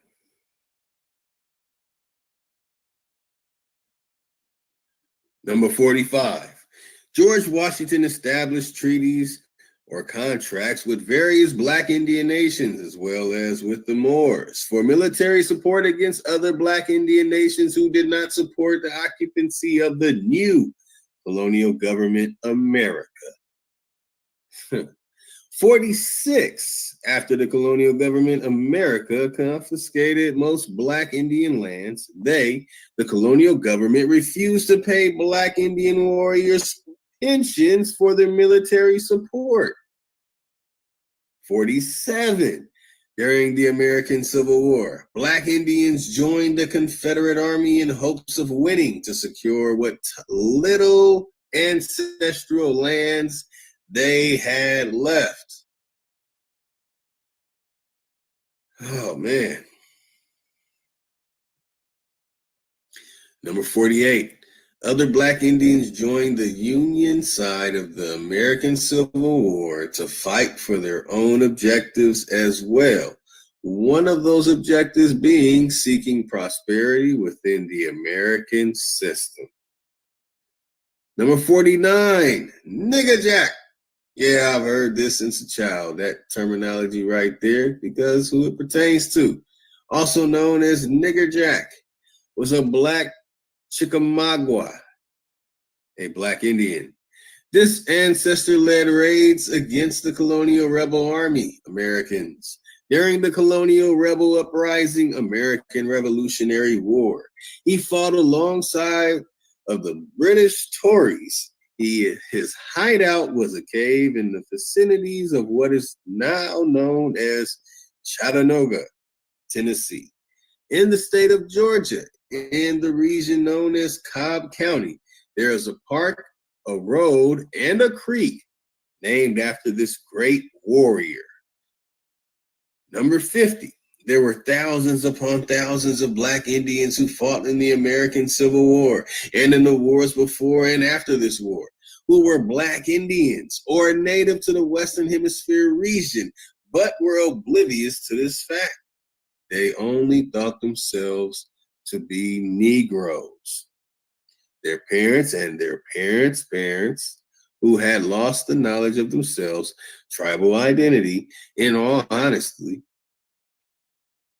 simply passed on to the next generation the colonized title of Negro to their children. Thus, an unbroken chain of ignorance continues to survive.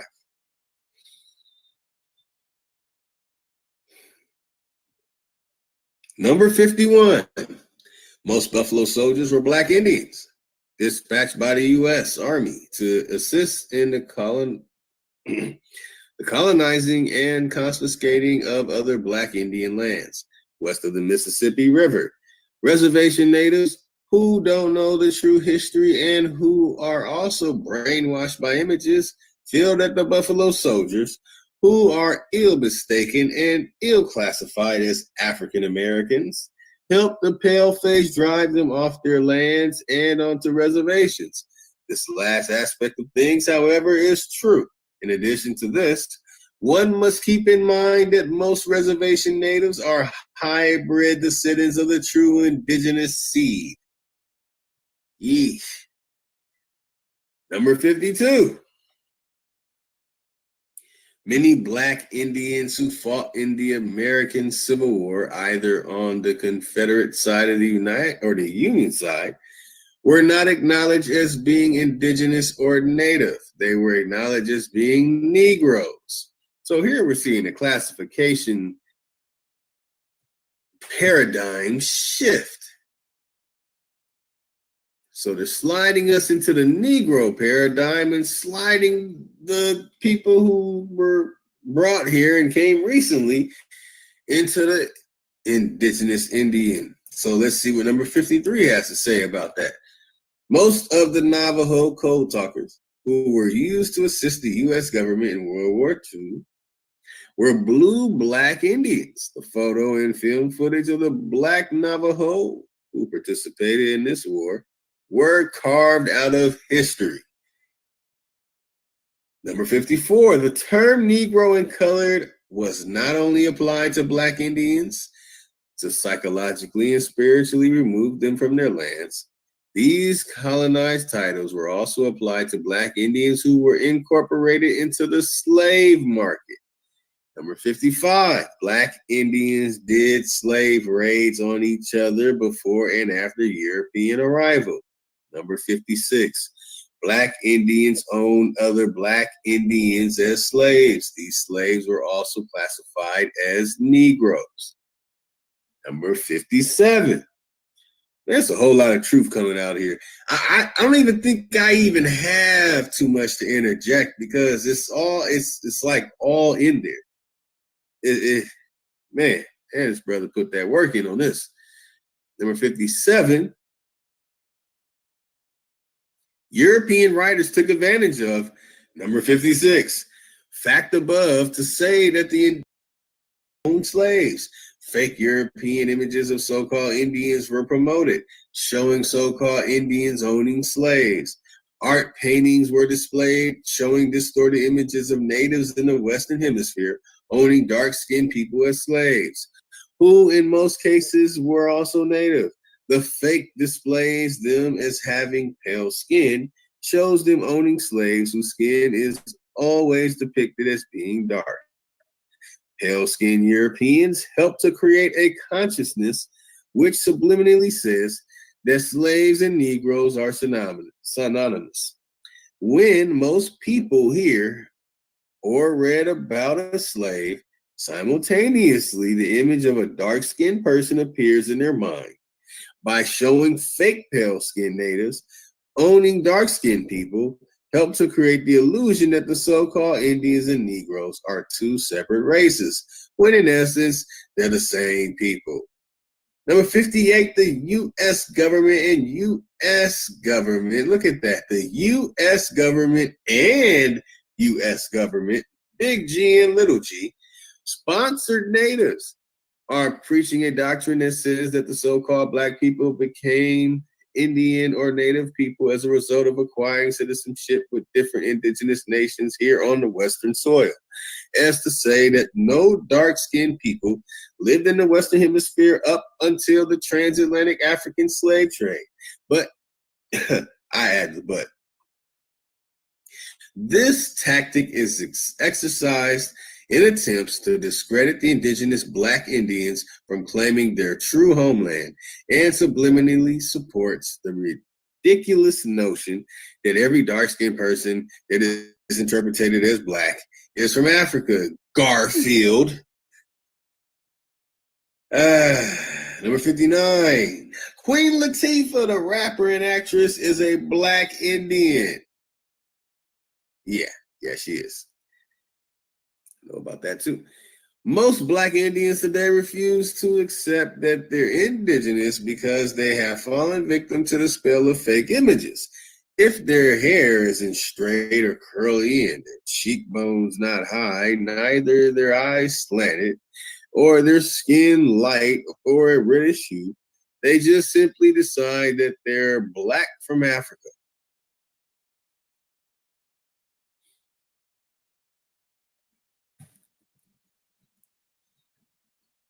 Number 61, most Black Indians of the Western Hemisphere who are falsely labeled as African Americans and Black Americans fought for their civil rights during the 1940s through the 1960s. They were not known as Black Indians or being indigenous. Some knew, others didn't. They went under the cloaking title of Negro Civil Rights Movement, aka Black Indian Civil Rights Movements.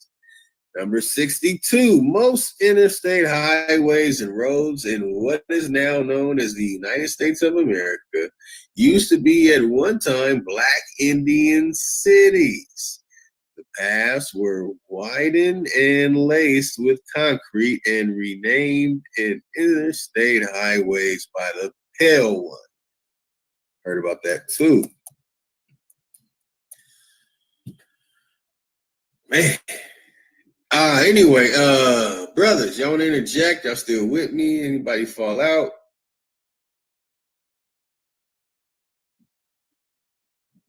All right. What you say, Lord? Because I'm already at 63, and it's like it's just dropping cold hard facts right now. yeah, that's deep, man. This is definitely deep. Man. Mm-hmm. I don't know what to say other than what I'm reading. Yeah, man, it's deep, right? I'm just saying it's deep, bro. He went in on this, and he wrote this book back in like 2000, I believe, like around 2001. But yeah, it definitely should have had me thinking for a while. But I spoke to him. I actually spoke to him a couple times, man, and I spoke to him last week, by the way. He doing good, but he got I think him and his wife got a business. So between them two businesses, he said he be putting a lot of hours in. So yeah, but I'm definitely gonna get him for Culture Freedom. I just gotta find a time when go down there because, like I said, he be kind of busy. But this is definitely a good book, man. I'm mute the mic and continue going on. Wow, man. And that's what's up, man. Word, man. Super dope. Yeah. I mean, yo, man, like, I mean, and like I said, once again, I understand why he's saying Black Indian, so people can kind of understand what he's saying. But that was actually one of our classifications that they classified. You know what I'm saying? Before African American, before colored, those other things. So they had to have a change of words. You know what I'm saying? And words have power, y'all. Like, once again, we always talk about the consequences of words and not understanding them and just putting yourself in a certain box. You know what I'm saying? But somebody's owning you though, because somebody owns these words. You know what I'm saying? So you gotta always remember that. So yeah, shout out to the brother Kenyon. Great work, man. Yes, it is. He who coined the phrase holds the coin. Okay. Can I address one thing? Yeah. Okay. All right. I don't know why y'all still so tight. Milford Moody. So we're going from African Americans to Moor. No one ever told you following people. No one ever told you was a Moor. Who you follow? You following me? I mean, if you follow him, I never told you that. So what the fuck is y'all keep on commenting on that Moor shit? Let the shit go. Like, really, like, y'all motherfuckers are obsessed with that shit. Y'all programmed. Y'all worse than the Pan-Africans. If the man you just heard the man in the book say they was referring to it, but you don't believe that shit, right? Like, that's what I'm saying. Like, you and your own people tell you, we read the definition, we hear about people, and you motherfuckers still don't get it. Like, god damn. Go ahead, man. Continue, man. Like, y'all motherfuckers crazy, man. Like, word up, man. Like, I mean, come on, man. Like, I mean, god damn. Do we need to go back and read what the brother who wrote the book says? Yeah, for real. I mean, come on. Like, I mean, like if you can't, you slow. If you and fuck that, I don't care who don't like what I'm saying. Like, you got to be slow if you still don't understand it. Like, that shit is imprinted in your mind that much. Oh, Moors is from North Africa. Moors is from North Africa. Moors is from North Africa. No one ever told you was a Moor. Be an Indian. For all I fucking care, I don't give a fuck what you motherfuckers are. I'm getting tired. Like, really, don't follow what you see other people doing. You hear me talk about that? No one influence nobody or tell anybody to convert themselves. You know what I'm saying? I mean, real talk. And like I said, we can go back to my channel. I got Hakeem Bey on there with the feds. That's my man. Okay? So if you don't like it, do yourself a favor. Unsubscribe. Don't mention nothing else about Moor. Chief Holiday ain't telling you more. Lotus ain't telling you more. The only way you got that from is because y'all motherfuckers, like, y'all take everything people say literally. And I don't get it. So I mean, once again, man, like, we've done this show, more is a descriptive term, bro. You know what I'm saying? So I don't know why people still taking stuff or whatever wrong. And then listen, yo, I don't care if it comes from a Christian pastor, an imam, or a more science temple person, bro. Truth is truth. Information is information, yo. Like, chew the meat, spit out the bones, yo. Like, it's simple. Don't even put the bones in your mouth. spit it out. Like, I don't understand why people don't understand that. Like, why you guys are so, hung up on. Hold on. Hey, Chief Waha. Words, Listen, man. why are you? I mean, not. That I'm big sorry, thing. not Waha. Hold up. What's the young lady name? What's the elder name? Like, listen, Chief, I don't have no problem with you. Why you keep coming at me? Okay, with this more shit trying to cause the confusion. These are my motherfucking boys right here. You expect them to cut me off because of that? You think these niggas really was gonna cut me off because I said I'm a Moor because you got an issue with it? Really? Now, I mean, you can shit. You can start a fucking witch hunt and get all the rest. I got 18. I got almost 20,000 subscribers. Find all 20,000. I'm gonna start a witch hunt and get them to unsubscribe. I don't care. At this point in time, I done put enough information out to where people should be able to say, yo, man, I respect that brother. If whatever he say, obviously if he's saying this, he got some information on it. Y'all people got all this. You should be worrying about the Aborigine that's next to you. That's who you should be worrying about. Because we did each other more wrong than anybody. You know what I'm saying? Yeah, I mean, listen. This channel is not for division. This is the people's channel. Tribe up, and then anything that we doing, bro, it's for the people, bro. We don't discriminate against our own people, y'all. So if y'all don't like that, I don't know what to tell you. Like, we've been saying the same thing for months. Shout out to Top Beta, man. We've been saying the same exact thing since we started. Like, because people have been doing the same stuff. And it was some Aborigines that, all these niggas keep talking about the same shit. They literally telling me I can't deal with my brother, A1. I'm like, well, first off, I cuss their ass out. Because don't nobody tell me, listen, y'all, don't nobody tell me shit. Okay? Nobody. Hey, Chief, I don't care. Hey, look, I don't care who else it is. No, I'm just saying it might not be. Niggas ain't loyal. Look, I just want to say this real quick. I don't care who it is. Like, I don't hide nothing about what I say.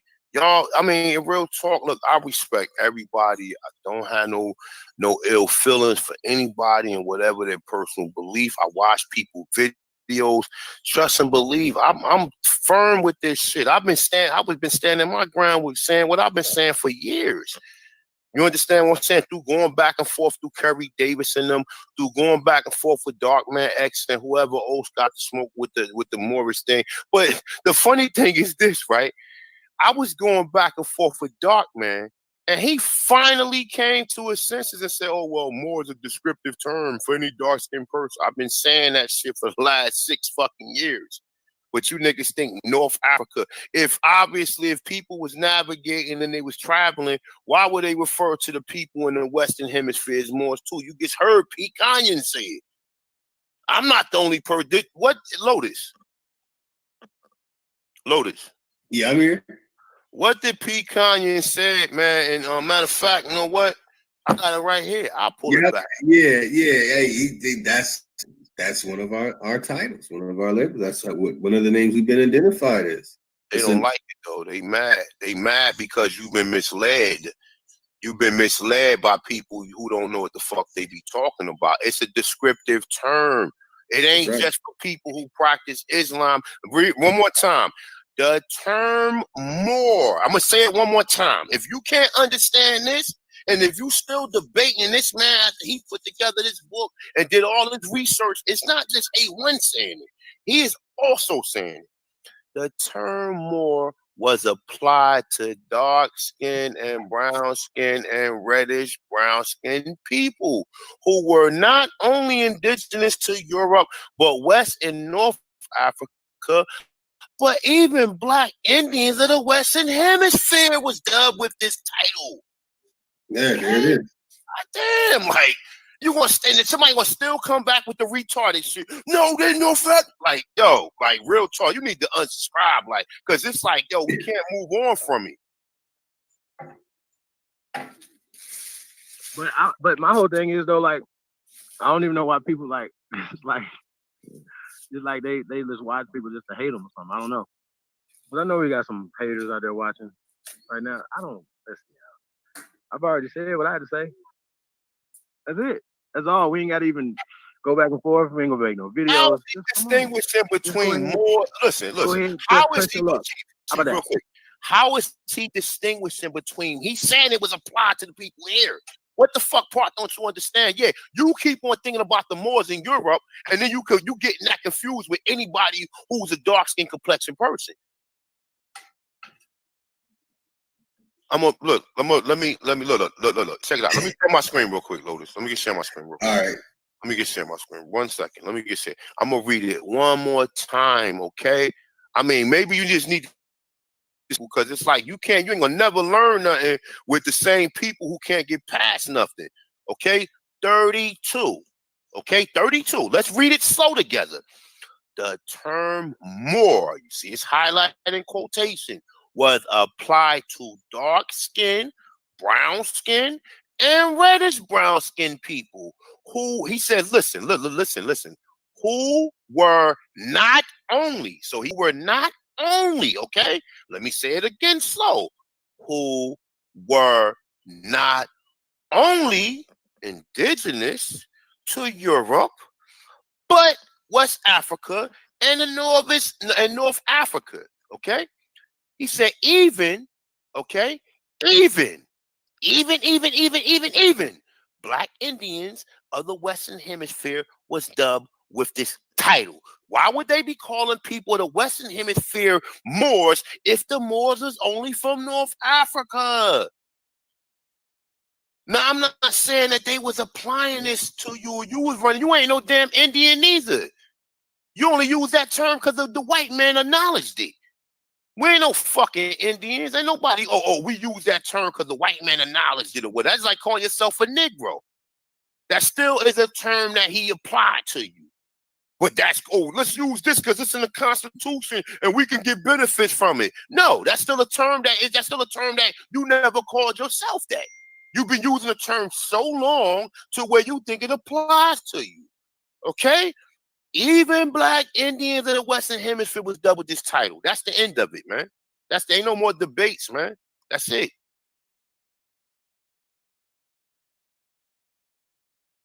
Yeah, man. I mean, it's awful. I mean, they only think Berbers or people from Mauritania, and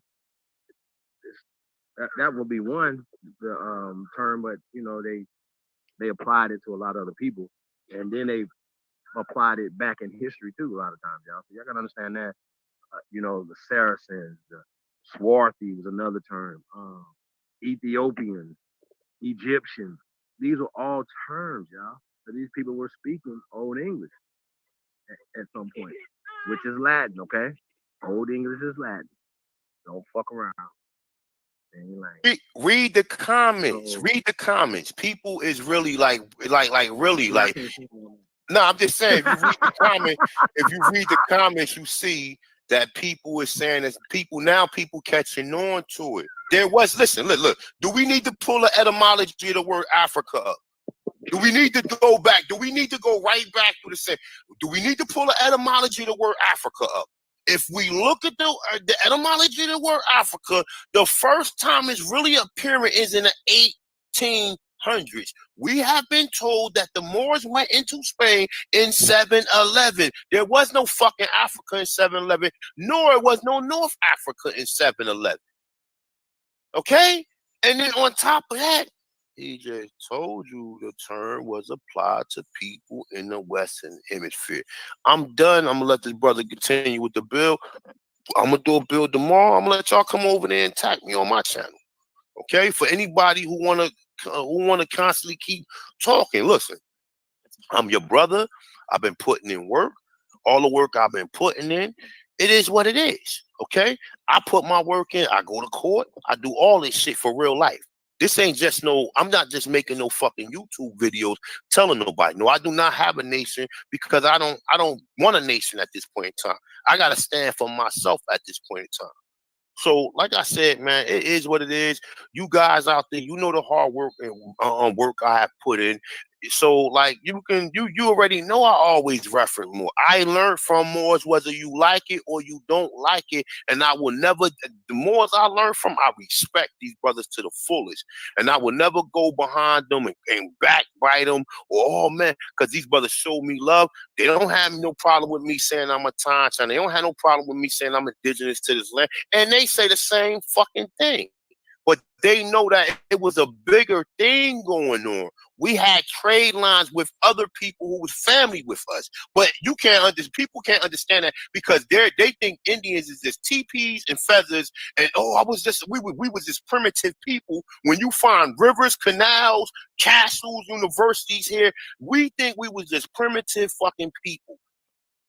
These fucking clown ass Indians, these mongoloids you see running around in circles looking stupid. That is not our culture. And I keep telling y'all that because we the Indians and we were stripped of our titles. Okay? Them Indians you see out there are not us. Get over it. You're not them people.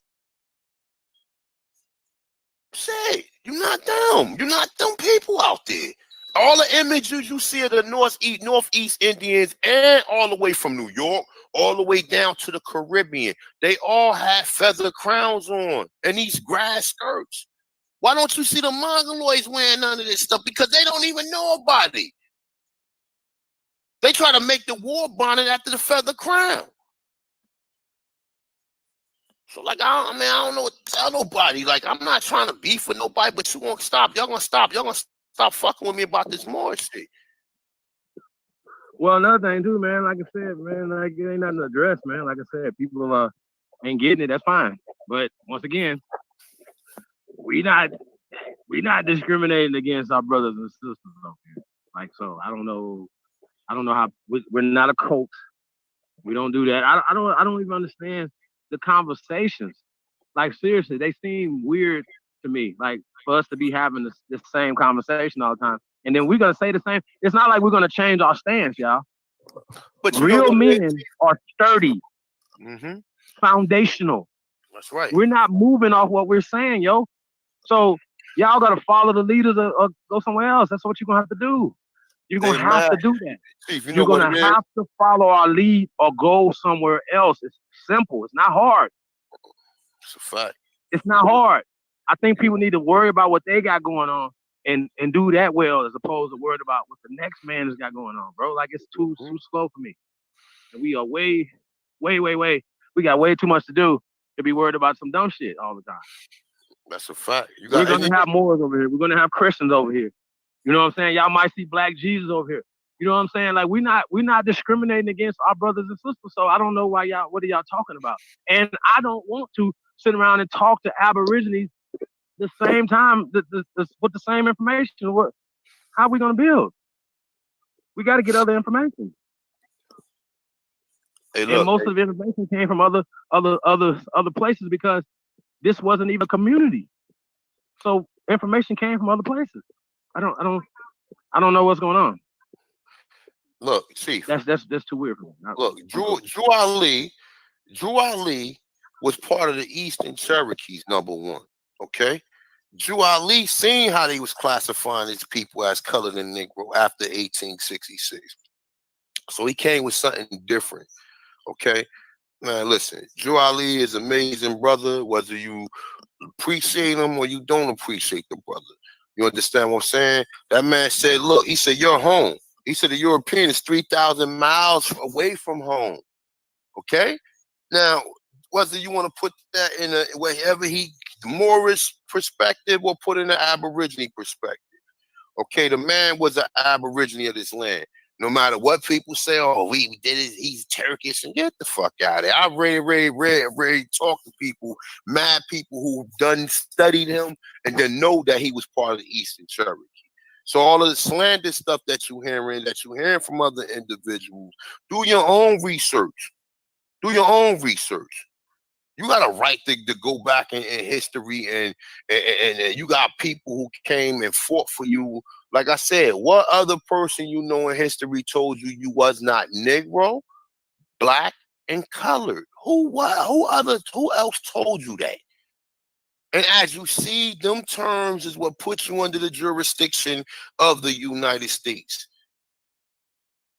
So if you don't know how to channel that energy right there and say, well, listen, man, at least this brother did tell us we wasn't that. Instead of going to a campaign to, oh, I'm supposed to be in line. I ain't got to follow what none of you motherfuckers do. I do what I do. I self-ruin master. I control this damn, this fucking 666 pack that I'm in. I control this. I came into this shit alone. I'm going to leave out this motherfucker alone. So I don't know why people go through a campaign to try to tell me something like I'm gonna run around. Oh shit! Because you don't agree with me. I need to change my views. Adios, sayonara. There's enough Aborigine channels out here to where people don't talk. Where you got enough of these other Aborigines who hate talking, even mention anymore, because they want to appease to everybody else. Okay, if that was the effect, like I said, I probably would have way more subscribers if I didn't even mention the word more. But guess what, though? It ain't even about that. I can care less. It's about the information. Most of my videos say what? Indians, Aborigines, Atanchans. Okay, but people still don't get it. People still try to connect you to something that you're not. So we're going to leave this alone. Tomorrow I'll do another video on this. And matter of fact, what I'm gonna do is this. I'm gonna connect the stuff that they found in Spain with the stuff that they found in the Americas. Okay?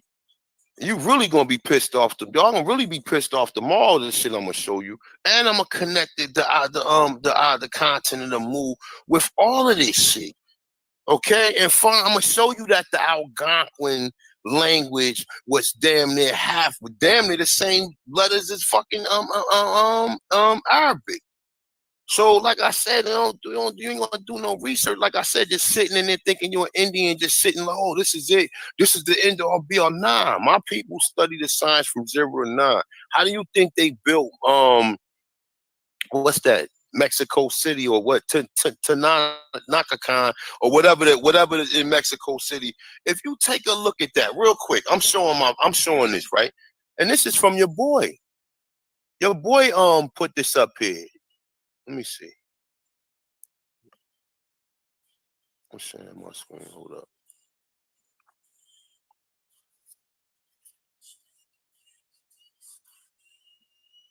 Let me see something real quick. All right. Okay, you think this shit was done by some damn Indians? Can you see this, Chief? Yep.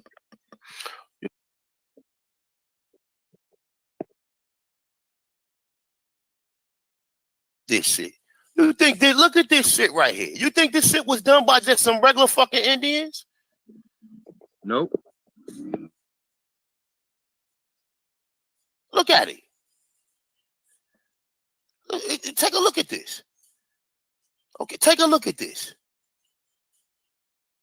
You think this was done by some damn Indians? I don't know what. I'm not gonna give them no name. But you think shit like this was done by Indians? Or did people have some type of science to be able to put this together? You take a look at it. You take a look at this right here, Chief. You think that the 60,000 structures they found in Guatemala, you think that was done by some regular Indians? What you say, Chief? I mean, wasn't no such thing as Indian, man. You know what I'm saying? So, like, it's interesting. There'll be like Aztecs, Mayans, Incas. Y'all know what I'm talking about? Mm-hmm. So, and then the Aztec, Mayans, and Incas will be like, "Oh, we didn't build this either. This was already here." Okay, let's be clear. So, I just think y'all gotta bring it in. We are ancient people. So I say the ancient ones, that's right. The old ones built it. Okay, we are the old ones who have waken up. Okay, we are the ancient mound builders, civilization givers to the goddamn planet, bro. Like that's just it. And listen, y'all can respect that or check it. Anybody got a problem with anything I'm saying? Like, listen, we teach every day. Like, because remember, it's not up for debate. I don't care who you are. I don't care how many PhDs you got, from what prestigious college you got it from. You can't fuck with this ever. Look, and one of the elders who put the most work in was Empress Verdiasi. She got the United Nations to recognize the Washington Moors as one of the oldest nations on the planet.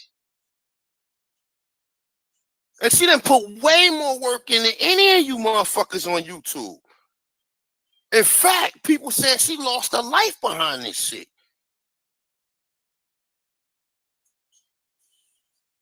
So why did they acknowledge her in the United Nations as the Washington Moors as being the oldest nation on the planet?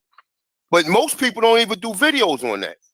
They don't even do video. I've never seen none of these niggas. I got 3 videos with her talking to Bobby Hemmett. We got Return to the Ancient One. I actually got the book on my what's the name that I'm gonna have my computer read, and I'm gonna play the whole audio of what she was saying.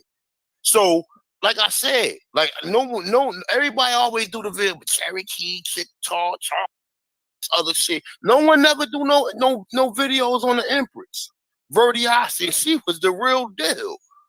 She was the real fucking deal. Not just some YouTuber, not somebody trying to get something done. She was getting shit done. And no one showed didn't up. They get her like didn't she get in trouble for some taxes? She got killed, man. Nah, that's all that, a lot of that stuff. Remember, man, when you doing stuff like that, they gonna come at you with slander. And then what our people run with it. How she paying taxes when she on her land? You don't supposed to be taxed. How she paying taxes when You it ain't was supposed to be taxed. That's right. Huh? How she was So paying. she shouldn't even have nothing to do with the IRS. You know what I'm saying? Like, cause like the Indian reservation here that has a dispensary on it, don't pay taxes. They don't pay taxes, so I don't know why she would have to pay taxes. They were trying to make her pay taxes. They were trying to make her. She was standing her square. You understand what I'm saying? She was standing her square. You ain't gonna find nothing on her that she was old. Like I said, do the research on her. But people ain't researching her because of the word more. I ain't fucking with her. I ain't fucking with her. She used the term more. The term, but they got her, they recognize her to be the oldest nation on the planet, not in America, but on the planet. Now, we know how hard time these people give you or whatever. They don't even want to let you be a Cherokee. But how the fuck would they allow? And she got almost 100,000 acres from Louisiana that she took back under the Tanakers. So I done been researching this shit all for a long time. I'm not new to this, man. I'm not just somebody up here coming at me and let somebody put a puppeteer me like I'm just some damn peon or something. Nah, I'm motherfucking Hanu the motherfucking God, aka a Thompsonist one.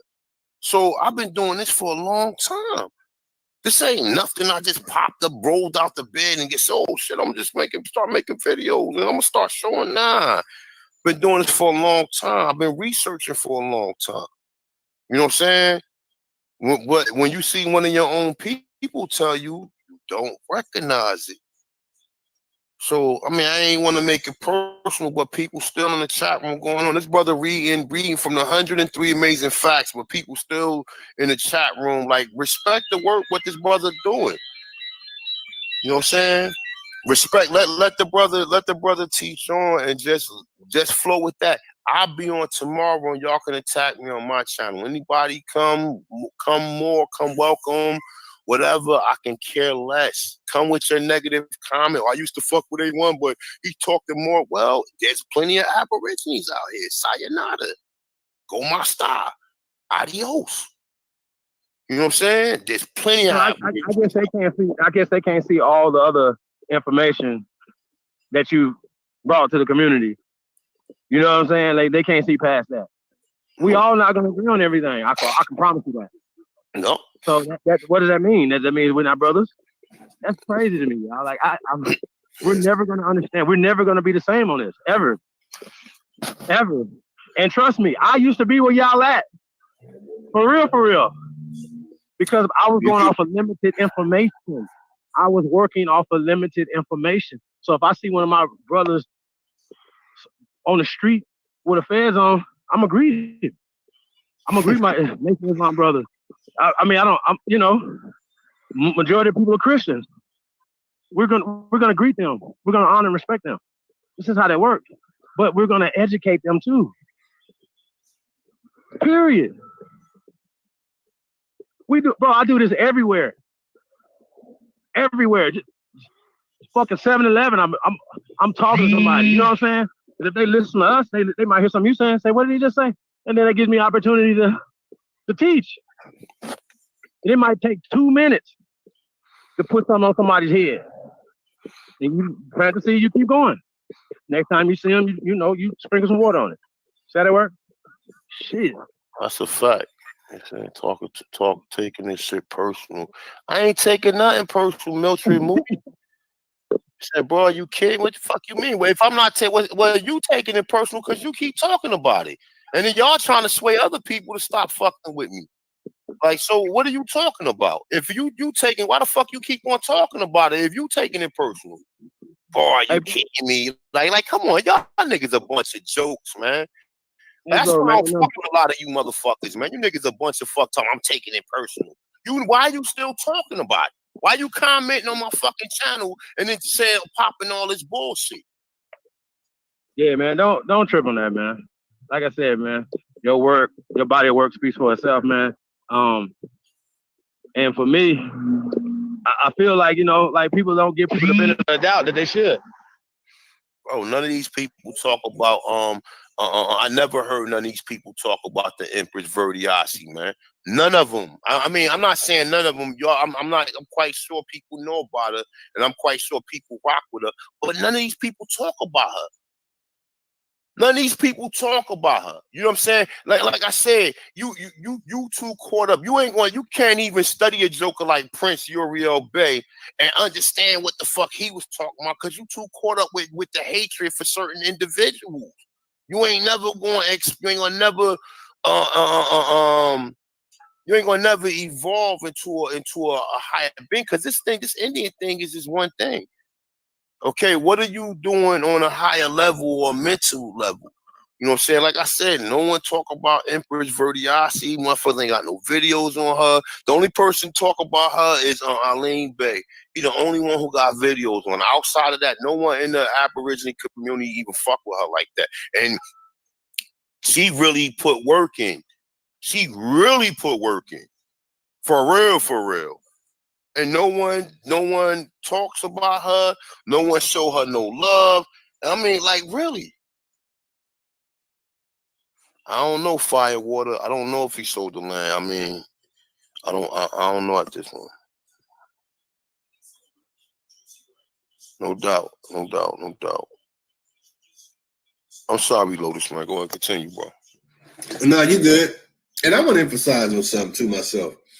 When I started my Black Lotus Society, that I changed to Black Lotus Civilization, my first interview that I did on Blog Talk Radio was Aline Bay. My very first. And one of my favorite interviews was, again, Aline Bay. All right? I love my brothers. And sisters. More Hebrew, Buddhist, Hindu, you name it. Even my brothers and sisters from the continent that we call Africa. I love my brothers and sisters. All this cult, gang thing going on, I'm not with it at all. And yeah, I'm the one that brought our Sarah Duke of Tears on. That's right. I am the one. That's my brother too. Had some amazing conversations before the interviews by Ty Data. Yeah, that's me. So like I said, I had a conversation earlier, about this situation. And I put it out again. I'm not going to censor one person, and there's a quote that someone said that I really had to think about. It said, Adolf Hitler ate sugar, so don't eat sugar, because if you eat sugar, you're like Adolf Hitler. And it seems that goes across the board. So this a cult, gang thing. It's not going to work in the community that we are building. That might have worked for that short span of time in the past of being at each other's throats. It's not going to work in the future. It's not at all. And I still have love for many of my Moorish brothers. Okay, you cannot judge one person. Do you know how many of our Aboriginal, indigenous brothers and sisters did things that we consider sell out and the wrong thing? So are we going to go beat up and say, oh, well, we can't call ourselves by that specific tribe and that name or whatever? No, we can't. And the chat is off the chain. Yeah, we got an awesome chat. And every once in a while, some type of ooze slides its way in and they try and distract. But it doesn't work, man, because we get right back to it. What's the next number? Let's let it fizz out. All right, next number 63. Most cities and towns today in what is now known as the United States of America sit on top of ancient Black Indian cities and towns that were there first. I say it all the time. You're on ancient civilizations. But the key thing is though that it's American Aborigines. We built all this. And listen, the crazy part about it is, right, even after the Trail of Tears, we went out there and built that up. Do you understand? But it was already Negro territory prior to the Trail of Tears, y'all. This is crazy. That's why they had to get old boy Bass Reeves, right, to be, to police that area, right? Because he knew the languages of the people. So check it out. If he was a slave, first off, they ain't teaching slaves different languages, okay? All right, let's be clear. So they always like to tell the story of all our heroes that were slaves first, and then they beat up their master, and then ran away to freedom, and then became whatever, senators or governors or what the fuck ever, heroes. I'm like, yo, is everybody gonna have a slave story? Django. Everybody? Come on, cuz. Y'all don't believe this shit. Oh, you do. You actually do believe shit. We're saying that every goddamn square inch of this land is ours. That's what the fuck we saying. And we need y'all to start moving like that, y'all. Like, we have to move like it's our shit. Go take your shoes off, put your feet up, everything on this shit. Like, it's yours. And dare anybody to tell you anything. Do you understand? I just be asking the question. Somebody says to me, when you going home? When the fuck is you going home? Straight up. Like, we have to be proactive in our activism. Okay, we got to be active.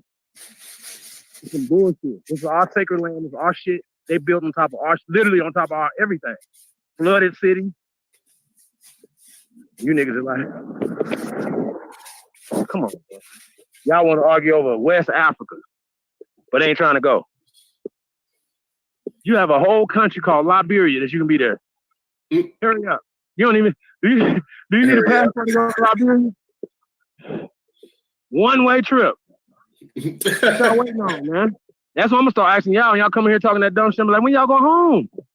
That's a simple question. Yeah. Hey, Congo go Air, a one-way trip to Ghana. Get on a Con Air whenever you're ready. How about that? Yeah, he'd be sweating bullets. Man, them niggas is soft as shit. Them niggas are get deported from the motherland. Nigga. They be sent home quick. Like, you Akata. Take your Akata ass back to America. You be like, you know, Sanko Fa, you Akata. Dude be over there trying to do credit. They be like, nigga, we don't even have credit over here. Credit? Brother lets you know that ain't the same people. Go get lost in the jungle somewhere with that credit. You see how your credit works for you. Wagon. Slow. Sorry. That shit's sorry to me, bro. For real. Tired and sorry. So, nah, man. Yeah, but let's get back to it. Number 64. In most cities and towns, in what is now known as the United States of America, there remains hundreds of thousands of Black Indians buried under the concrete as a result of casualties of war. Eesh.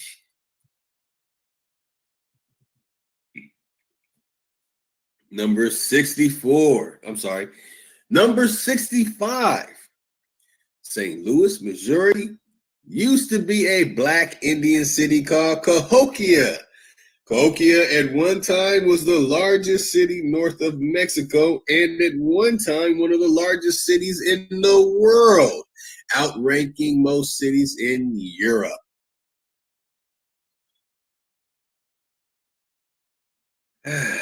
Yo, here's the thing though, right?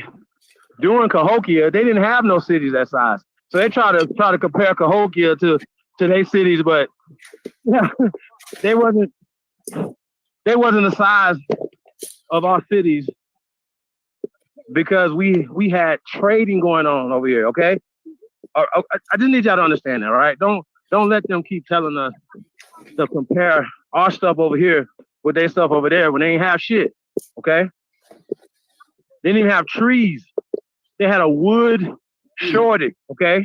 Niggas was dying in the winter because they didn't have wood to burn to keep their asses warm. Do you understand? Hey, Chief, real quick. Tell Lotus to share the screen. They want to see the screen while you read. That's what's up, y'all.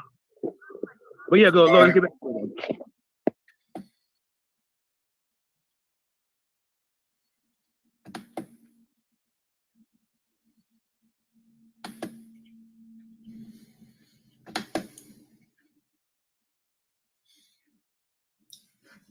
So y'all see number 65 there. Number 66. Black Indians did not only use paths and trails as a means of transportation on the surface, but also used the underground cave tunnel system. Uh-oh.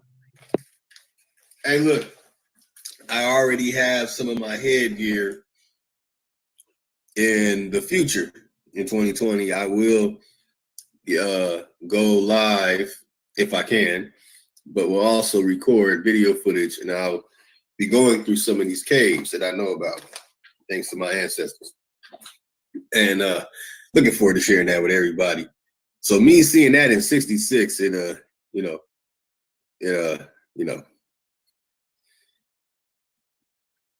looking forward to that.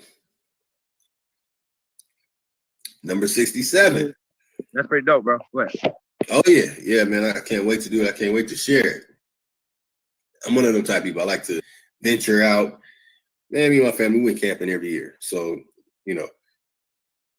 that's my thing. I like doing that type of stuff. Well, anyway, number 67. Black Indians revealed, taught, and navigated Europeans through the underground cave tunnel system. Woo.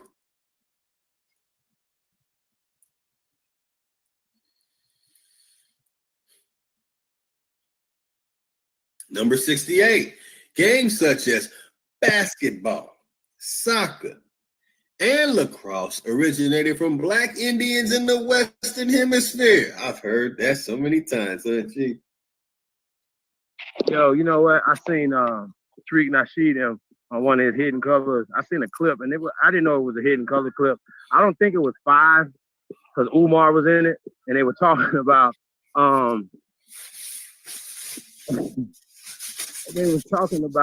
shit, bro, I got brain fart.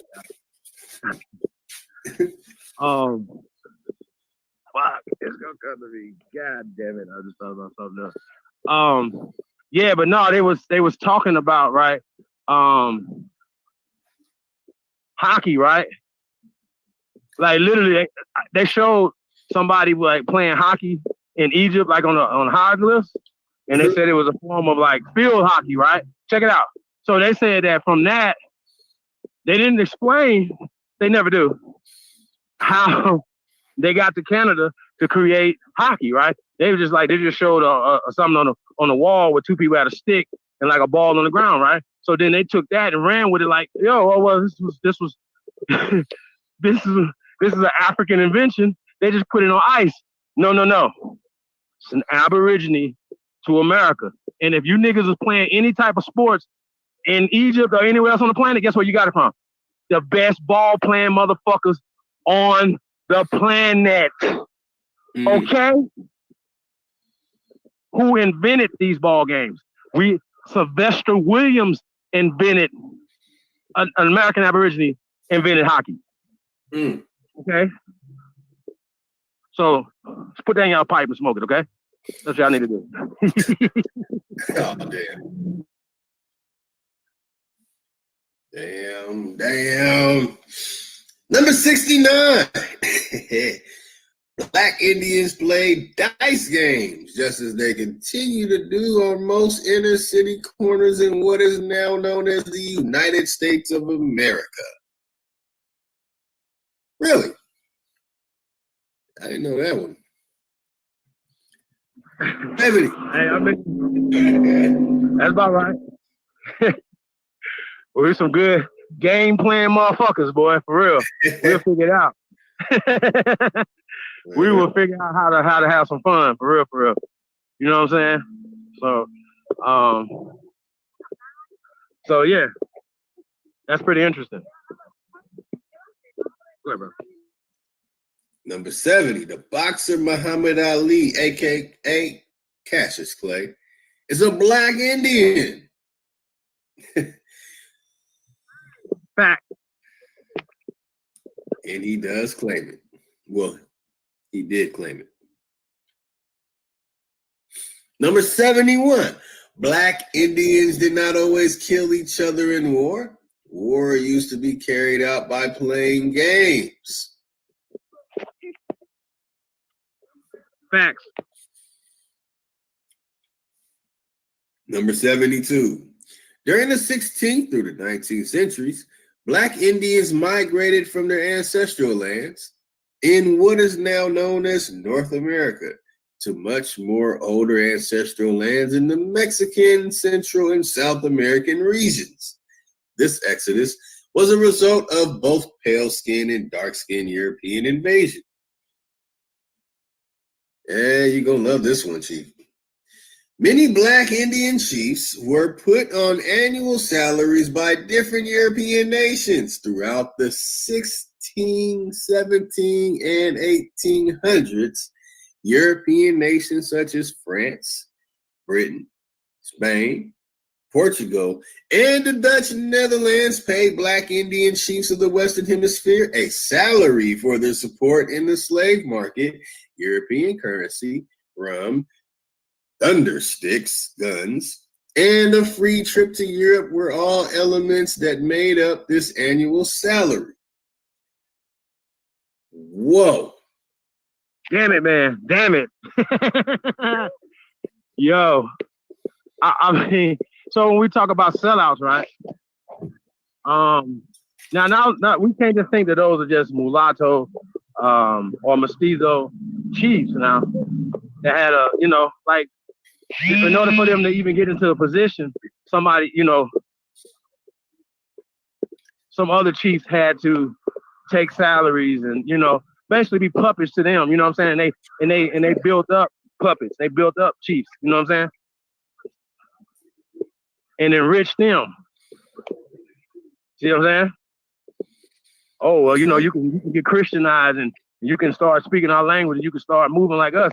Oh, we got a check for you too. That's ultimate sellout, bro. Like, so now a lot of you niggas have that in your bloodline still. Sellout ass niggas. Period. So when we see it, we gonna call y'all out. When we see you niggas, like, bro, you know what? Like, I just got back into sports, right? And I'm watching Stephen A. Smith film, you know, talk about Kaepernick, right? And I'm watching, you know, I like Shannon Sharp and Skip Bayless and shit, you know what I'm saying? I look, Shannon Sharp is my nigga, right? You know what I'm saying? But when it comes to, okay, their position, right? And I seen Eric Dickerson too. Eric Dickerson was there talking about Kaepernick, right? And they were like saying, yo, you know, well, we know Shannon Sharp said he's been white-balled, right? Eric Dickerson said he's blackballed. But it was interesting that Shannon Sharp said he was white-balled, right? So they understand that the owners, they even talked about it, said, well, the owners are the Good Boy Network, you know what I'm saying, this and the third. And basically, if you sue somebody, right? Kaepernick sued them, they settled out of court. I think for like 30 million, some shit, right? So he got his money, right?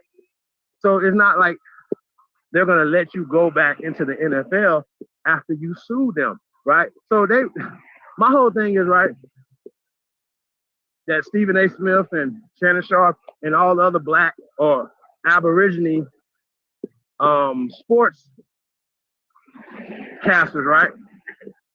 Okay, you know they want to protect the athletes, the brothers. They don't want to, put the brothers out there in a negative light or anything like that or whatever, right? So a lot of times, you see these guys, they take the positions for the brothers. Well, they're not taking a position for Kaepernick, right? They're taking a position of the owners who they know are a Good Boy Network, right? They know that Kaepernick, what he was doing, just on the surface of it was honorable, right? So I don't even know why they was mad at him to put him out the league, because after that he came out and he kneeled to the national anthem. Like, that showed ultimate respect for it to me. You understand what I'm saying? So it just goes back to what we're saying, bro. Like, these guys are afraid to speak truth to power. They're afraid to say something that's going to go against the grain on ESPN, because if they do, ABC and Disney is going to cancel them. Do you understand? They don't care about your ratings. They don't care about shit. If you fuck around and say something that they don't like, they're getting rid of you. Stephen A. Smith, Shannon Sharp, Eric Dickerson, it don't fucking matter. Deion Sanders, it don't matter. Okay? And these 32 billionaires that own these teams that our people predominantly make up, right? They're gonna work together. They're gonna, they're powerful. They're billionaires. So if you got a billionaires club that's working potentially against, let's just say, Colin Kaepernick, right? So that's why he sued him for collusion. Okay. So you have the same thing when you got your boy AB. Now he's a little bit more troubled, and he's only having personality issues. You know what I'm saying? They just beefing, like, he's not fighting for any cause or anything like that. He's just having issues. And so he has issues with brown sportscasters who say something or something that he don't like, say for instance, that he feels as negative or distant, like, okay, well, why y'all talking about me? Y'all ain't talking about these white folks and shit like that, right? So this how AB coming at his boy, right? So I guess him and Ryan Clark, right, used to be best friends, something like that. So now he has a job on ESPN. So I guess he said something negative about him. So AB was like, fuck that nigga when I see you, it's on site. Like, we gonna fight. I'm like, what? What are you talking about? Fighting this man? Y'all ain't fighting NFL? AB, you want to fight your friend who babysits your son? Man, y'all better shut the hell up, bro. Like, we all need to bag up from this bullshit that we doing in the public and these people shit. It needs to be protocol for we not doing that. Now, these guys got a job. If they're there to critique how you playing or not playing or whatever, you can't be, oh, well, you can't say that because of you or your color. Nah, you signed up for that criticism. So if you have a negative game, whether it's LeBron or whoever, they're gonna say something. That's their job, to be opinionated on sports, to give their opinion on sports. Okay. So yeah, these niggas got too much going on, bro. We do too much fighting against each other, and it sets a negative precedent as far as AB and Ryan Clark having a fight even talking about having a fight. That's crazy. It's real crazy.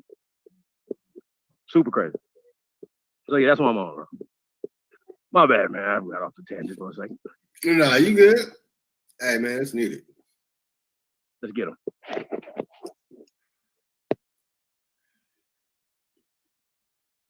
Are you on 72? Nah, 74. 74. Many black Indian chiefs were also put on European annual salaries to provide military support for various European nations. European annual salaries were established depending on who you signed treaties with or aligned yourself with. There go those treaties.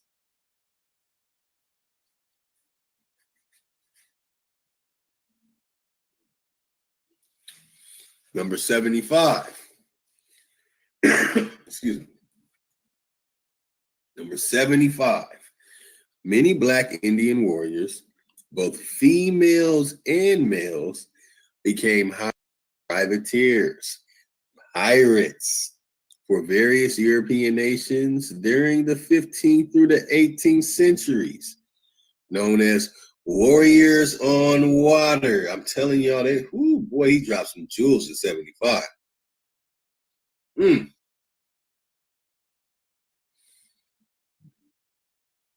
Warriors on water. Wow. Or thugs on water. Oh. Elaborate on that, man. You know, it's very interesting. In one book, I read about who were the seafarers and people who were on the seas. It always said Moors or privateers. That's the Buccaneers too. The Buccaneers is the privateers too. That's right. The Buccaneers, the private, but the Raiders would be like the Westos. The Westos, if you know anything about the Westos, the so-called Westo tribe that came from New York to help the Europeans take over a lot of the tribes that was in Virginia. They used to go around and just war with us. They used to go around and just war with the Aborigines just on sight, just so they can get money from it. And they was privateers as well. I think we touched on it in the Virginia joint when we did the Virginia slavery joint. But that's something deep though. Let me touch on that one. Say 75 many black Indian warriors, both female and males, became privateers, which are pirates, for various European nations during the 15th through the 18th century, known as warriors on the water or thugs. On water, these black Indian warriors were paid salaries to harass, rob, and shake down cargo ships from various European nations, depending on who they contracted with. It's saying this of course also depended on which European nation their nation formed treaties with. Now, what else did they tell you was going on? Didn't they tell you that the so-called Moors was running around taking people cargo and shit? Didn't they tell you that? It's a similar story, but it's dealing with the Moors all at the same time. If you heard it, what did they tell you? What the letter was to the Sultan that George Washington wrote for him to stop robbing the ships or stop having them harass the ships. If people know what I'm talking about, I'm not wording it properly right now, but you know exactly what I'm talking about. It's just ironic that you got black Indian warriors, both females, males. They using a lot of these words simultaneously, man. And people don't catch on to it because you too much in your feelings and you ain't gonna never. You understand what I'm saying? They using words simultaneously through history to describe certain or many different people. You understand what I'm saying? But at some times when you read it, depending on who it's coming from, there's different destinations for these particular individuals. Okay? But you see what it says. It says black Indian warriors were paid salaries to harass, rob, and shake down cargo ships from various European nations. Okay? depending on who they contracted with. So, you know, you gotta definitely look into the history. If this brother's saying this, man, he done did some real research when it's pertaining to this so-called topic right here. Because he touching on a lot. He giving you a lot of different research points for anybody who do research. You know what I'm saying? Look, I put the brother, I put his information up there. He's a legitimate brother. He ain't gonna fuck nobody around. If you send a $25, I got the book or whatever, and I got it within the next week. You know what I'm saying? But what I'm gonna do is, if y'all want, I just order like 10 books. I could order like 10 books. That's what I was planning on doing. But if not, go ahead and just send it off to the P.O. box and get it for $25. I put the address up there to the P.O. box and everything. His name is Wasan Chana P. Kanya. Okay, so you know, definitely you know what I'm saying, invest in the book. The book is the Treaty of Peace and Friendship, but a lot of the treaties was peace and friendships. A lot of people don't even recognize that. It wasn't just that so-called treaty. A lot of the other treaties was designed for peace and friendship. You know what I'm saying? But if you like to get the book, man, definitely get it. I'm gonna mute my mic though, Lotus. But go ahead and expound on that, because I know Chief a lot of times talk about blackbirding and all that other stuff. And this is the form. It wasn't just us. See, they telling us a bunch of different stories at one time, and then we get all emotionally attached to the stories, thinking that it's just one particular thing. Nah. It's like they say it might have been prisoners of war in Virginia, but in North Carolina, South Carolina, and certain parts, it might have been a different thing going on. Right. That's a fact. Florida, you know what I'm saying? Mississippi, Alabama, all these things would have been different. So they talk like, oh, everybody had laughing barrels, and everybody was getting beat up. And then we had sundown towns, okay? That they had to get their ass up out of there before the sun went down. Do you understand? Hey, Lotus. My grandma told me that. Lotus, did you find any research on Ali Bamu? Just in some languages. I've been studying Tamazight and Beja languages. So I've been I need to dig in other languages before I could really have something substantial. But did you find any research besides? I got research. I didn't say that they say the Alabama derived from it. They got that shit on Wikipedia. Yeah.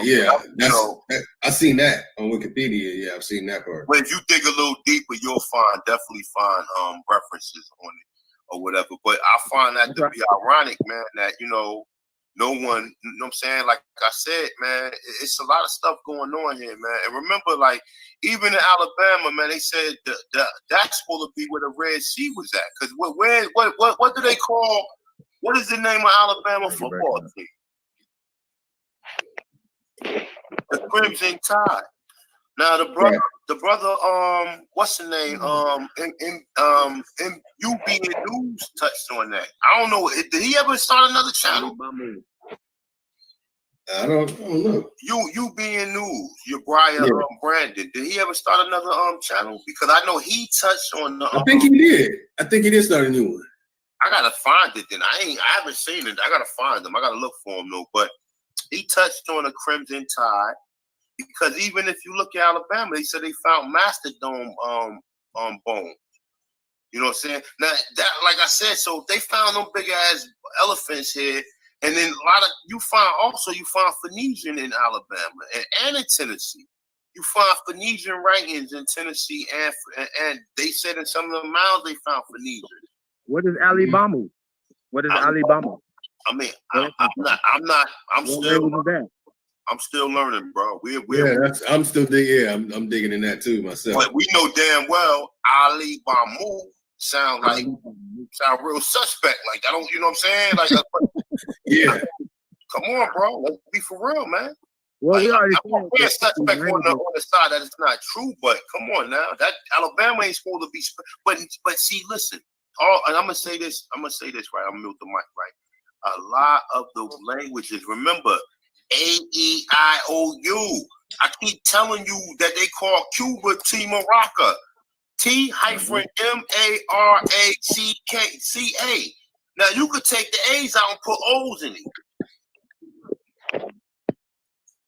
That's but facts. No one would know that. Go check out the video I did about Vespucci, that America was not named after Vespucci. And you'll see the different names that they referenced that they said it was America. I mean, was in America, and T Maraca, and that looked like Morocco to me. But I'm not going to say that because people, oh man, like, don't say that. It's just, you can say that though, bro, because that would just be emotional. That wouldn't be facts. Because when you actually look at when Morocco was created over there, yeah, 20th century. So y'all got issues, man. We were already here, man. This is all they took it from here, took it there, brought it back like they created it, y'all. They Period. They did a remix single on it, man. Fact. They effeminized it for sure. That is a fact. Okay, and the feminization and when we were talking about earlier is a part of eugenics, is a part of population control. Okay, we need to get back to having 10 plus children. Okay. I bet y'all be having as many kids you can have if you was getting a big ass casino check for every child every month, like 100,000 plus. You'd be like, y'all be pumping out kids. Think about it. You have 10 kids quick because you're getting that $1 million plus a month. Okay.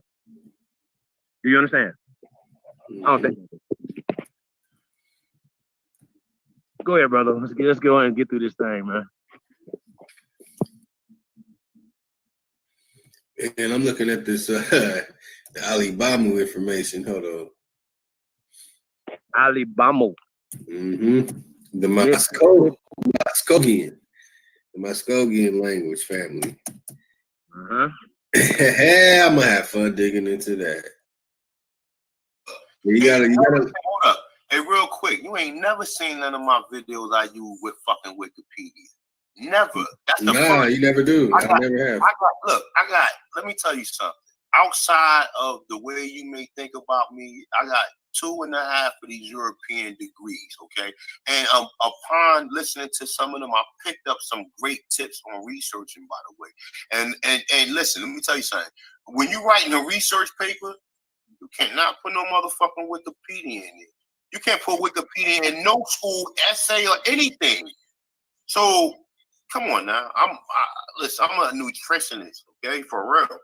So I'm not just some ignorant motherfucker that just be cursing and just talking all the time, okay? I do have some, remember, some of the training can help you in the research. That's how I became a better researcher, by researching nutrition and have to research different things pertaining to herbs and all that stuff. That helped me become a better researcher on this level of history. So I don't never use no Wikipedia. I'm just telling you, you could go to Wikipedia and find it. And then you source it from there. See, you use Wikipedia if you can find sources that's in it. Because a lot of times, understand this, right? You can go to any website and use any article, because if the article is sourced by something, then you can always track the source. You don't take the article literally until you research the so-called source. And then that source supposed to have 3 other sources in which he derived his information from. So I'll mute the mic, man. Yeah, that's what's up, bro. I absolutely agree. What you got on Alibama? Oh, the Muskogean tribe. That's the Muskogean language. So you got to deal into the Alibama, the Alibamaha. Got to dig into those words and what they mean.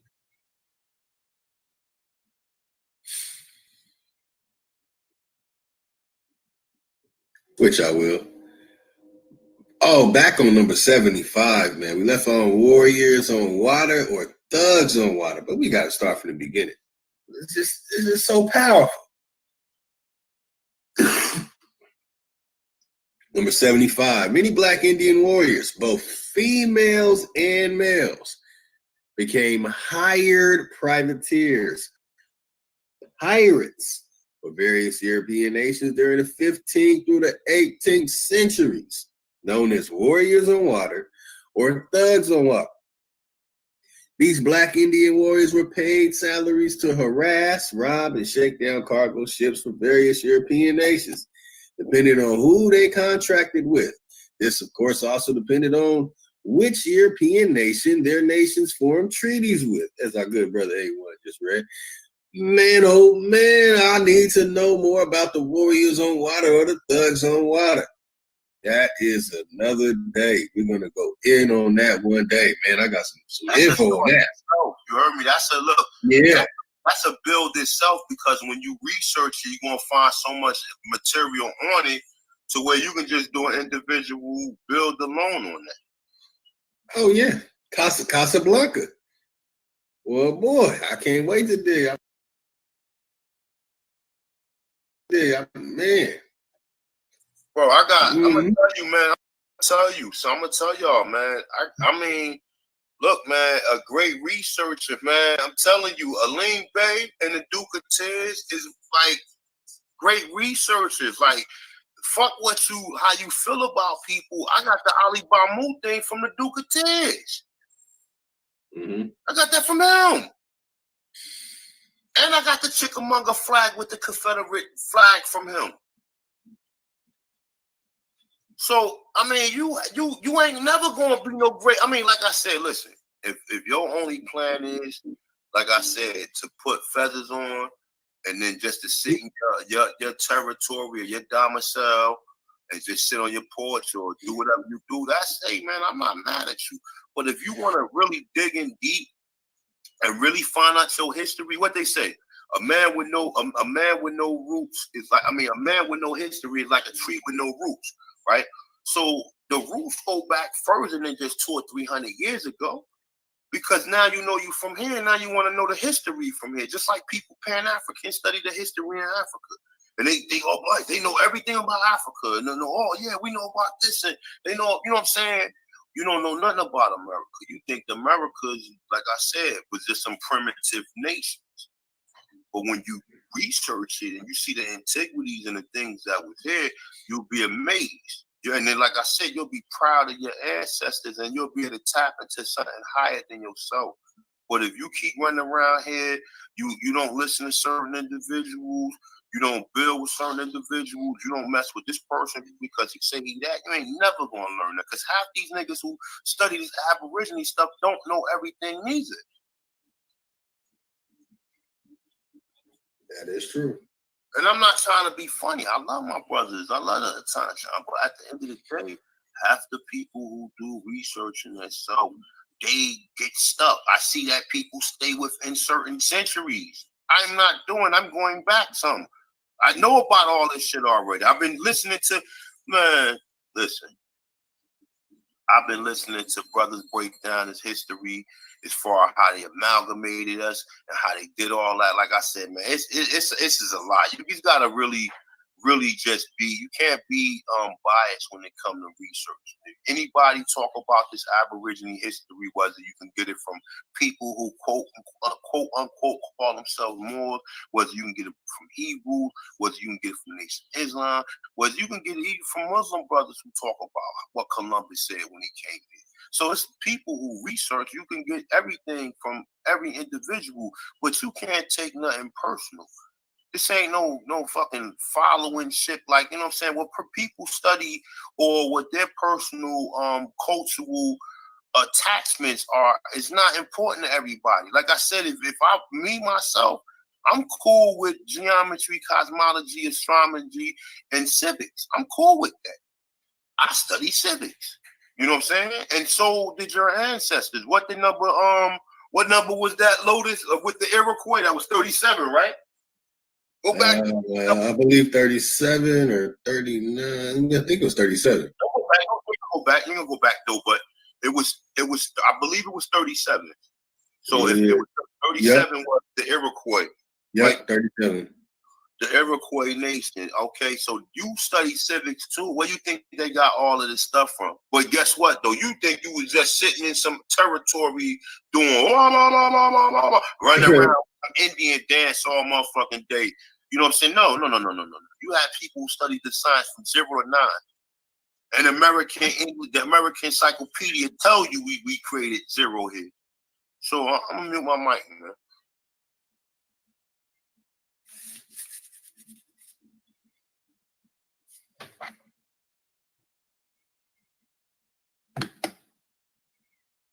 All right, number 76. Wait, it won't be dropping. The 76, some Black Indian warriors did not honor their nation's alliance with European powers and left their own nation and became freelance privateers. They decided to work a contract for whomever. Some even privateered for themselves.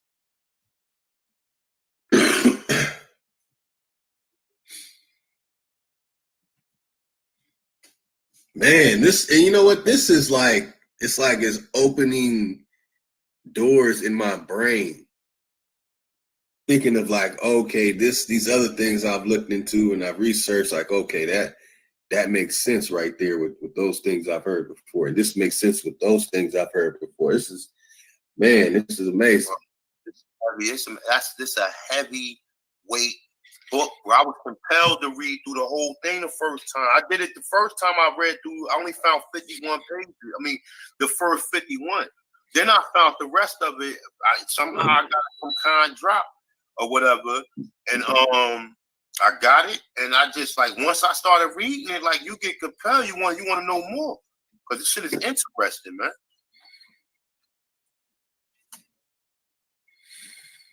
Yeah, it is. Man, number 77. Many Black Indians went to Europe to receive pale skin education. Ooh. Came back at the talented 10, huh? Damn, there you go. Yep. I know who they were. They got educated by. Oh man, this is it. Remember too, Lotus. Remember too, right? One day we gotta do a bill on the free color school, on the free color schools. That's what became the Negro school. It was the first free color school. Mm. No, no. It was. I'm sorry. It was the damn. It was something for the colored children. It was the Institute for the Colored Children. I believe that was it. And then it became something else. But they didn't call it black until it had to be the 70s because they wasn't using that term black in the early 1900s, right? Right. So it had to be something. And like I said, it's kind of hard, but yeah, but that's where a lot of that stuff comes from because we even see the pictures and the images of them sending their children over there to go to Europe to learn. You know what I'm saying? So, that's a heavy weight. Like I said, it's a lot of dimensions to really study this stuff from before you can speculate on what you told, what you heard by someone. You gotta do your own research and see what it leads you to do. See, people let people think for them too much. You know what I'm saying? Instead of saying, well, if that's why you gotta look things up yourself sometime because if not, you gotta see whether or not, like, I gotta like let's say for example, somebody tell me about somebody, right? And you do the research, right? You're like, this guy's a decent dude. You know what I'm saying? Like, I mean, like you don't see too much of naive or trying to deceive you, man, because that's the main thing. You look for people who try to deceive you. You know what I'm saying? Or try to, you know what I'm saying, steer you wrong, man. People got to that hand, you need to rock with them. Never mind what you heard. So,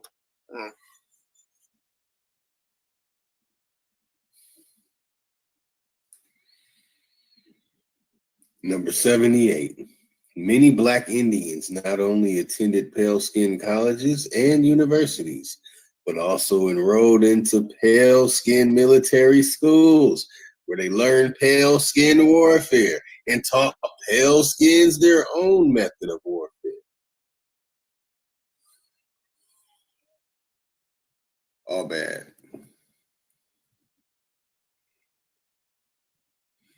Number 79. Many Black Indians who became thoroughly indoctrinated into pale-skin education and pale-skin religion came back to their homeland and helped pale-skins colonize their own people.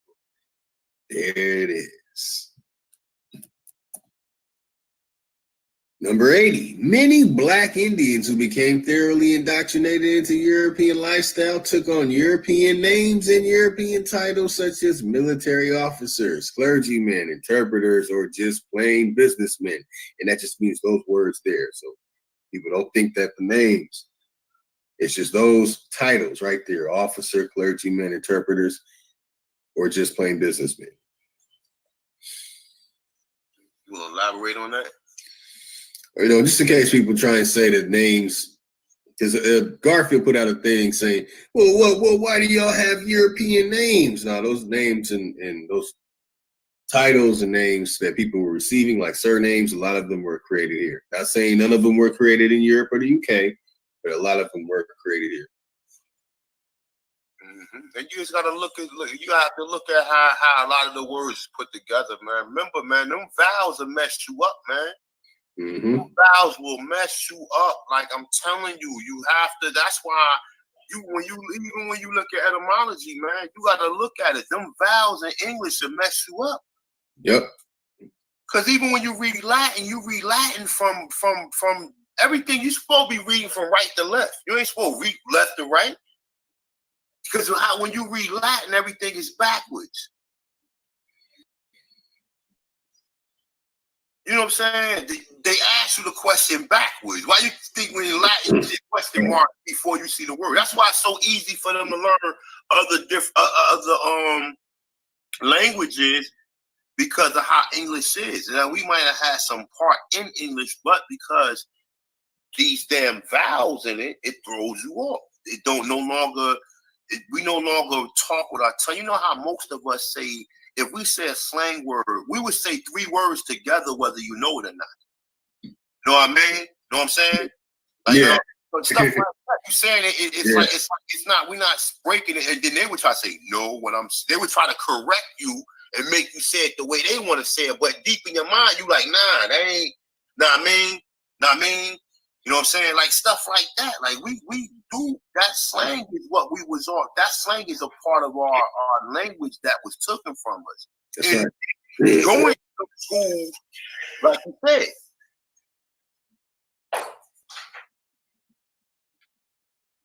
Yeah, they were going to school and get indoctrinated in it. Another thing is to look into is called angelization. And that's when they change those vowels in the way that we pronounce them in the modern English. Yeah, angelization. They changed the way that we pronounce these letters. Yeah, we definitely got to do a build on that, on those topics one day. Number 81. Many Black Indians who became indoctrinated into European lifestyle, in fact, moved to different European countries, such as Spain, England, France, and Portugal, denounced their own nationality and became citizens of these European countries. Ooh, wait. That's what they oh, man. Oh, don't let that go past. Build on that. You got enough time. I mean, you got to wheel it out. Where you want to go? Don't let that pass them. Hold up. Say that one. Do that one again. Man, yeah, I gotta read that from the top, man. It said many Black Indians who became indoctrinated into European lifestyle, in fact, moved to different European countries such as Spain, England, France, and Portugal, denounced their own nationality, and became citizens of these European countries. Man. See? Were were those our brothers and sisters of the feather that went over there? And could they have been the ones that were being killed in the wars that were happening over there? Oh man. Listen. You know the Black English, man. They look just like us, man. You can look at our eyes, and you could see one thing about Black Americans. You can look at our eyes. Matter of fact, let me take that off. Let me put my earphones on.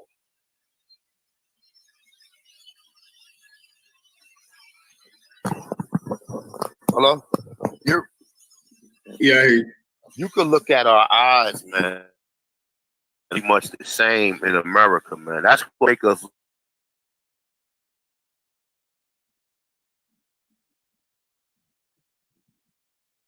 Hey, when you breaking up?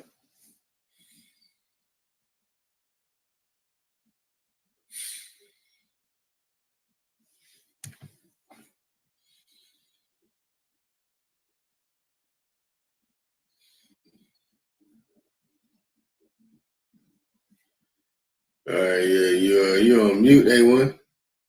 I don't know, something happened. Let me see.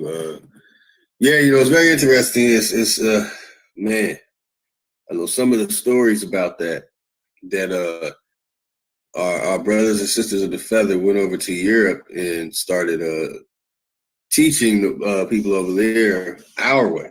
That's some of the things, and that some of them were killed during the Holocaust and the wars that led up to what is called the Holocaust. And there's so much in that. They said we were also in Turkey, and they were running us out of Turkey. And this is very interesting. Like each number that I name, it's a story behind it. So yeah, this brother definitely earned the right to charge the amount that he charges, just for the fact that he's not using trickery. He's not using that, oh yeah, we all heard this before type. He's sharing information that, that does cost money to obtain. And you have to deal with people who had to like travel to Spain. He's really like pulling information that you have to go to different countries and get. So yeah, this brother definitely deserves his due diligence for the work he put in this book.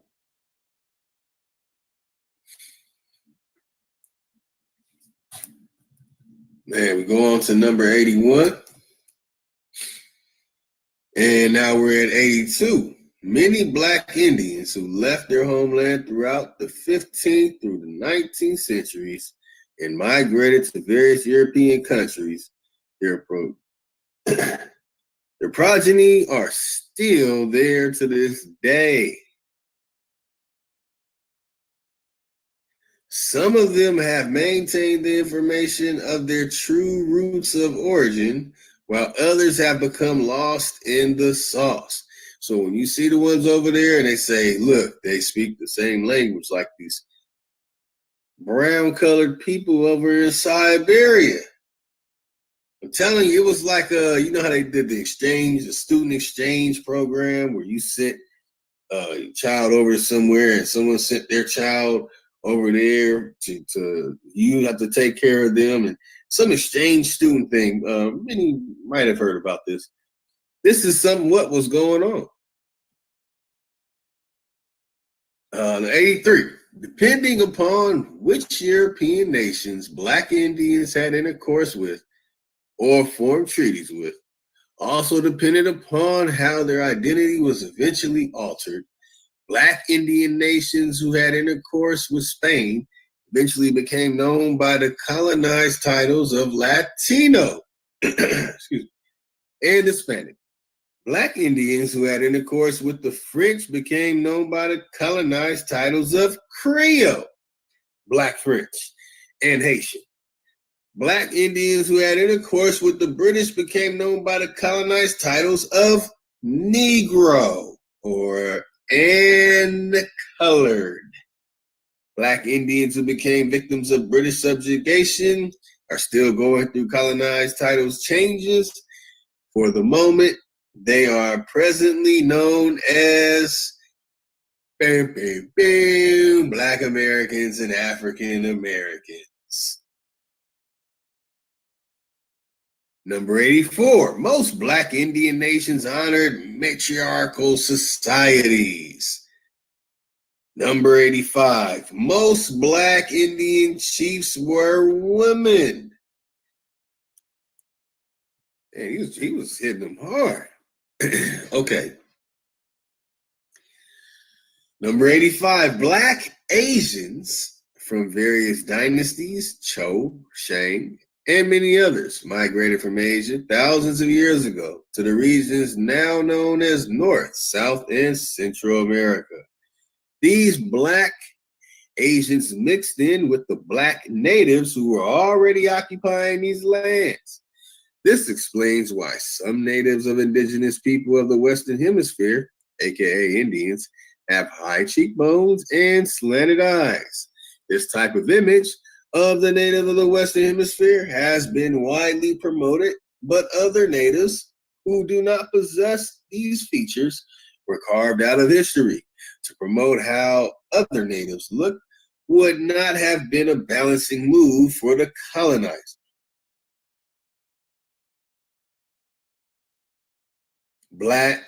Number 87. Black Indians lived and thrived in the Western Hemisphere during the time of the Ice Age. I knew you had to put that. They occupied the regions of what is now known as Southern North America, Mexico, Central and South America, down by the equator where it's hot and warm. Number 88, huge monolith stone heads have been unearthed in the Mexico region. This ancient culture has come to be known as the Olmec people. Past and present archaeologists and anthropologists both agree that the Olmec represent not only one of the oldest cultures found in the Western Hemisphere, but also agree that the Olmec represent the mother culture of the Aztec, Inca, and Mayan civilizations. Wow. Number 89, some people teach that the Olmec migrated from the Nile Valley regions in East Africa to the Western Hemisphere. If this is true, they were only received by black natives who were already residing here. How about that? Number 90. Many black Indians who became indoctrinated into European lifestyle joined European orchestrated fraternities and secret societies, such as the Order of Freemasonry. Ooh-wee. Yeah, you Freemasons. I mean, the stuff y'all practicing anyway was created by us anyway. Well, the real masonry work, which is brick tending and well, anyway. Number 91, the Black Indian Joseph Bryant Tyondanega of the Iroquois Nation became a Freemason. 92, there were some Black Indian nations of the Western Hemisphere region who had no blood ties to various clans in Africa.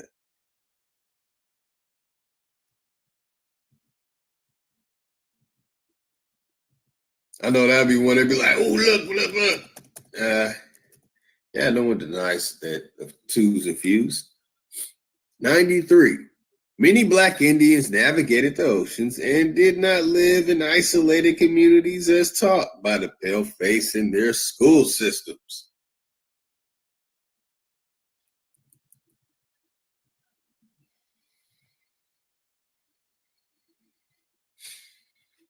Number 94. During the early 1800s, certain Black Indians who went under the colonized titles of Negro and Colored helped to establish settlements of the west coast of Africa for other Black Indians. These Black Indians went under another title. They were also known as the Black Elite. In the late 1800s, other settlements were established in Liberia. Many Black Indians, those who knew they were indigenous to the Western Hemisphere, those that didn't know, and those that thought they were from Africa, settled in West Africa under a disguise of Negroes and Coloreds seeking a better life. A Black Indian by the name of Paul Kofi, a Black Pequot, helped many Black Indians settle on the west coast of Africa. Paul Kofi owned and operated many boats. He had his own shipping company, and in that era, became one of the richest Black Indians in America at the time. Yeah, at that time, y'all. He did. Number 95. Many Black Indians east of the Mississippi River wore turbans adorned with feathers. Besides the languages having the idiom of the Hebrew tongue, the wearing of the turban was a physical sign of their genetic link to the Hebrew Israelites. Number 96. Certain Black Indian nations acted as police for freshly established European colonies. These Black Indian police protected European settlements from other Black Indians who did not want Europeans settling on their lands. So, can't just blame one group. Remember, you point one finger, you got 3 pointing right back at you. So, number 97. The colonial rebel uprising, American Revolutionary War, was mainly won for the following 2 reasons. 1, the new colonial rebel government's constitutional foundation was a Black Indian constitutional government foundation. The Black Indian nation being the Iroquois nation. 2, most of the military support came from Black Indian indigenous to the Western Hemisphere region. Other military support came from the Moors.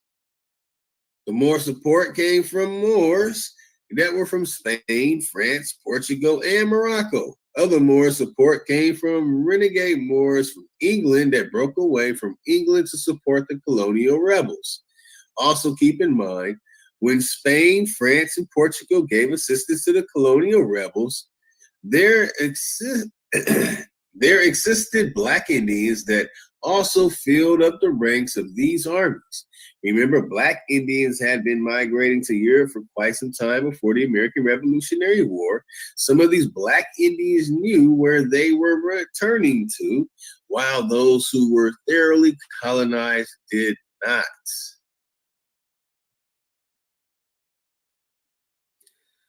Number 98, during the Seminole Wars, the United States government recruited other Black Indians to assist them in the war against the Seminoles.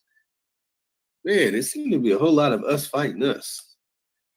All right, number 99, Black Indians who had lost the knowledge of themselves, tribal identity, and were labeled as Negroes and Coloreds were also recruited in the United States Army, which is the U.S. Army, ranks to fight in the Seminole Wars.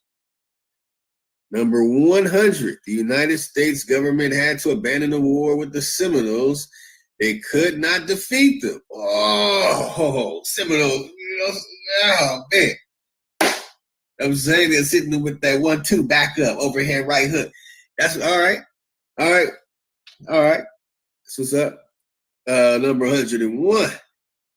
Many Africans that came to the United States in this present day and time know that most so-called African Americans are indeed Black indigenous Indians. And yes, they do know that.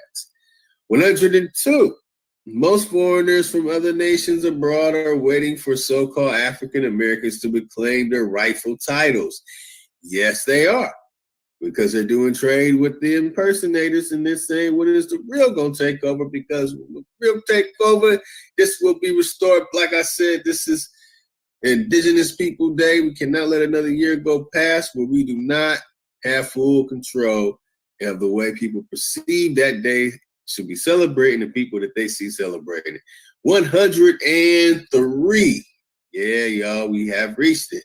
The reclaiming of the identity of Black indigenous Indian in the Western Hemisphere region is not a difficult task. It does not require petitioning outside of yourself to someone else to acknowledge who you are, your mother, your father, your grandmother, and your grandfather, the information that has been passed down through your lineage to you from them is the acknowledgement. Neither does it require the testing of your own DNA by way of the colonizers' pseudo contraptions. The earth and the ancestral spirits know perfectly who you are. Just claim who you are. Wow. Man, thank y'all for letting me read that, man. Let me make sure y'all still in there. I got my Bill Cosby face right now. Know what I mean?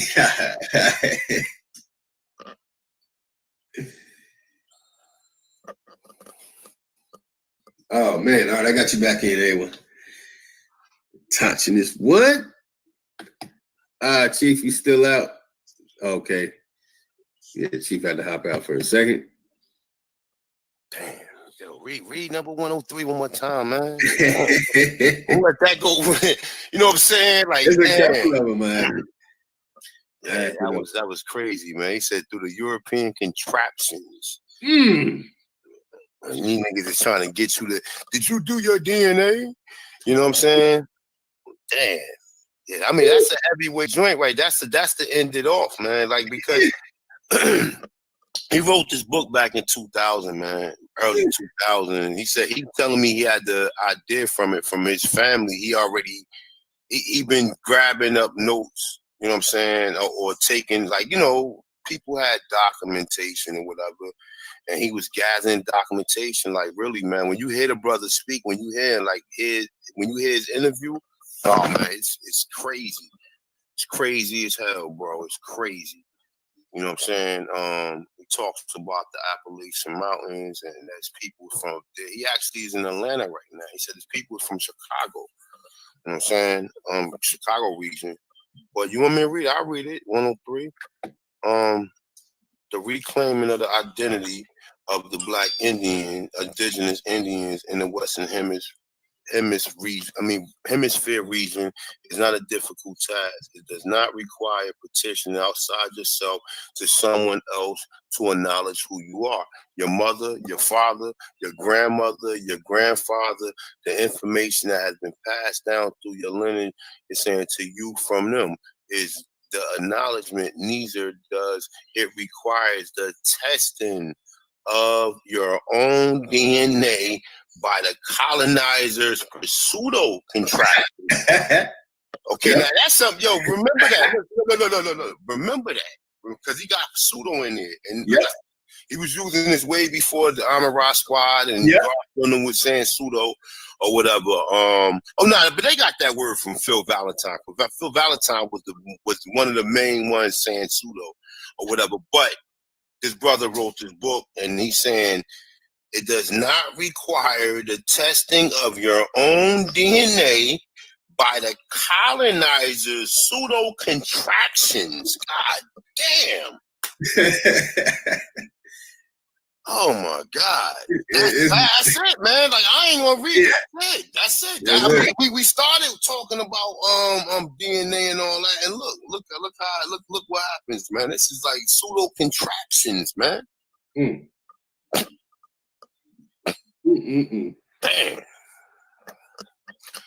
Man, that's what I'm saying. That's lovely way to go out. You know what I'm saying? 103. And like I said, I posted, look, I'm gonna read it to y'all. Look, I posted the brother information in the chat room, okay? Let me just find it again. Give me a second, let me find it. All right. I told you his name is Wasan Chahana P. Kanya. His PO is PO Box 2440, Stone Mountain, Georgia 30086. That's the zip code. You send $25 to the post office in money order or whatever. That's his PO Box right there. You know what I'm saying? And that's the name. Wasan Chahana P. Kanya. And the P.O. Box, once again, is P.O. Box 2440, Stone Mountain, Georgia, zip code 30086.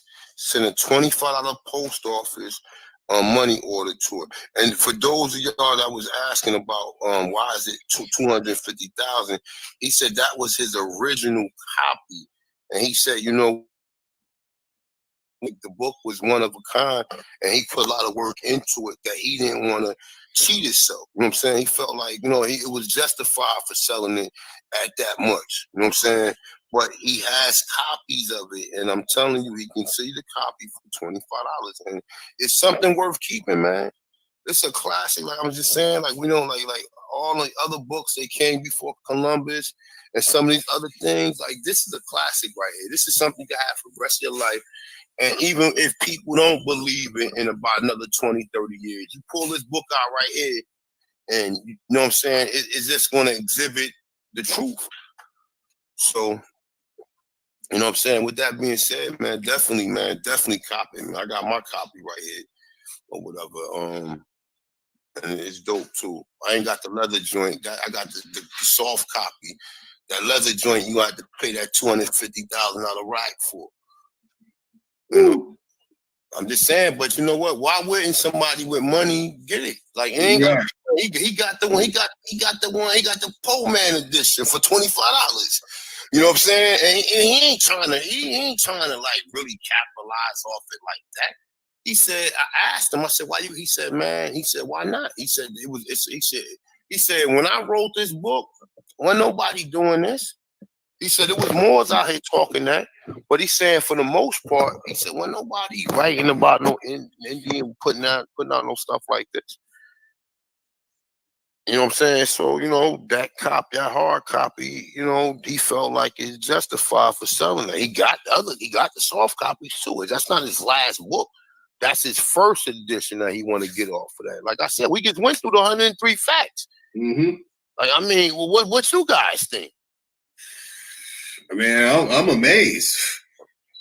Wow. I mean, from beginning to end, and each and every single one, even the short ones. I'm like, okay, I'm definitely going to reflect on a lot of these, and these are my future rebuttals. I'll be like, number 63. And remember too, right? Look, remember too. Don't like I said, when he telling you about the Moors, yeah, you have dirty, I mean, saying like you had the motherfuckers over there wasn't all nobles. I'm not telling you they was. I'm not telling you that we wasn't all nobles. Didn't you hear it? I was about to say, yeah, there was fuck ups going on both sides of the pond. Yeah, so, but for the most part, you just gotta know that word, every time people using it, it doesn't reflect them people. Like that's what we got in our head, that when you hear that, it just reflects these one individual people, but obviously not if people was applying that to people outside of that region. You know what I'm saying? Outside of that region, people was applying that to people here, like he said. So you got to understand that you hear that word, that it doesn't mean that these people was some evil. You know what I'm saying? It doesn't mean that. It just means that it's a descriptive term for somebody. We seem to think that it's just the people in Spain or it's just these particular. Nah, it's not. No. It's being descriptive, just like black now. You know what I'm saying? Just like black being used now. And just like Negro was used before, and just like color was used before that. You know? So definitely good bill. Enjoy it. Definitely enjoy the brother bringing it back out. It's been a minute. Definitely grab your copy if you can, man. Chief ain't come back in, Lotus? Nah, not yet. We got they turned up in the chat as usual. Oh man, yeah, Chief. He needs to charge up for a minute, and then he'll be back in. Don't worry, shit. We'll hold it down. We good. Chief probably chilling and shit. Chief probably chilling. Chief probably went and took a shower and shit. Probably eating and shit. Word up, man. He probably went and took a shower. He probably eating it, man. Yeah, that's definitely a dope joint, man. You know, but it's good when you get a time to really run through it. Like, you know what I'm saying? Like these type of shit. It took us 6 hours, no doubt. Definitely Lotus, man. Lotus, I ain't know you was out there like that, man. You had the knowledge like that, man. Oh yeah. That's what's up, though, man. I definitely enjoy the shit. That's what's up, man. That's why I said we gotta find something on that pirate, man, on the pirates and build on that one, man. You know what I'm saying? Really. Oh yeah. The Moroccan samurais. A lot of people don't know about that story. They're robbing all the European ships, trying to capture princes, hold them as hostage. And you got also the stories of Candide, Voltaire. Although it's a satire, but there's some truth in there as well. Yeah, it's I know a lot about it, man. Moulay Ismail story to who's a guy in Casablanca story. His name slips my mind. It was in Morocco. Oh, I know what you're talking about. Yeah. I know the 19th century and early 20th century. The pirates. Mm-hmm. It was going on from before that time to the 19th century. And you know what, McLean, we're not done with that. We gotta finish it up. We was on P's. You know what I'm saying? We was on P's on the encyclopedia. But what I asked, what's the name?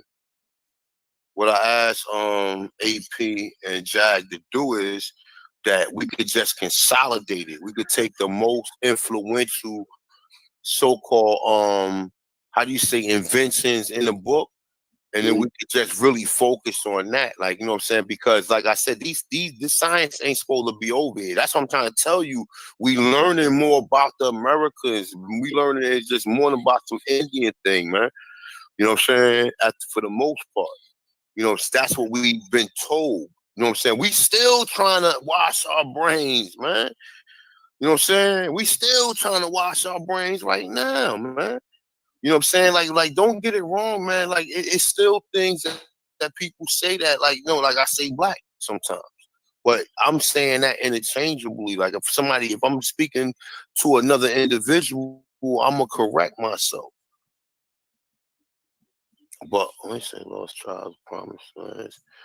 Yeah, the Barbary slave trade. Gotta do a bill. Gotta build on that. The Barbary slave trade. I mean, not really. Why we gotta touch on the Barbary slave trade? I mean, that ain't pertaining to the Americas like that. I mean, it's aspects of it. I mean, it depends. Remember the Barbary slave trade. Are we slaves? Are you a Slavic? Right. The Barbary was slave with trading Slavics, man. What's wrong with you guys, man? The Barbary. I mean, you saying Nighthawk? Are you saying slaves as in melanated Aborigines, or are you saying because the word slave don't even mention us, man? I don't know why. I don't know if he was referring. Maybe he's not even referring to it as in that way. Let me just see if he responds to it though.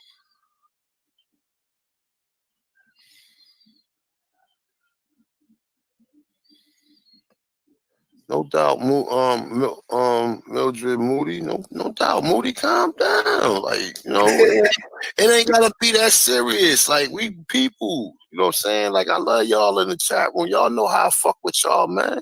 And real talk. Hey, look, Indigenous America. My brother, Indigenous America. He know I've been talking about the Moors, and he know I've been talking. A lot of people in the Western they know I've been talking about the Moors.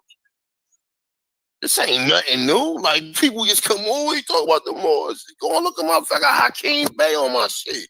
What are you talking about? I got I broke down a whole I think I did 1 through I think 187 of what Drew Ali his quote. So you already know I've been building on this stuff. I got the Empress Verdiasi interview up there with Bobby Hemmett. I got a couple of things up. This ain't nothing new.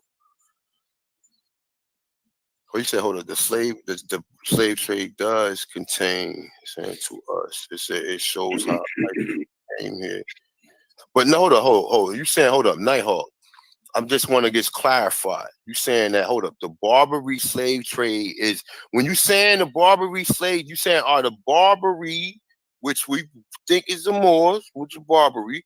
Okay, but remember, Africa was called Barbaria.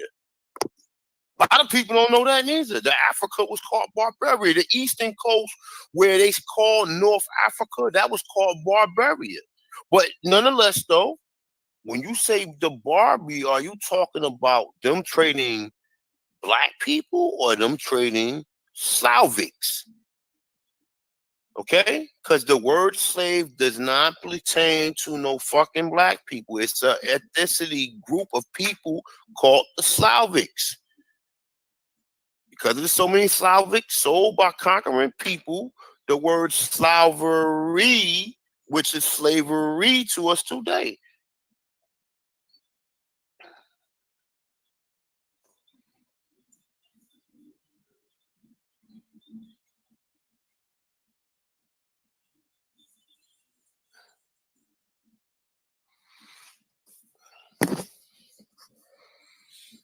Yo. Okay, well. Still with you? No, I'm over here. No, I said, all right, well, we'll check out Kalanago video. Yeah. You want to throw it up? On the moors. No, he talking about on the moors. He's saying, check it out on the moors. Yeah, I go check it out. I don't know what I'm looking for. I ain't gonna learn nothing but what I already know. Oh, shit. I mean, real time. Ain't nobody teach me nothing that I didn't study. I didn't build with people. Right. I know just as much as he know, if not more. You know what I'm saying? That's what people would misunderstand. Yo, y'all be bugging. This shit funny as hell. I don't want to know some more. I'm just a researcher. Like I said, I'm an Aborigine researcher, just trying to bring the information to you. I'm just still happy to be here. I'm happy to be able to, you know what I'm saying, bring forth information, and I'm happy to be able to sit in with brothers who bringing forth information. So, you know, I'm humbled in whichever way you want to put it. When I speak with confidence, because the shit is the truth sometimes. Like, you know what I'm saying? I've been studying shit for a long time, and people get stuff interchangeable. They interchange these words, and you don't and like I said too, sometimes you get things from sources where people ain't that credible as you think they are. Maybe you might think I'm one of them, but just do the research yourself. And if that's the problem, you don't believe me, invest some time. Don't just watch one video where somebody break down some shit and tell you, oh, these the Moabs. And no, they wasn't just the Moabs because they practice Islam. People say, oh, there was the Ishmaelites. No, they wasn't just the Ishmaelites neither. Okay, because these people was Hebrews, and if you study and you look in Spain, or well, it wasn't Spain, Andalusia, you'll see that people who was practicing Islam, they didn't have no problem with the brothers who was practicing so-called Hebrewism, and they didn't have a problem with the people who was practicing so-called Catholic, what they call Catholicism or whatever. All these people was living amongst each other. Then it somehow became some type of breakout or some shit. But nonetheless, though, that's my understanding of it. At first, people didn't have a problem because these are all cultures. There are different cultures in which people, I guess they manifest their spiritual aura, or they have a certain spiritual contact connection that might be different from another individual. You know what I'm saying? Like you see somebody do a certain routine every day, that shit become religious, or that's culture. So I know I'm a student for the white brother. So I've been doing research in 2008. And I realized how much I don't know. Yeah, I mean, yeah, but that's right. Well, there's nothing wrong with that. I mean, that go both ways, man. That's not just for you. That go for all of us, man. Yeah, really. Yeah. I'm not, like I said, I'm not no asshole. Like people come, y'all, and you, man, you the main one was coming at me about that shit, bro. You know what I'm saying? Like real talk, bro. I mean, you owe me an apology, man. I've been 100 with all y'all, man. I ain't been schooled none of y'all or misled none of y'all. You know what I'm saying? Like real talk, I ain't mislead nobody. You know, I ain't running around telling nobody. I study, so hell yeah, I done been to the Moore Science Temple in Brooklyn and built with the Brooklyn brothers. Hell yeah, I have. You understand? And them brothers had some great information, man. And like I told you, the other brother, one of the brothers in there, he's Shinnecock. I mean, all of them recognize that they Aborigines. Don't get it fucked up by that. You know what I'm saying? Them brothers got some good research, man. I went over there. I got some sources or whatever, built with them brothers, you know what I'm saying? And it was a great understanding. I built with Hashar too, from AOC.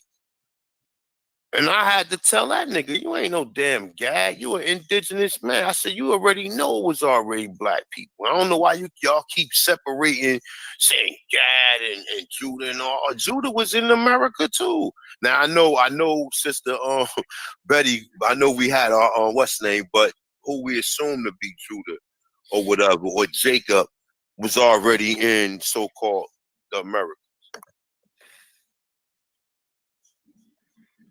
No doubt, man. No doubt. Well, same thing to you, man. Love you too, brother. Same thing. Ain't no.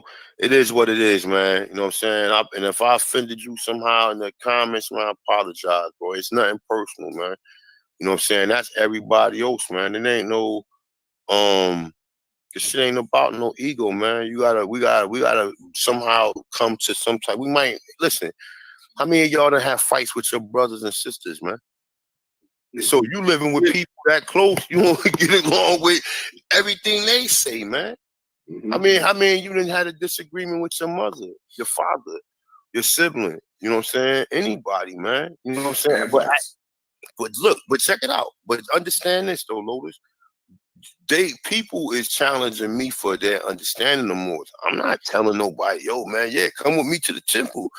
Get a fez. Let's get a fez. Or if you choose to get a fez, it's nothing wrong with getting a fez, man. A fez is a sign of nobility. And I'm going to tell you like this, right? And I'm going to tell you, as much people don't understand about the fez, I had a fucking Shriner tell me like, yo, because one day the Shriners was in front of my daughter's school, right? So I pulled the Shriner to the side. I said, why your fez ain't like the Moorish fez, right? Because if you look at the Shriner fez is tied to the side. It doesn't swing all the way around, right? And it got that shit in the car over the top that, you know, if they tell the secrets, these niggas is part of some pledge type shit. Them the Masons for real, like some type of Shriner Masons, right? He said to me, he said, because most of us ain't nobles. Like, he must have been pissed off with his brothers or something. He said, because we ain't nobles like the Moors. That's what he said. And I ain't trying to say nothing about that. I just, like, look, I study shit. I look at shit, too. Them niggas, look at the Strain Affairs. Look how that shit look. That shit look like that's some well, you can't tell nothing. Some cartoon. Yeah, some cartoon shit. You can't build on this shit we building on right now. You know what I'm saying? You can't spend it now. Like, we supposed to be 720 with this shit. 720 is geometry, cosmology, astrology, civics. How you think we were such great agricultures, man? And being able to build and all that. If you look at your grandfather and them work and how good they was, that'll make these little drug dealer niggas look so sorry. You know what I'm saying? Niggas 70 years old, working hard, still know how to do numbers, still know how to do all that. Come on, that shit was something that was embedded in us, man. That shit was stripped away from us, man. We had science, man. People had their own gardens.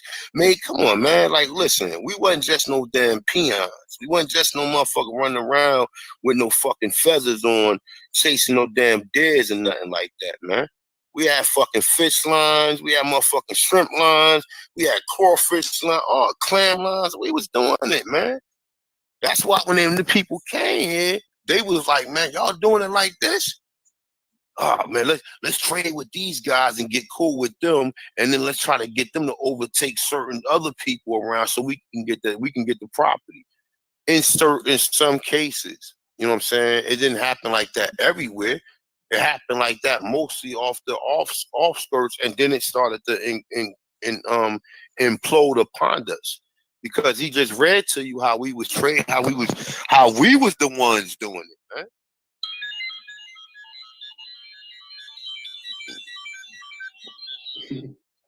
That's a fact. 360 plus 2 is 720. That's right. That's right. 360. You got and like I said, listen, if you just understand it, Corey, this is the science I got from these brothers. It's 360 strands within the this tassel, right? Or within that tassel that's on the so-called the Feds and the Moors with, it's 360. It swings around 360. 360 plus 360 is 720. 720 knowledge is what we supposed to be dealing with. I'm not saying it could be Aborigine 720 knowledge. So don't start biting, don't start jumping on me. It could be 720 Aborigine knowledge. But however it goes, you need to apply this shit. You need to find the foundation and apply it. That's why, like Lotus said when reading this book, it opened his mind up. You know what I'm saying? It opened his mind up. Because we ain't just no damn peons. We got a connection to the universe, man. You know what I'm saying? Or if it is a universe or to whatever higher entity there is, and that shit then been, we done blocked ourselves from that somehow. Through sitting up here, you know, through these meaningless, you know what I'm saying? Like real talk, man. That's 720 knowledge. Look at this. Let me just show you this one more time, bro. Wasn't just no damn. Oh, let me go to the what's that real quick.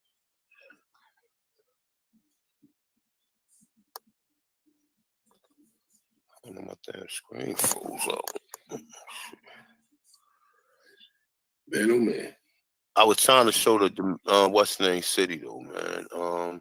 What I just showed, Mexico City in Mexico, how that shit's sitting on like a peninsula, like they build it like how Dubai is. If you watch how they built Dubai, they just took a lot of sand and shot sand into the sand, built mounds, and then covered the water, and then put land on it, then put foundations on it. You know what I'm saying? That's how that shit in Mexico City look, man. Like the image of it or whatever. Wasn't just no average peons doing no shit like that, man. So that's what I'm saying. When you start looking at like Michelle Gibson and John Levi, you start saying, oh man, these buildings are old, man. These Europeans ain't built them. So who did? Your ancestors built them. But these Mongoloids got you thinking y'all was living in teepees. You look at the Mongoloid history trying to come back and think that's your history, which is not. And that's what I be telling people. Like, you know what I'm saying? Like real talk. I mean, I got videos. I was on that shit too. But then I'm like, nah, man, something greater going on. This is some peon shit, man. Something greater was going on than just the shit that we think. And I say,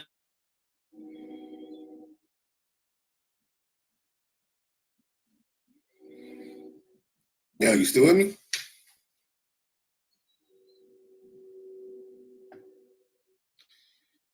Type 1 in the chat if you can hear me.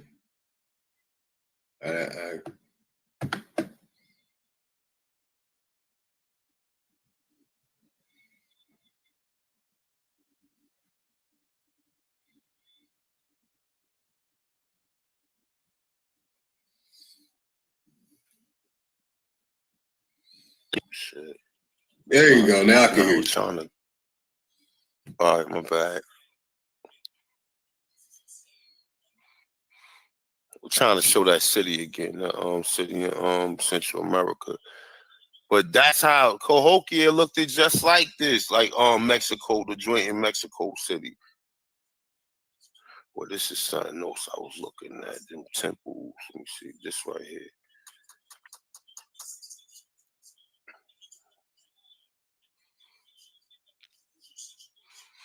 You got to do something though on Cahokia, like show that one. I think I did something similar about the Mississippi, because Cahokia was connected to the Mississippians.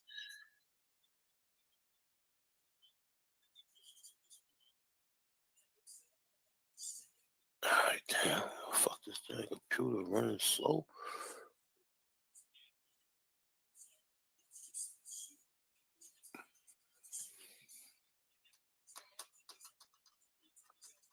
All right, just give me a second. It'll load up in a minute. I just want to show you guys. You know, y'all done seen this shit before. I'm quite sure Command showed it, with the exception of other brothers who've been who researched and research the pyramids and show you the structures and everything like that. That shit right here, Lotus. Look. You see that?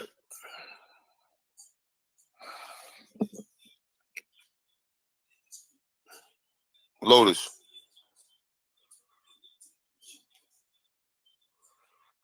Is Lotus still with us? Let me see something.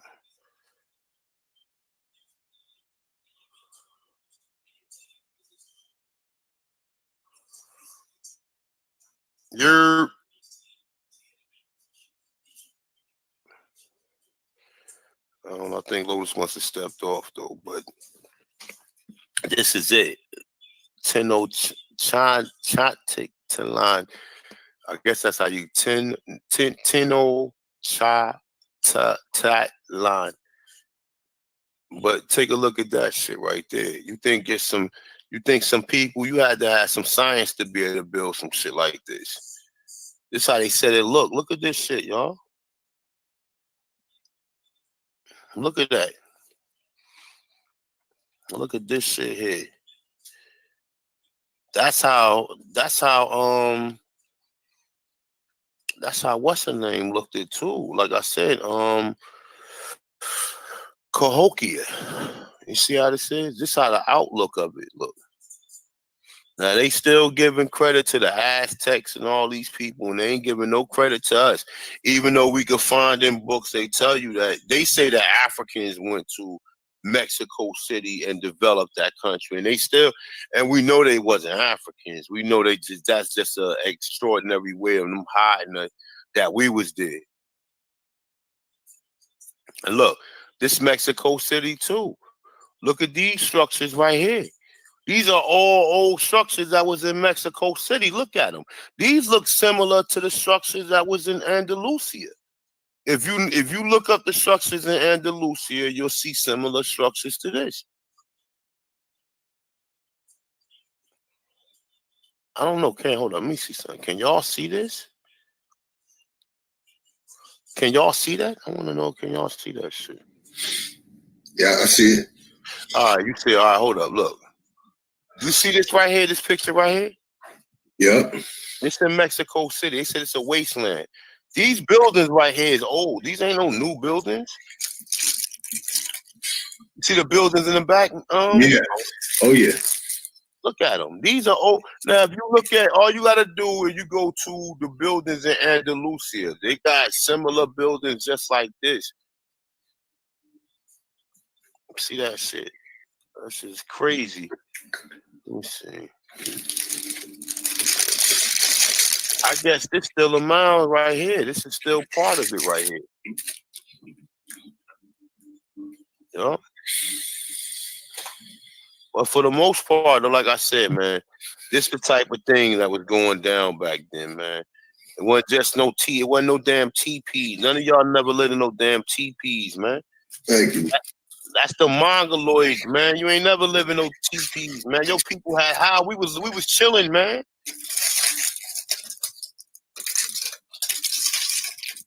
You know how niggas be chilling? We was chilling, man. I mean, we was putting that work in, though, but we still was chilling. Fried fish, cornbread.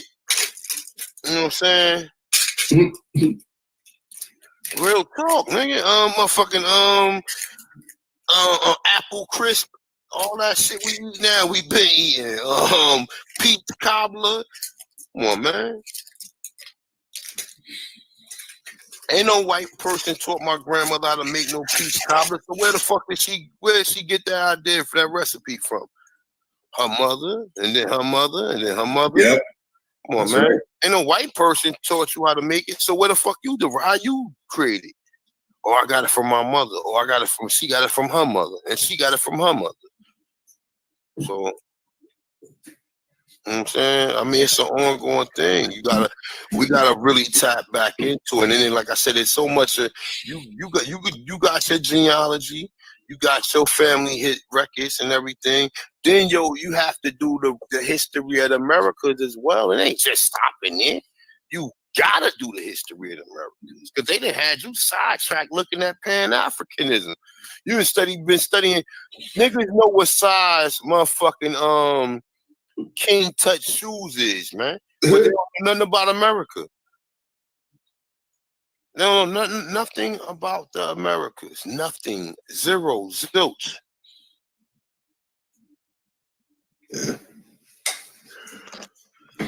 And then we tell them, they like, that's pseudo. Because they ain't got the intellect because they ain't never studied it. It's like trying to teach a child how to do math and he ain't never do math before. That's like trying to teach a Pan-African about the Americas, man. And then once they start, hey, man, it's supposed to be over there. The Africans taught you how to do this. Nah, no, stop it. They didn't because we had the science earlier. And then the place where you say you from in West Africa ain't got none of this shit. Yeah. So you can stay your ass over there. You want to go to Kenya? Adios. I'm not going to Kenya.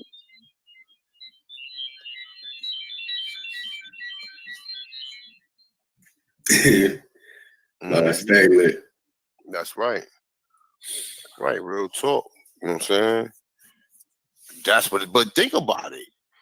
And you go ahead and do some research on West Africa, bro. Do some research on it. See these niggas. See, look. Let me. And you know what's funny too? I just thought about it too. Right? Yo, they so desperate to say that the science in America came from Africa that they willing to give it to the Egyptians, knowing damn well half your DNA ain't even Egypt. That shit come back. That shit come back to West Africa. I ain't never seen no black person with Egyptian DNA. But y'all niggas be claiming it. Like, I mean, you be claiming because y'all so desperate for some type of society or civilization because they ain't stay in West Africa. Except Goree Island, which you think you was being traded from. That's it. And it ain't nothing, bro. Ain't shit in West. I done did the research on it, bro. I done did the research on it. Ain't nothing in West Africa. They so desperate, they gotta go, oh shit, well, you know, Egypt, you know, them niggas just looking in West Africa for shit, right? It was like, yo, well, you know, Egypt got pyramids. Oh, well, let's go there. That's our ancestors, nigga. We was doing this shit right here, nigga, in in St. Louis. How far is St. Louis from here? You gotta go all the way across the water to go have some pyramids or something. You know what I'm saying? You tell niggas like, oh man, y'all have seashell pyramids. Oh, you have mounds. No, not. No, stop it. Stop it. That's not true. We have universities and canals and aqueducts right now. So now I'm not trying to be funny. It's right now in Africa, there's certain places where they ain't got no fucking reservoirs at, man. Or no aqueducts. Or no, I'm telling you, bro, they got places right now where ain't even no paved roads there. But we had paved roads in America. And canals and shit. Come on, bro. Stop it. I got you back in, Chief. Peace. I told you, Chief went and took a shower, man. You back, Chief? My portable charger went dead, so yeah, man. And this app definitely burns up a lot of energy. Hey, look. Hey, Chief. When niggas were talking, when Lex Vortex was saying that we had seashell pyramids, man, like I'm quite sure. I don't even know why he would make that comment when we already showed this nigga the pyramids that's in America. Yeah, I don't know. I think he was just debating, you know, just saying something. But look, check this out, right? Chief, these niggas so desperate to have some type of structure in Africa, they gotta go all the way to Egypt, knowing damn well none of their DNA come back there, right? Because it ain't shit. It ain't nothing inside. Ain't nothing in West Africa. There's no pyramids or nothing in West Africa, bro. You'd be lucky to find a fucking damn a tree house. You know what I'm saying? Prior to them going over there now doing what they doing, but you can't find no history on those structures found over there, like you find over here. I think I'm gonna need to go over there and ask them what do they do with they dead? How do they get rid of them? What was the ceremonies? You know what I'm saying? Yeah. And also, if anybody is aligning anything with astrological things, what we're saying is that technology comes from America. Okay, we were talking about agriculture.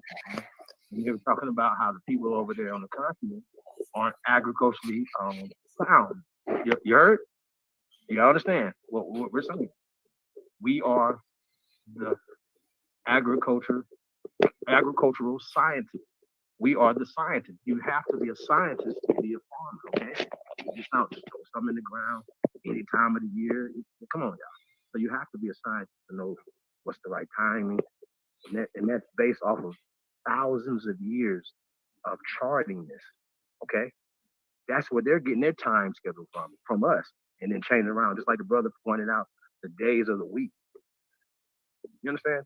So when they be like, oh, well, these things, we found things in America that match up with holidays from the North. That's because they got it from us. Okay? That's what that is, y'all. So y'all got to understand that. You know, oh shit, y'all. I mean, it's just crazy, y'all. Once again, yo, you know, I know we have been talking about this, you know, we're talking about the First American Council, the First American Declaration of Reclamation of our Natural Rights and our Identity.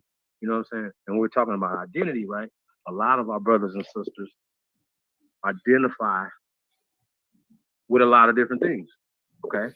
Even some of us here on this line right now identify and listen in the chat room. Even though we all say that we're from here or whatever, we all still have different identifications. Okay? Some people like Indian, some people like Negro, some people like colored, okay? Some people like Moor, okay?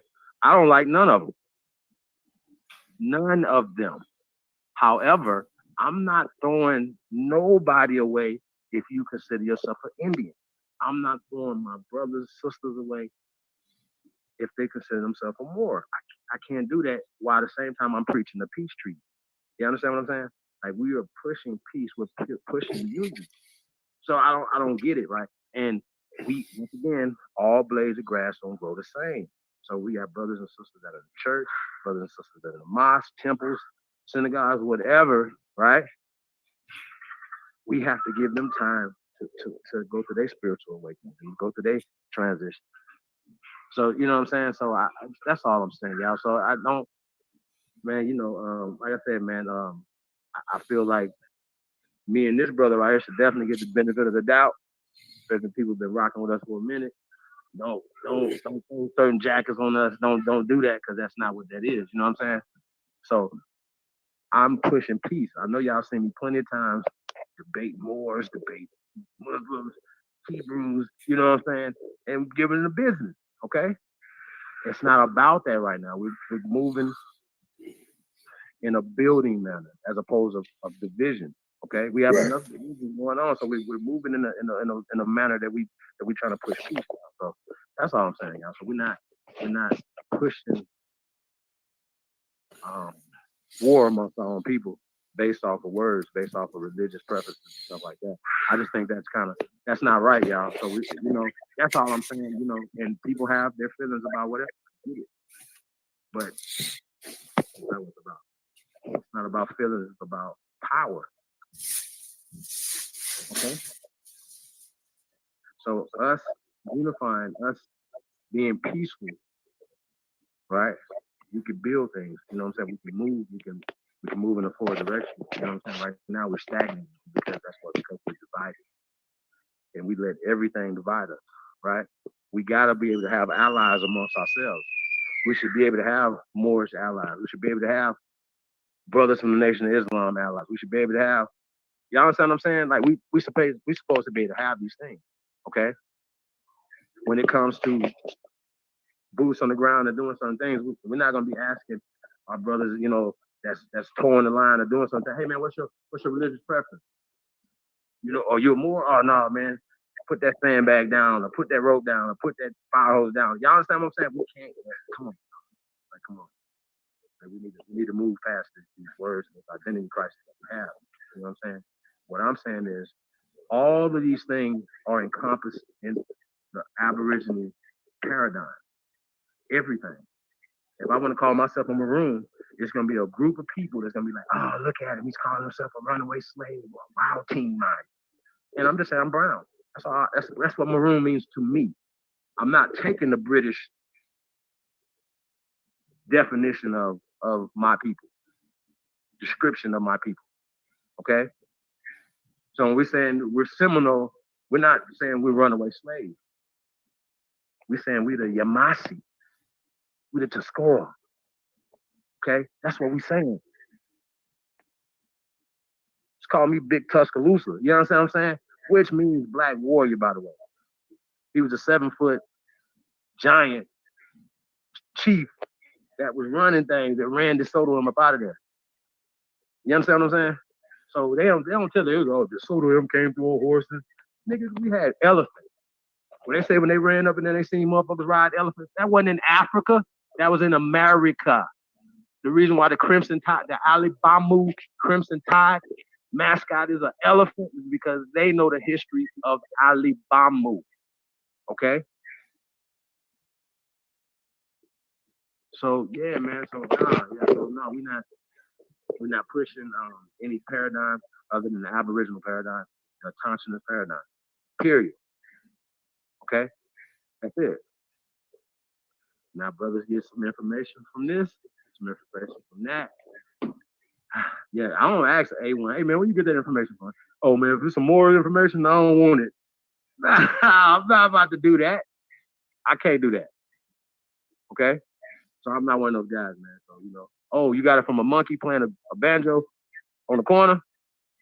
I want to go shake that monkey hand. You know what I'm saying? Like I did. We just want the information. I don't care who it came from. So man, peace and love to everybody, man. So please, man, let's get away from the divisional talk, y'all. Please. If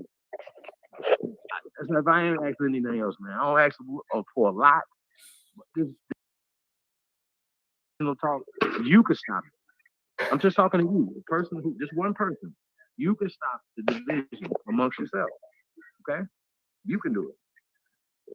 You don't have to take a group name, just one person, each person do it, and you don't have to, everybody do it. Okay? So be the bigger Indians, okay? Be the bigger Aborigines, okay? Let that go. That's it. That's all I gotta say about it, y'all.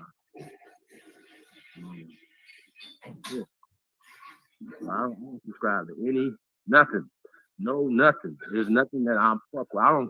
Nothing. It's Aboriginal paradigm. That's it. I don't fuck with no tribes. I don't fuck with none of that. So I've been told you I'm a renegade. I don't believe in that. Yeah, so some of us, are divided on those lines.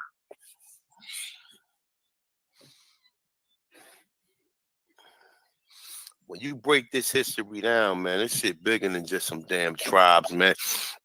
Them tribes is what they gave these other people, man. Them jokers that's talking about they was part of all these tribes and shit. That's some shit they just created, man. Yep. We was Confederacies, man. We had. It was something bigger than that, man.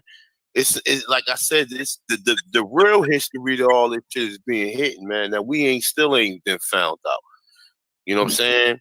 Like as far as all this, listen, he used tribe up, but at some point in time, we gonna find something else out that it was something bigger than the tribe. And we want to change the name of that, if need be. You know what I'm saying? But yeah, man. I mean, like I said, y'all out there, y'all do research. Don't let your research stop because it's your history. Did your geology. I mean, if you want to stop there and you just want to find a way to get these people to notice that you are still here using a Tanchan, that could be done. But when you take it further than that, okay, all right, let's do studying classes. So you got your people who part of whatever, you want to say your tribe or your crew or whatever, right? And, then you studying the history of it, man. You want to be able to tell people, man, look, man, we was building these damn pyramids, man. Oh, nah, you know what? In Central Park, there's a damn castle in Central Park. In California, there's a castle there too. These are the builds you want to have about this continent, man. When you building with people, you don't just want to stop at, oh yeah, the Chickasaw and the Chickasaw and all, and you go to the damn Chickasaw Nation. It's a damn cracker running it.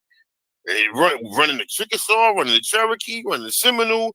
And you want to become part of that? You raising your hand to be in line with them so you can get some damn resources from them? Nah, Chief, I'm good. I'm good. I see it.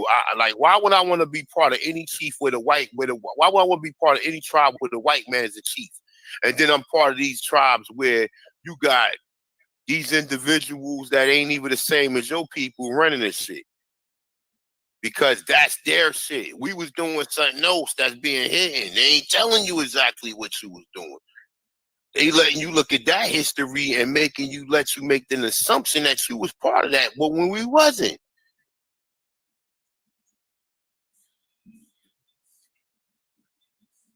Your grandmother ain't run out with no damn fucking war bonnet on. Or nothing. And I'm not even trying to be funny, partitioning to the war bonnet. But that's what them people in the plains is rocking, bro. Like, we wasn't doing all that, man. We was doing something totally different, man.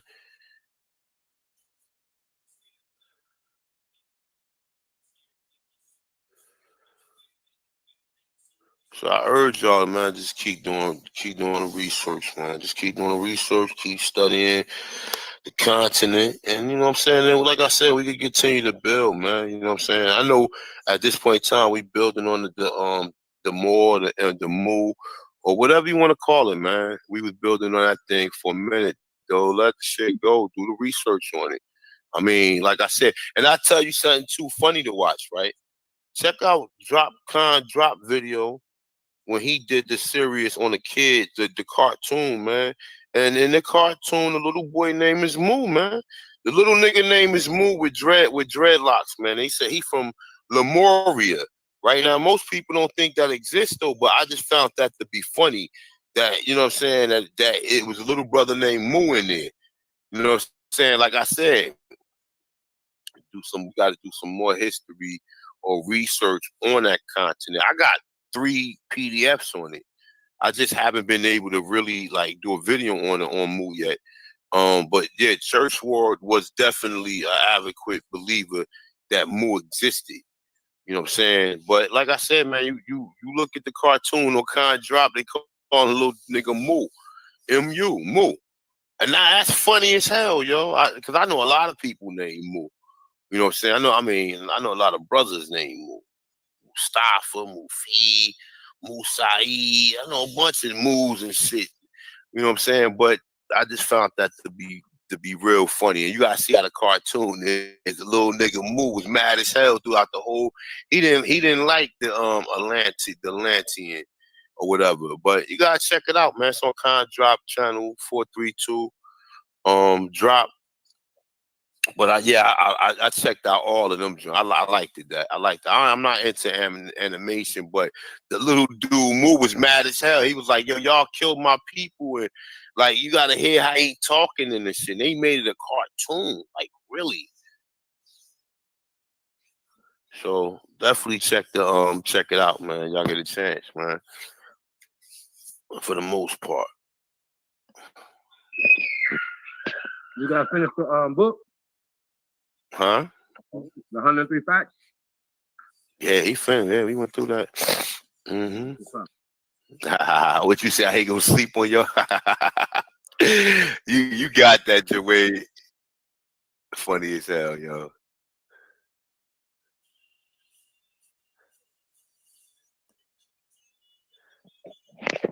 Yeah, y'all. So yeah, let's take the division down for a minute. And like I said, you know, damn, Chief, I hope you forgive me. I hope Chief, why your man forgive me, man. I hope she ain't mad at me. Like, you know what I'm saying? Like, come on, Elder, you know how we do. What you say, fire, water.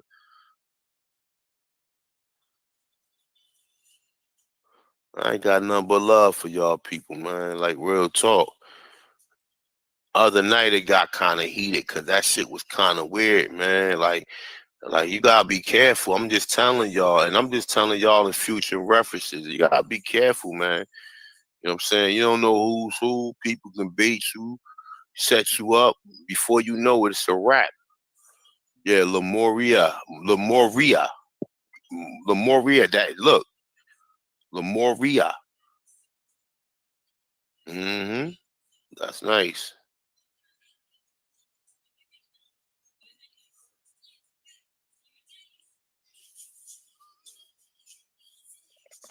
It's about information, man. That's a fact. It's not about, you know. Who you talking about, Chad Murdoch?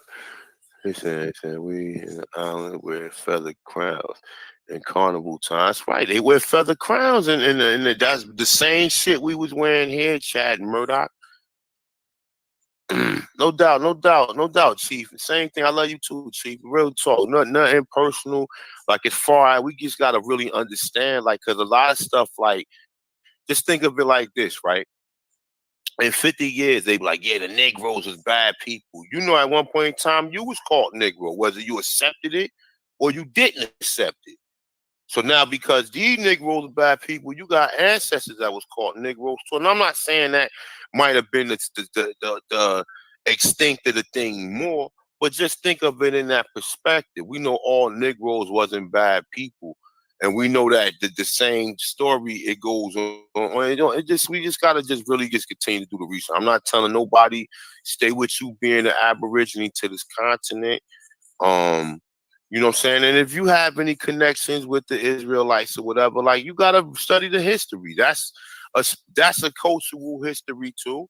Which, because when I was reading through the Nazis, they had a real they had a spiritual practice that seemed something like, I'm not gonna say like Christianity, but what did they say? They worship the sun. And I believe the sun, what we considered to be the most high, because we was agriculturalists. So we needed that damn sun. You know, just as much as we needed rain, we need the damn elements. We needed everything. And then just even if you can build these elaborate structures, we still needed rain. We still need the sun. You know what I'm saying? We need the elements to help us do everything. So, you know, it's a lot of things get deterred over history and through things being exaggerated and everything. So, you know, we just gotta just keep it moving like that.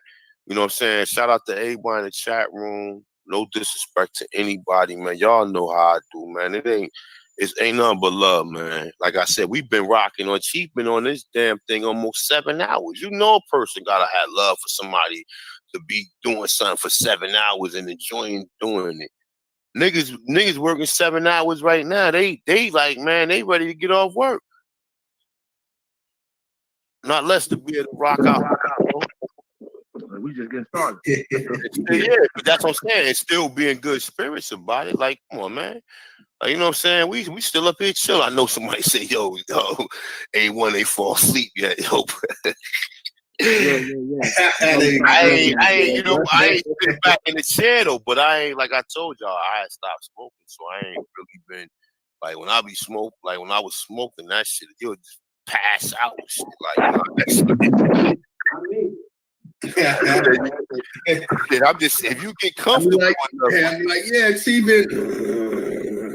bro, you get comfortable enough, bro. If you somewhere chilling, you get comfortable enough, you know. Like I said, I mean, I'm quite sure out there where you at, Chief, they got all that shit. They got the real strands out there. They give you something that put your ass to sleep. But yeah, I mean, you know, I'm good though. But yeah, man, like I said, man, that's what we gotta, you know what I'm saying? And as far as like the like legal ramifications of everything, people, you gotta really start, you know, at least putting yourself up on some of this legalese, man, and learning a little bit about civics, man, because that's the shit that we was doing, whether we believe it or not. We was doing civics, because he gets said that. Well, what did number 37 read, Lotus? You ain't gotta go back to it, but what did it read? Oh, about the Iroquois. The Iroquois created the government. There you go. That was the great law of peace, which became the Constitution. That's right. You know what I'm saying? So, you know, when you look at all that, we know where it came from. And they be like, you know, oh, America taking democracy all around the world. I thought that was the old world. We the one with the old world government, old world building, old world technology. oldest ruins on the planet. Y'all oldest dirt on the planet. Is this real? Like, for real? Is this the conversation we having right now? Mm-hmm. It's too much. We can't have this type of conversation, guys. Like, we're too distracted on things that don't matter. Like, these niggas are arguing. Like, I can't believe that they really was arguing about the Olmecs being African while arguing that black people wasn't here prior to slavery. I think that's slow. Mm-hmm. Like, for real. Like, when people say stuff like that, y'all like, you gotta hurry up and get away from them. Like, for real. Like, something you can't sit out to them and be like, yo, bro, you know that. Stupid. And something too, Chief, check this out, right?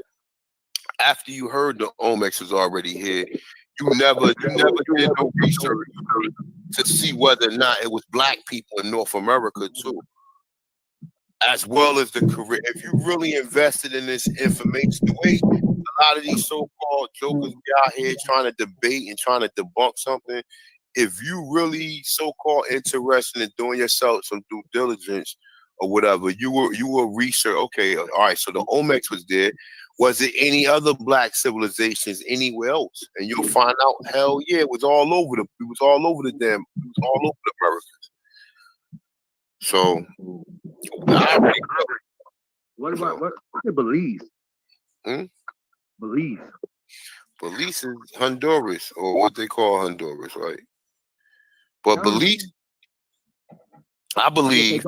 I guess they brought all those black people there from Africa to start their own country. That's right. They did. According to them, they did. And in Peru. Look, and in Peru, and in Guatemala, and in Colombia. They took more from Africa than they brought here, right? Mm-hmm. They took more, right? Come on, y'all. Bro, can't believe it. Paradise, bro. This shit was a paradise here, bro. When they, you know what I'm saying? A paradise, nigga. Wasn't nobody leaving here like that. Like, you see how people, they always tell you. Yanas and shit walking around. Like, everybody left Africa. Look, everybody left Africa and shit. And went to the Senegalese people went to a damn island to get away from Africa. They went on that little ass island and said, yo, man, we out of this piece of shit, man. We want this shit on our own.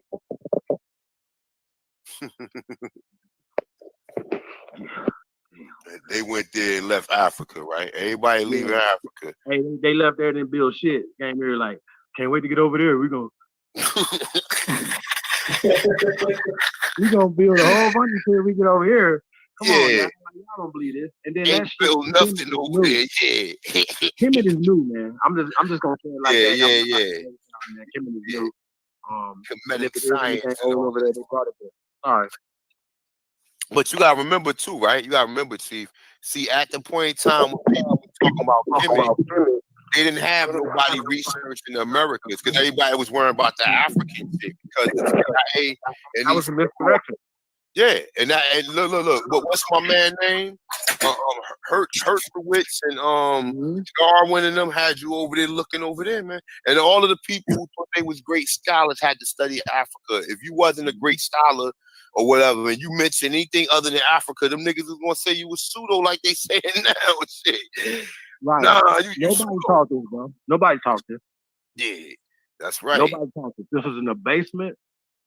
They had it under lock and key, and they buried it in cement. You know what I'm saying? I'm telling you, we busted that shit out of there. Nobody talked this. And niggas be talking about how you niggas be coming back talking about, oh, I've been doing this so long. And no, you not this. But if you would, then we would have seen it. Nobody seen it. Nobody taught this. Nobody was teaching it. Nobody. Same small greasy ass nigga gonna sit there and say, we knew about it back then, but it wasn't popular. So why wasn't popular? Did somebody sway you to that now? He didn't want to be ostracized. That's what he said. I think he's lying, man. I think that sounds like Asian shit now. I'm starting to think about it. Like, come on, fam. You may tell me because what did my man say? Who was the people who was funding the Pan-African movement? China. He said the CIA. He said the CIA funded the Pan-African movement. And my man was trying to figure out, like, why would they fund this if they wanted us to? Because they were trying to get Africa. They were trying to get in Africa. That's what he was saying. He said they were trying to send spies over there, and they would use the Black Americans to go spy on the Africans. So they create word of mine. My man, I got the shit the video of my man saying that. It's an older. He was back and because he was for like, you know what I'm saying? He was trying to figure out like what was going on. And then he said that you'll find out that the CIA was funding them, you know what I'm saying, at the same time, you know what I'm saying, sending them back and forth over there. And that's when all this shit started getting real popular. When you see Martin, you ain't never heard Martin Luther King run around no dashiki talking about he was an African, or Malcolm X. I mean, later on he went to Mecca, but prior to that. But but they went to school too though. They got an education through this school system, which was pushing niggas away. Can you imagine when they first started teaching niggas that? They was like, Africa. You feel me? Like, man, I know my great grandmama, and she told me this. You know what I'm saying? Can you imagine Dr. John Henry Clark? Come on. So they had to indoctrinate him. They had to teach him something, that was contrary to where he was taught on the farm. Just like Professor James Small. He said he didn't know nothing about Africa until he left the farm. So he got to New York.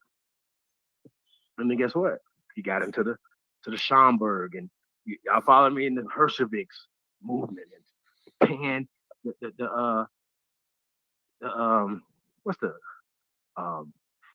guy's name? Follow Pan Africanism. Biden. See what I'm saying? Like, this was set up by Zionists, period. And these are the same guys that say they atheists, but they believe in the Pan-African movement that was started by Jesuits and priests and shit like that. Like, this is weird. Like, it's so contradictory, right? That it doesn't make any sense. Okay? Their whole paradigm is in the ground. Daisies are growing right now. I'm telling you. That shit over with. Y'all don't have nothing. That's why I'm like, debate. We're not debating, y'all. We don't have nothing to debate. What are we gonna debate?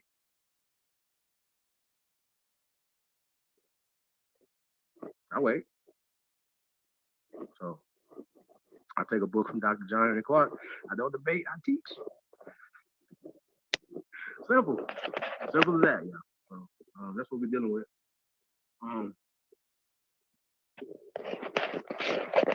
Yo, man, the book though, it's amazing. Yo, so do we know the name of the officer now since he's been arrested?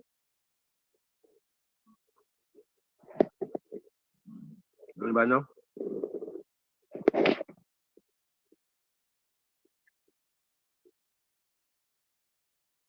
So Lotus. I think A1 out there.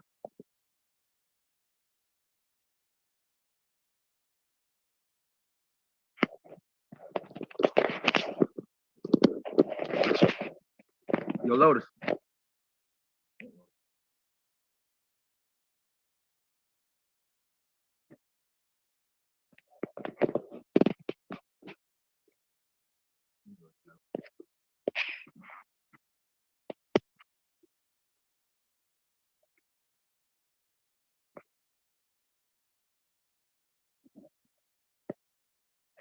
Read 33 again, Nighthawk. Got the Nighthawk. All right, I'm gonna go to it.